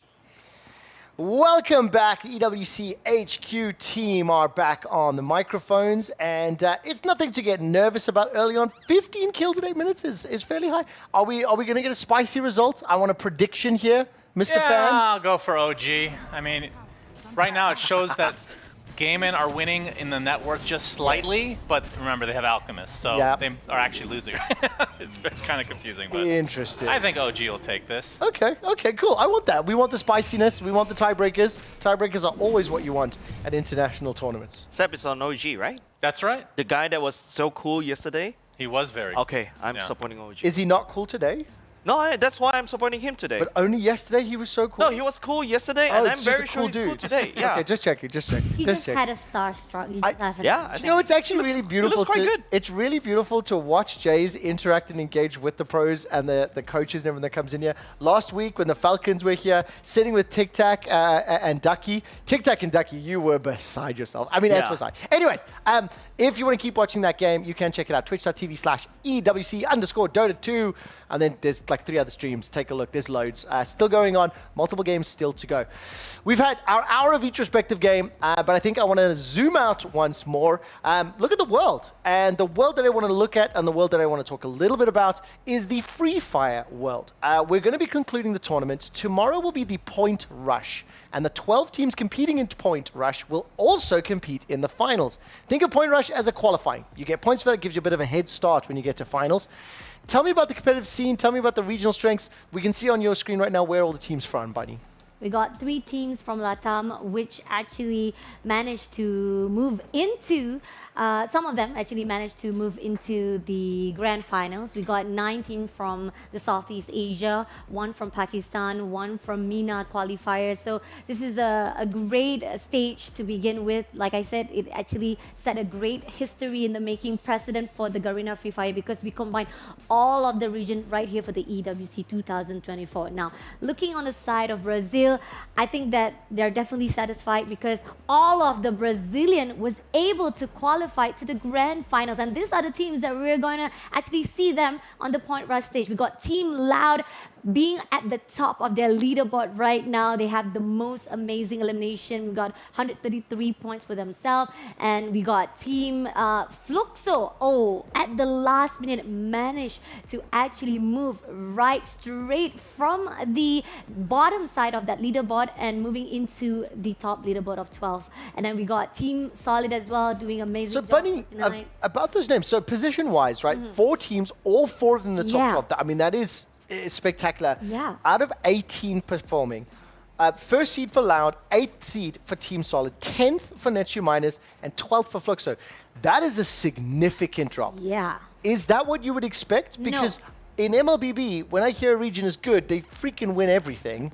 And here, there's that giant skill disparity, even within the same region. Okay, I'm just gonna pick out just one name. I mean, Netsu's Miners as well as Team Solid, they have the history. They have been well known throughout the years in Free Fire community, but they have been struggling throughout most of the championships. So for them to even qualify to the grand finals of EWC 2024 is amazing already. But Fluxo just recently almost close enough to reach the championship of SPS Mobile Masters. They're at the 2nd place, and I put them as the top favorite. And yes, they are moving into the grand finals, but their performance was just vastly different from what they have done from previously. Now, we've got one other region I also want to talk about, Southeast Asia. What do their teams look like? How strong are they?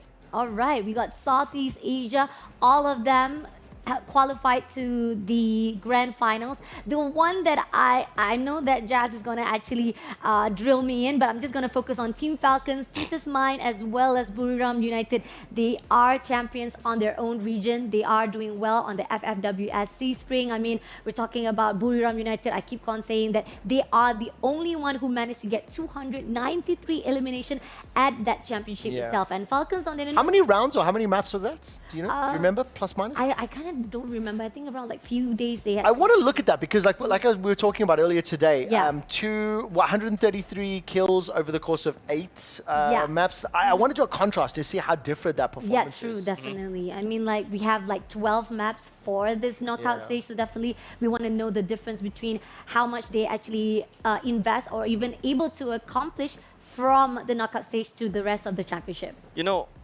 Fasha, I'm looking at your sheets right now, right? I know we talk about RRQ. I'm going to burn you for that one. But apart from that, you're not giving Indonesians a lot of time to shine because right now, just behind RRQ is EVOS Esports. Is that from Indonesia?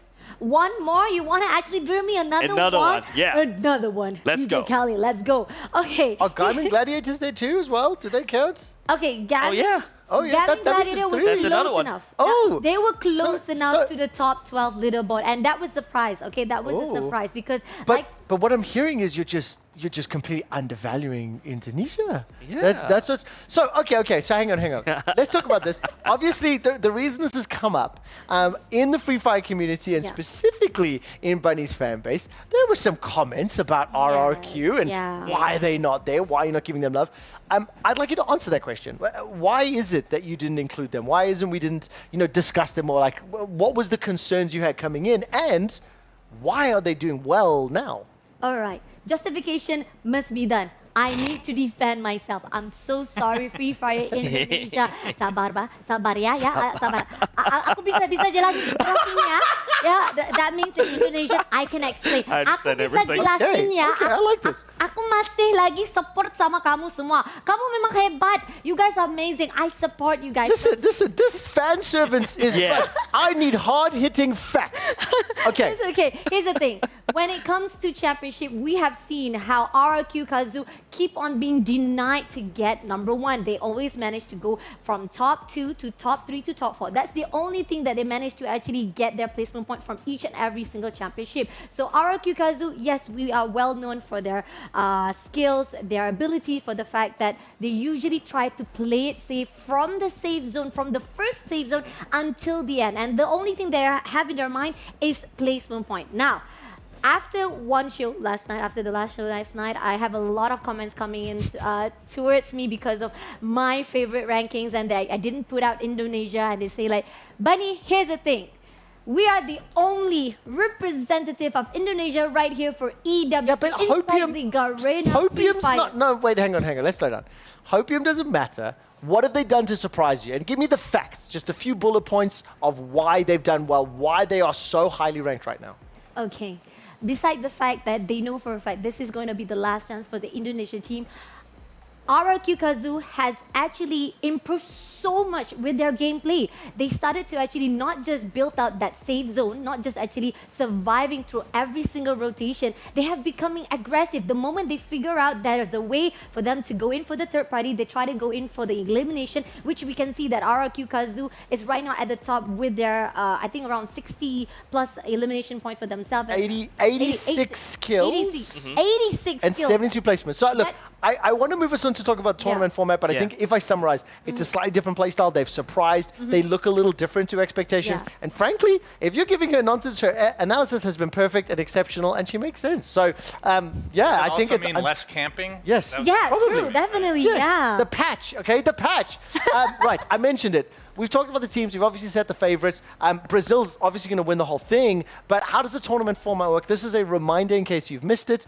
Bunny, walk us through the 3 stages. Actually, maybe let's just go points rush and then grand final. Okay, we're done with the knockout stage. Yep. Now we're moving to the point rush stage. Now, point rush stage, the only objective they need is only that they have to get an accumulated points to actually head start to go to the grand finals. Now, those who are at the top, who manage to go the booyah for the first placement point on that point rush stage, they will get 8 points. And then moving down to the second place, they will get 6 points. But after that, moving towards the end of 7th place, they will only get 1 point each being defeated at the end of the day. And those who are at the bottom of 10, they don't get any points. So just whatsoever. to make sure I understand this correctly, even if you win the points rush stage tomorrow in its entirety, you only start finals with 8 additional points. Yeah, that's all. If you watched our show yesterday, 8 points is the difference between Loud and Buriram. That jumped up. One map. Yep. Like that can legitimately be the difference between winning and taking home the EWC 2024 trophy and prize money and losing. Who are the best performers in the knockout stage? I keep doing this and I'm going to keep doing it. It's the power of being the host. Loud, of course, it's Loud. 39 eliminations for Yago. 36 coming in for Juan 7 and Cypher. Am I saying that right? No, it's Chown 7. Chown. Chown? Yeah. Wow. Brazilian C is like, wow, okay. Today, yeah. I actually had to ask the caster. I'm so glad you did. Yeah, I did. I want to confirm that. How do you actually pronounce it? Would you have said Chown? Nope. Well, how would you have gone? QN? Con 7. Okay. That's very American. Yeah, that sounds really American. That sounds We like to butcher everything. The thing that I would love to do, I don't want to do it today. I'd love to give you some time to research it. I want to look at 39 eliminations in 8 rounds of play or 8 maps. Each of these teams played 4 maps per day. I want to know how that equates. Is it high? Is it low? I save it because it'll be a good conversation for tomorrow. Because the only other thing is who are going to be your top 8 predictions? We know our 12 teams. I think you've got the list in front of you in case you need that. Who's going to be in your top 8? Okay.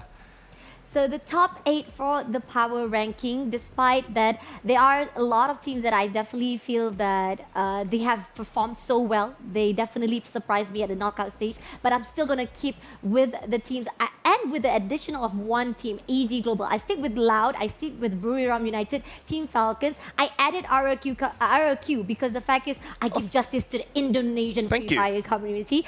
All right, you're welcome. Oh, that is just, you are buckling to pressure. To be fair, they're in the top 8 now. They're in the top 8. I still keep Twisted Minds. I still keep, because I feel that Twisted Mind, this is one of the teams that should be looked out because they have been playing very, very nonchalant. I feel like no, seriously, because the fact is, whenever they go into grand final, they will actually pop off out of nowhere. So when it comes to the only qualifier, they always show just a little bit of light. So there's a possibility they will surprise us. I would like to ask if we could have that top 8 on screen for just one more time. And out of the top 8, I'm going to ask all of us to predict who's going to win the tournament. All right, let's go.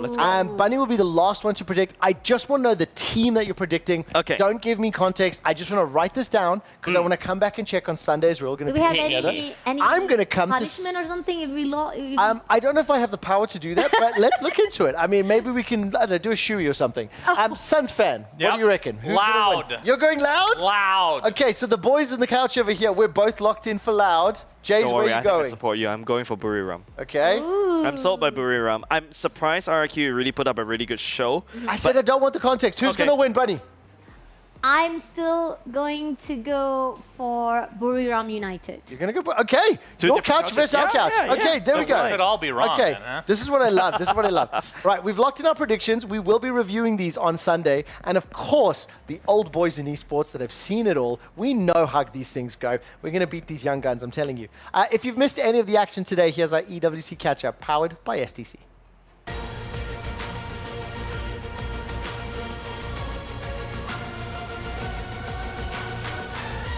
For the first time in 2 weeks, Jay's catch-up and talking about the game is actually going to be pretty focused. We've had so many games, so many matches, so many events to take place, but today was a single best of 5. What happened?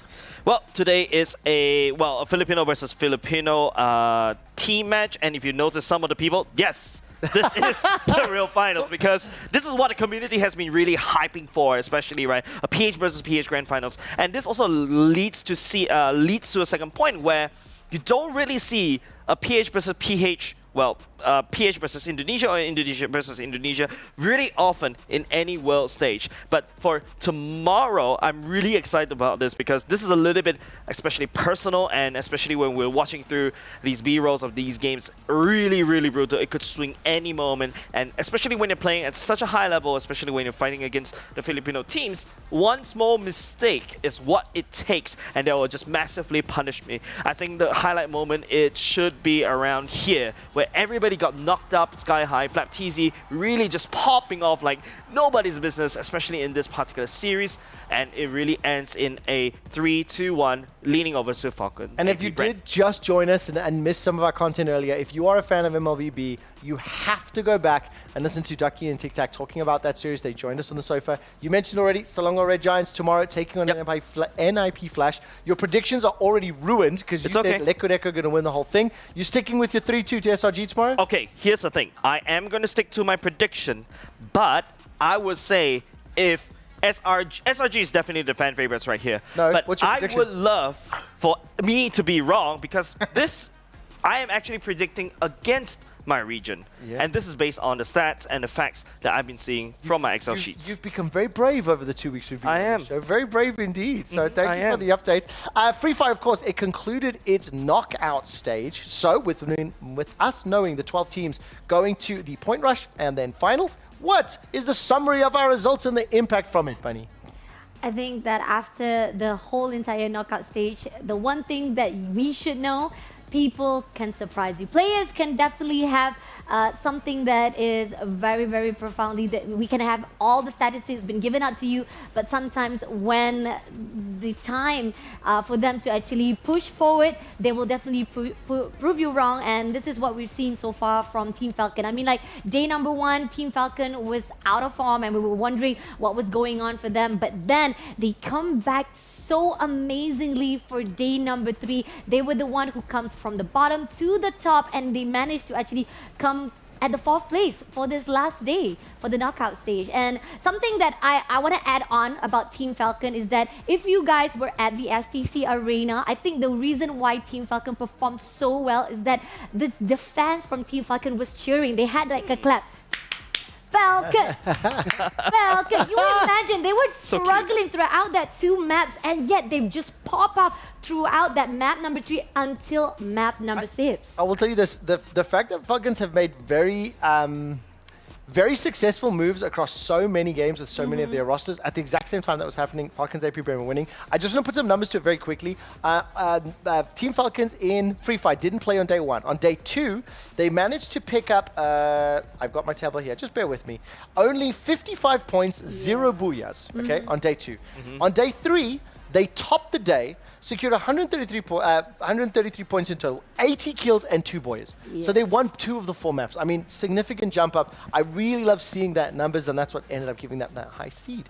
Now, Dota 2, I'm hopeful we have the Dota 2 standings. What I'd like to do is pull the standings up. We don't have the particular individual match results on them. I'm not sure if you've been tracking those in your side, Suns fan. Break down for me maybe with some specific games, if you happen to know them, what we've seen throughout the day. Yeah, so Gaiman, I mean, the exact stream we were watching, wait, was that? Yeah, that was Gaiman versus OG. Yeah. That one, very important. You can see Still the top going, 3 right? are tied at 5 and 3. Wow. So separation is not there yet. We kind of anticipated this coming to the tournament as well because this is the group of death, of course. Falcons Heroic.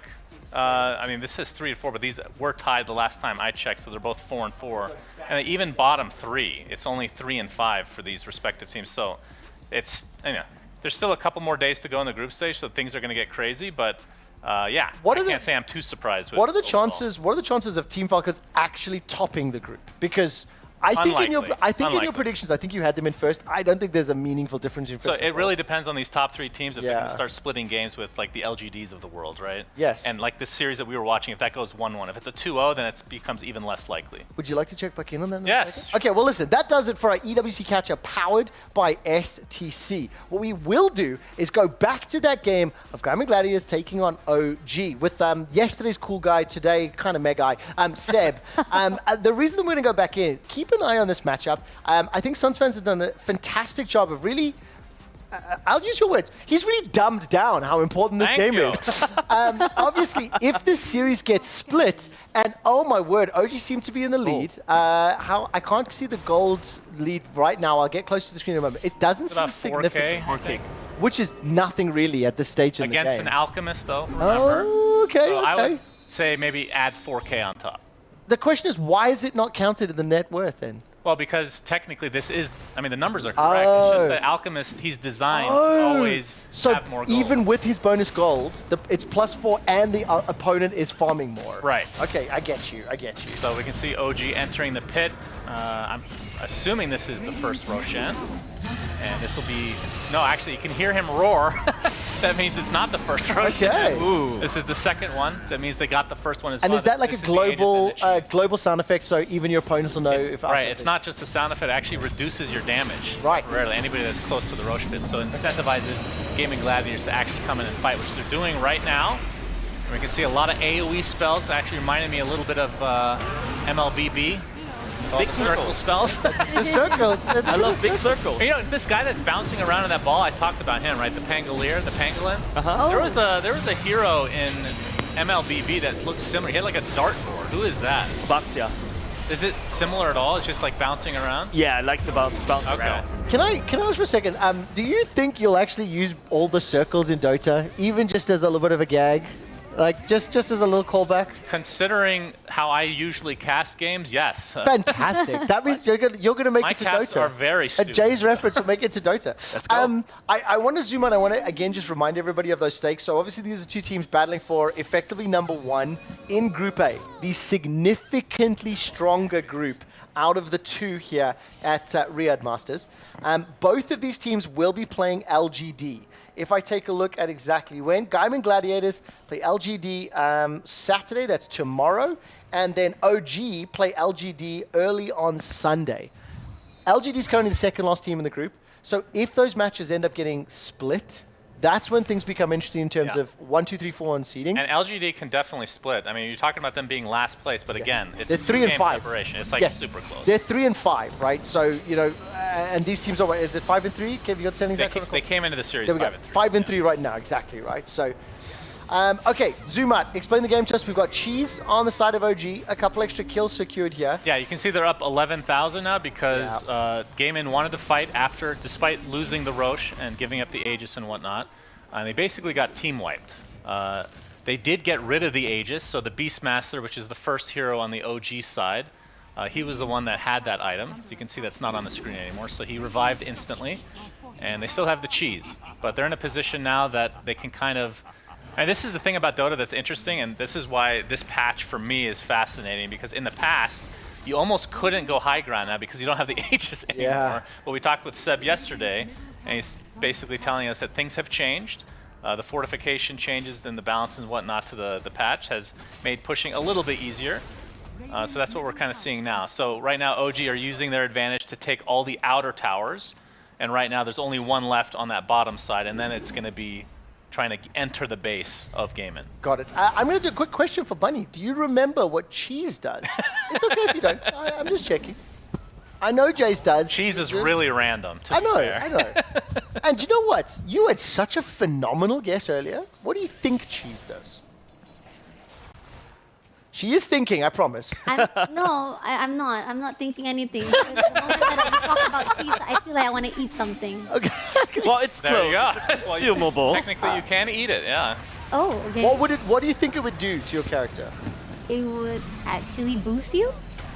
Okay. Honestly, you are just, you've got a designer's brain. Yeah, luckily heroes are not lactose intolerant in Dota. So cheese is a benefit, in fact, as we're seeing another team fight. So if you guys want to hear another hilarious thing about cheese, so cheese, it gives you a bunch of HP and mana, right? There's an item called Block of Cheese. Block it's the upgrade. Well, I tell you what, we're going to keep discussing what we're going to have for food. Maybe we right can do now, that in a future segment. I would like to hear in from the casters. Oh, okay.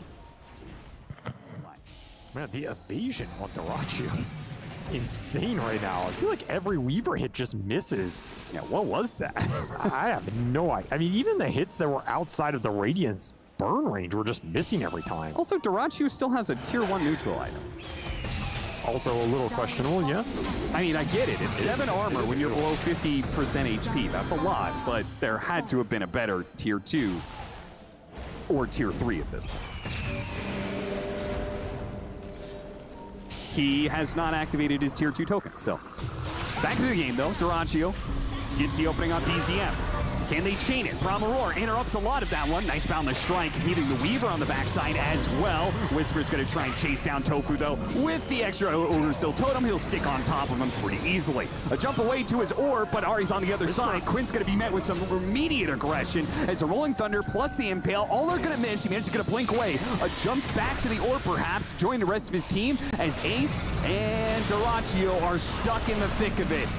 Dyrachyo's going to come back in. They're all pretty well lined up here. This is going to be an orb that does some good AoE damage with the buyback coming in as well from Tofu. A Silence, a Yules. Do they have any AoE stuns to hit Tomato with? He pops BKB, hits the time lapse, makes a run, a 180 to the other side. They still have the vision of him. He goes for a TP away. Is it too late, though? Too much damage. They overwhelm the Weaver, get the kill, and look for the final member of OG still alive. It's Ari, whose spike carapace will not save you this time, my friend. 3 heroes hunting him down.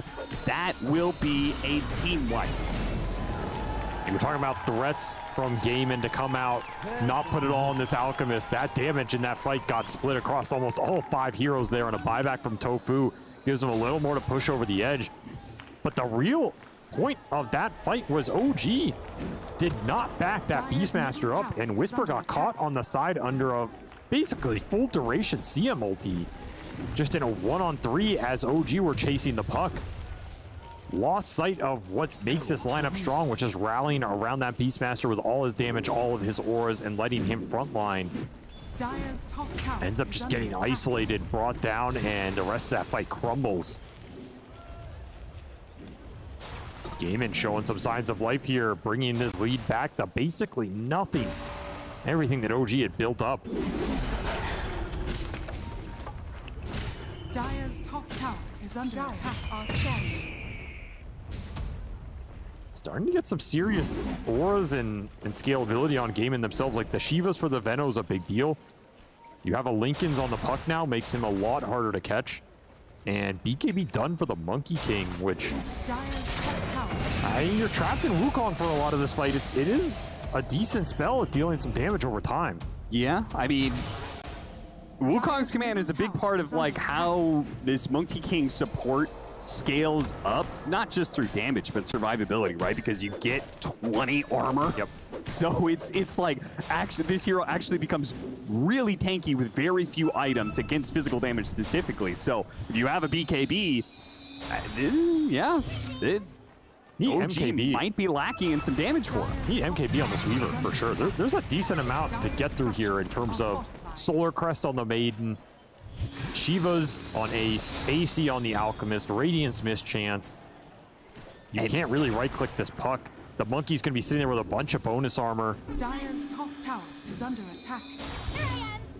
Tomato will try and finish up Daedalus here first before MKB, but feels like the lower damage item. Especially if this Solar Crest gets thrown on the front line, whoever the Weaver's hitting. Tower is under attack.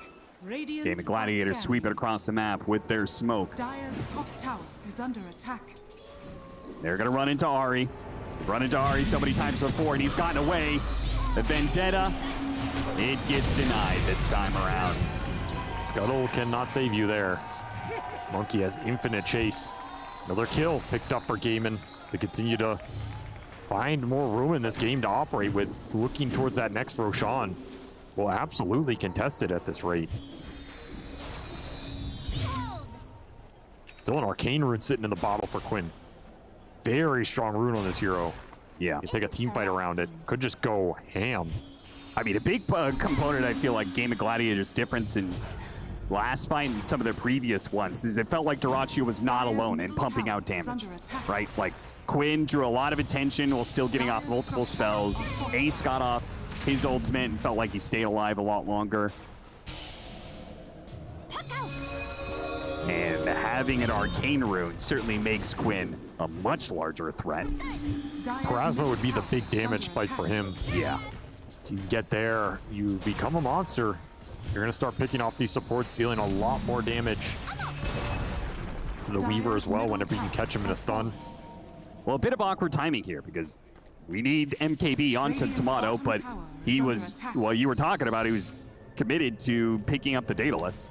So very close to level 25 as well. So if you get to level 25 plus the MKB, he's a different beast at that point. Yes. Even if maybe the Alchemist might still be a problem with the mischance, but say you could just spike Carapace on the puck. Then you hit him with the triple shot from the Weaver. You get one crit. That might be most of Quinn's HP at that point. May at some point become not about killing the Alchemist, but about killing as many of the other heroes as quickly as possible. I don't even think you want to focus this out anymore if you're OG. I think you want to find the puck, the monkey, the maiden, if anything. Now, these supports for gaming are doing a lot, and they found a lot of farm. They both have BKB, so they're not necessarily easy targets. Game of Gladiators, another Roshan that they are not going to contest. Couches are back on the mics, and we can see Roshan being started once again. Number 3, mind you. We're not going to be focusing on this game. We're going to have to check in on the results. If you want to know the results, you can check it out. Twitch.tv, EWC Dota 2, you know where to find it. What I would like to do is swap to another Dota game. We've got multiple live Dota games going on. And this is the point that we want to do. So let's come back to the studio to say hi very quickly first. And once we do that, we should hopefully be able to take another look in. Our producer was like, okay, what's the call? What are we going to do? What's our next segment? Is this game going to last? You know, how's it going to look? What was your answer to? No. No. It's not ending anytime soon. Yeah. I mean, this one could be like a 60-minute. I mean, it could. It's just so long. Anything can happen. That's the cool thing about that. It doesn't have to go long. It depends, exactly. That is the question, of course. Are we going to do that next live look in? I hope that we are. And if we can bring that up on your screen, I'll let Suns fan once again set the scene. Oh, this is, of course, Team Falcons. I'm going to get up my Dota 2 tables. All right, what does that number say? What is the net worth? All right, net worth plus 16. At 32 minutes? 32 minutes. Okay, yeah, and pretty they're pushing the lead racks. for Falcons. They're already up one game. So it looks like this is going to be a 2-0 for them. And Blacklist International, mind you, were bottom 2 coming into this at the 3-5 record. So they will likely end up 3-7, puts them in a really bad spot. And Falcons, after that first day, have literally not lost a single game as expected. Am I right? No, because you expected them to top the group and not lose any games. But after you wanted me to change my answer. Have you two, you and Bunny have been spending so much time. She's becoming cynical and you're buying extra lives. Importantly as well, the two teams competing on your screen right now are in the same group as OG as well as Gaiman Gladiators, right? So these results are all going to be significantly important and impactful. But I do love the fact you are correct. Falcons have not dropped the map yet. And Falcons. This is a pretty one-sided match. The Gaiman one was actually very close, even though it looked like OG were going to take over at a certain point, but they lost a big team fight, and then that kind of equalized the game. But then we saw that they got the third Roshan, so they're still a bit in the driver's seat in that particular game. So who's the guy riding the horse, the armored horse? Somebody on the Falcon side was riding an armored horse with the flaming sword. Oh, does that not know then? Chaos Knight. Okay, Oh, cool. Chaos Knight. Yeah, I know what that means. But I don't want to talk about him. It's a sore subject. One of the most annoying heroes in the game right now. Okay. I mean, sore you guys know subjects what are your illusions are specialty. now, right? Yes. Yes. He makes a bunch of illusions of himself, but there's a chance that he can make more. So there's a potential for loads. Yeah, he just gets a ton of them. Okay. And they're really, it's terrible. The third hero I want to play. Well, listen, we've got that's a lot of micro. about 10 minutes of broadcast left. So before we end the show, I would like to take a look for one last time at the EWC Club Championship update brought to you by STC.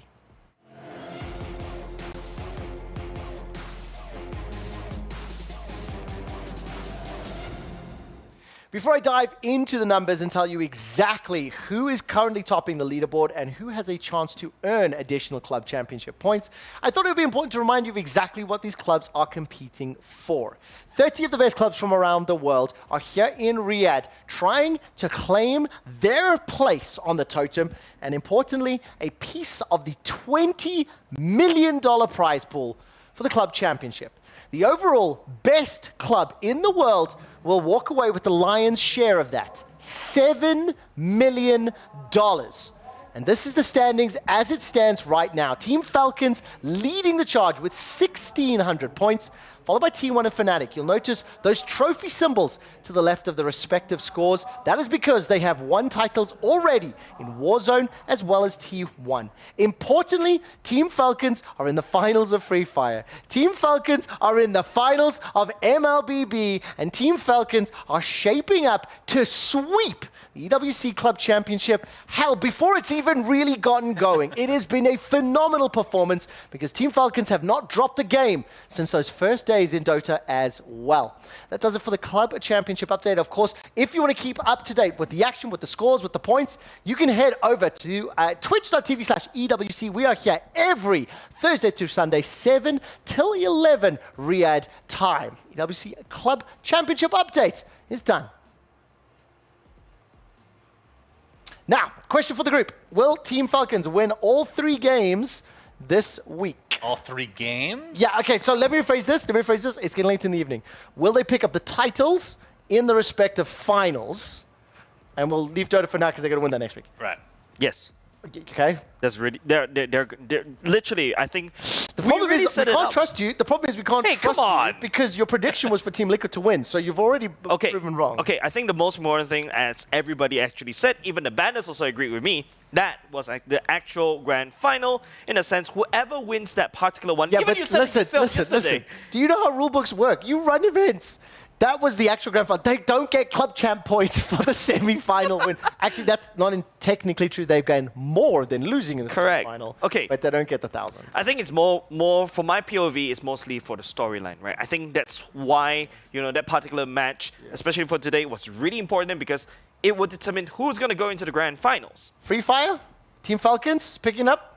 I think neither of us picked up. You said Buriram, we said Loud, like it can't happen. Oh no, but I did mention about Team Falcon is the listen champion. to this. It's It's the truth. Excuses. No, it's not excuses. That's awesome. Yes, flip waving. You know what we call this in Malaysia? Yeah. Lalang. How dare you? Okay, well, listen, I do need to move us on. We're nearly rounding out our second day here, and as we're going to be closing it out, I think it's time to take a look at the best moments of the day. It's the Kidia plays of the day. We have more tonight than we did yesterday, and we're going to start with Dota. Number 3 in Dota 2, the bridge claims another victim. Why is this a play of the day? The bridge. I hate that bridge. So you can What is see the bridge? That, well, this little pathway. Yes. You can just get stuck there because No. it's just a small area. Oh. And he's going to go invulnerable with his snowball. Is he being body blocked by League of two Legends. opponents? Yeah, he just blocked it completely. So he cannot do anything. He gets decimated. That is one of the most annoying places to get stuck in the game. So, okay, question. So is that pathing because there's no way to get into the river from there? Right. So you have It's to like go an across the bridge. elevated little path, and then It's if a you just bridge. block both sides, you're done. That's awesome. That's so cool. Okay, I love that one. Play number 2. This one comes from FCAP, Falcons AP Brain. They got an amazing final fight. They secure their spot in the grand final. Jace, why is this good? Actually, when you're talking about it, it was a very beautiful setup by FlapTZ earlier just now. And then it's just, a follow-up with CalTZ. This just shows, how Falcon AP brand, they really know, and their camaraderie, the teamwork is there, especially when, we catch somebody, and we're just going to pour all their skills into that one small little dot. Before you play this last one, I want a moment to set it up. I know what's coming. I know we can read it. Bunny, you and I are actually not allowed to react. Okay. The moment that I'm going to bring up happened much earlier in the show. We were on air, and those boys laughed. So once I introduce it, you and I shh, and I want these two to take it away, okay? The final and best, potentially the kiddier best play of the entire tournament is a truck, a monster truck. Yeah, we were watching this, and this thing just spawns out of nowhere and just bashes his head. And we definitely lost. I'm not gonna lie. That was really good. Why are you laughing, Jace? I feel that's just literally roadkill right there. Yeah, for sure. Can we rewind it? Is it possible to rewind it to the point that the monster truck hits the character model on the right of the screen? Oh. We didn't prepare this at all, so this is definitely off the cuff. But when that character model gets hit and bounced, it's there we go. There. Thank you so much. Thank you so much. Oh, and slow-mo.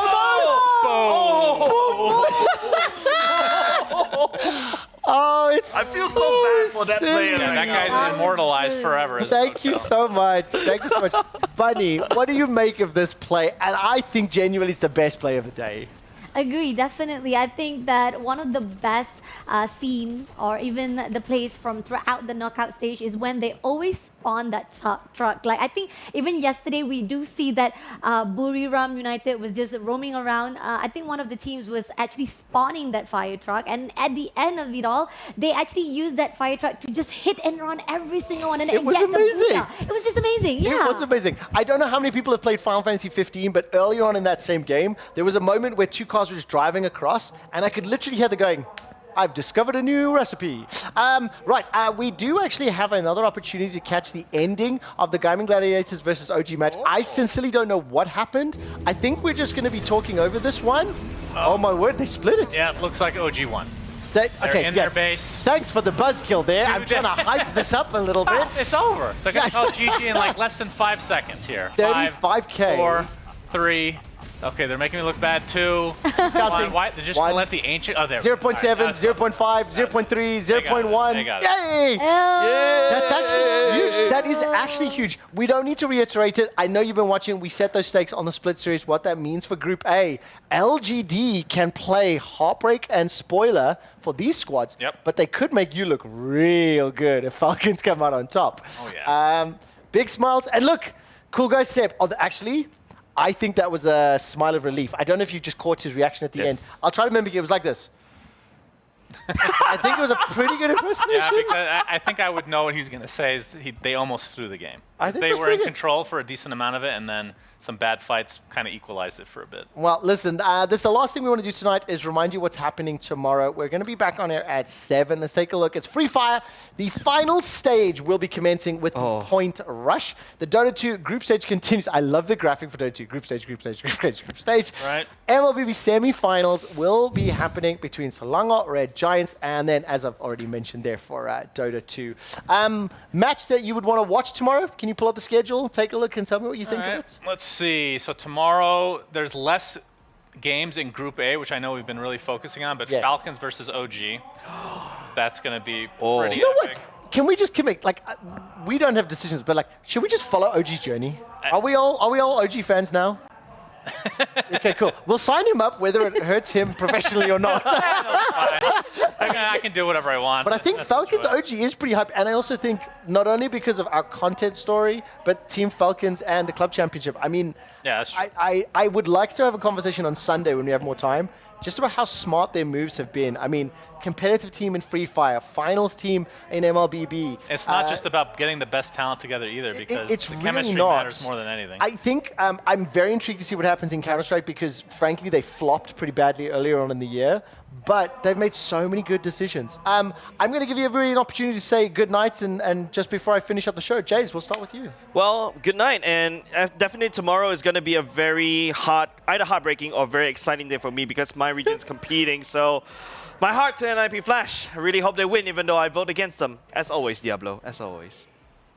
I want to say congratulations to the top 12 moving into the grand finals. All the best for the point rush, but I do want to say to the fallen heroes, All Glory Gaming, Rita Esports, Hot Shot Esport, 19 Esport on the Olympus, Alcadecia, you guys have been amazing. And to be here at the EWC 2024 has already put you guys on a really good level. So all the best for the next venture. Don't know if that landed as a eulogy or a friendly good night. Suns fan! Yeah, only 2 more days of group stage for Dota, so things are getting pretty hot. I mean, we talked about Group A being super close. We'll see if there's separation tomorrow. I mean, you say 2 more days. Depends how many tiebreakers we That's get. true. We might have more. We might have more.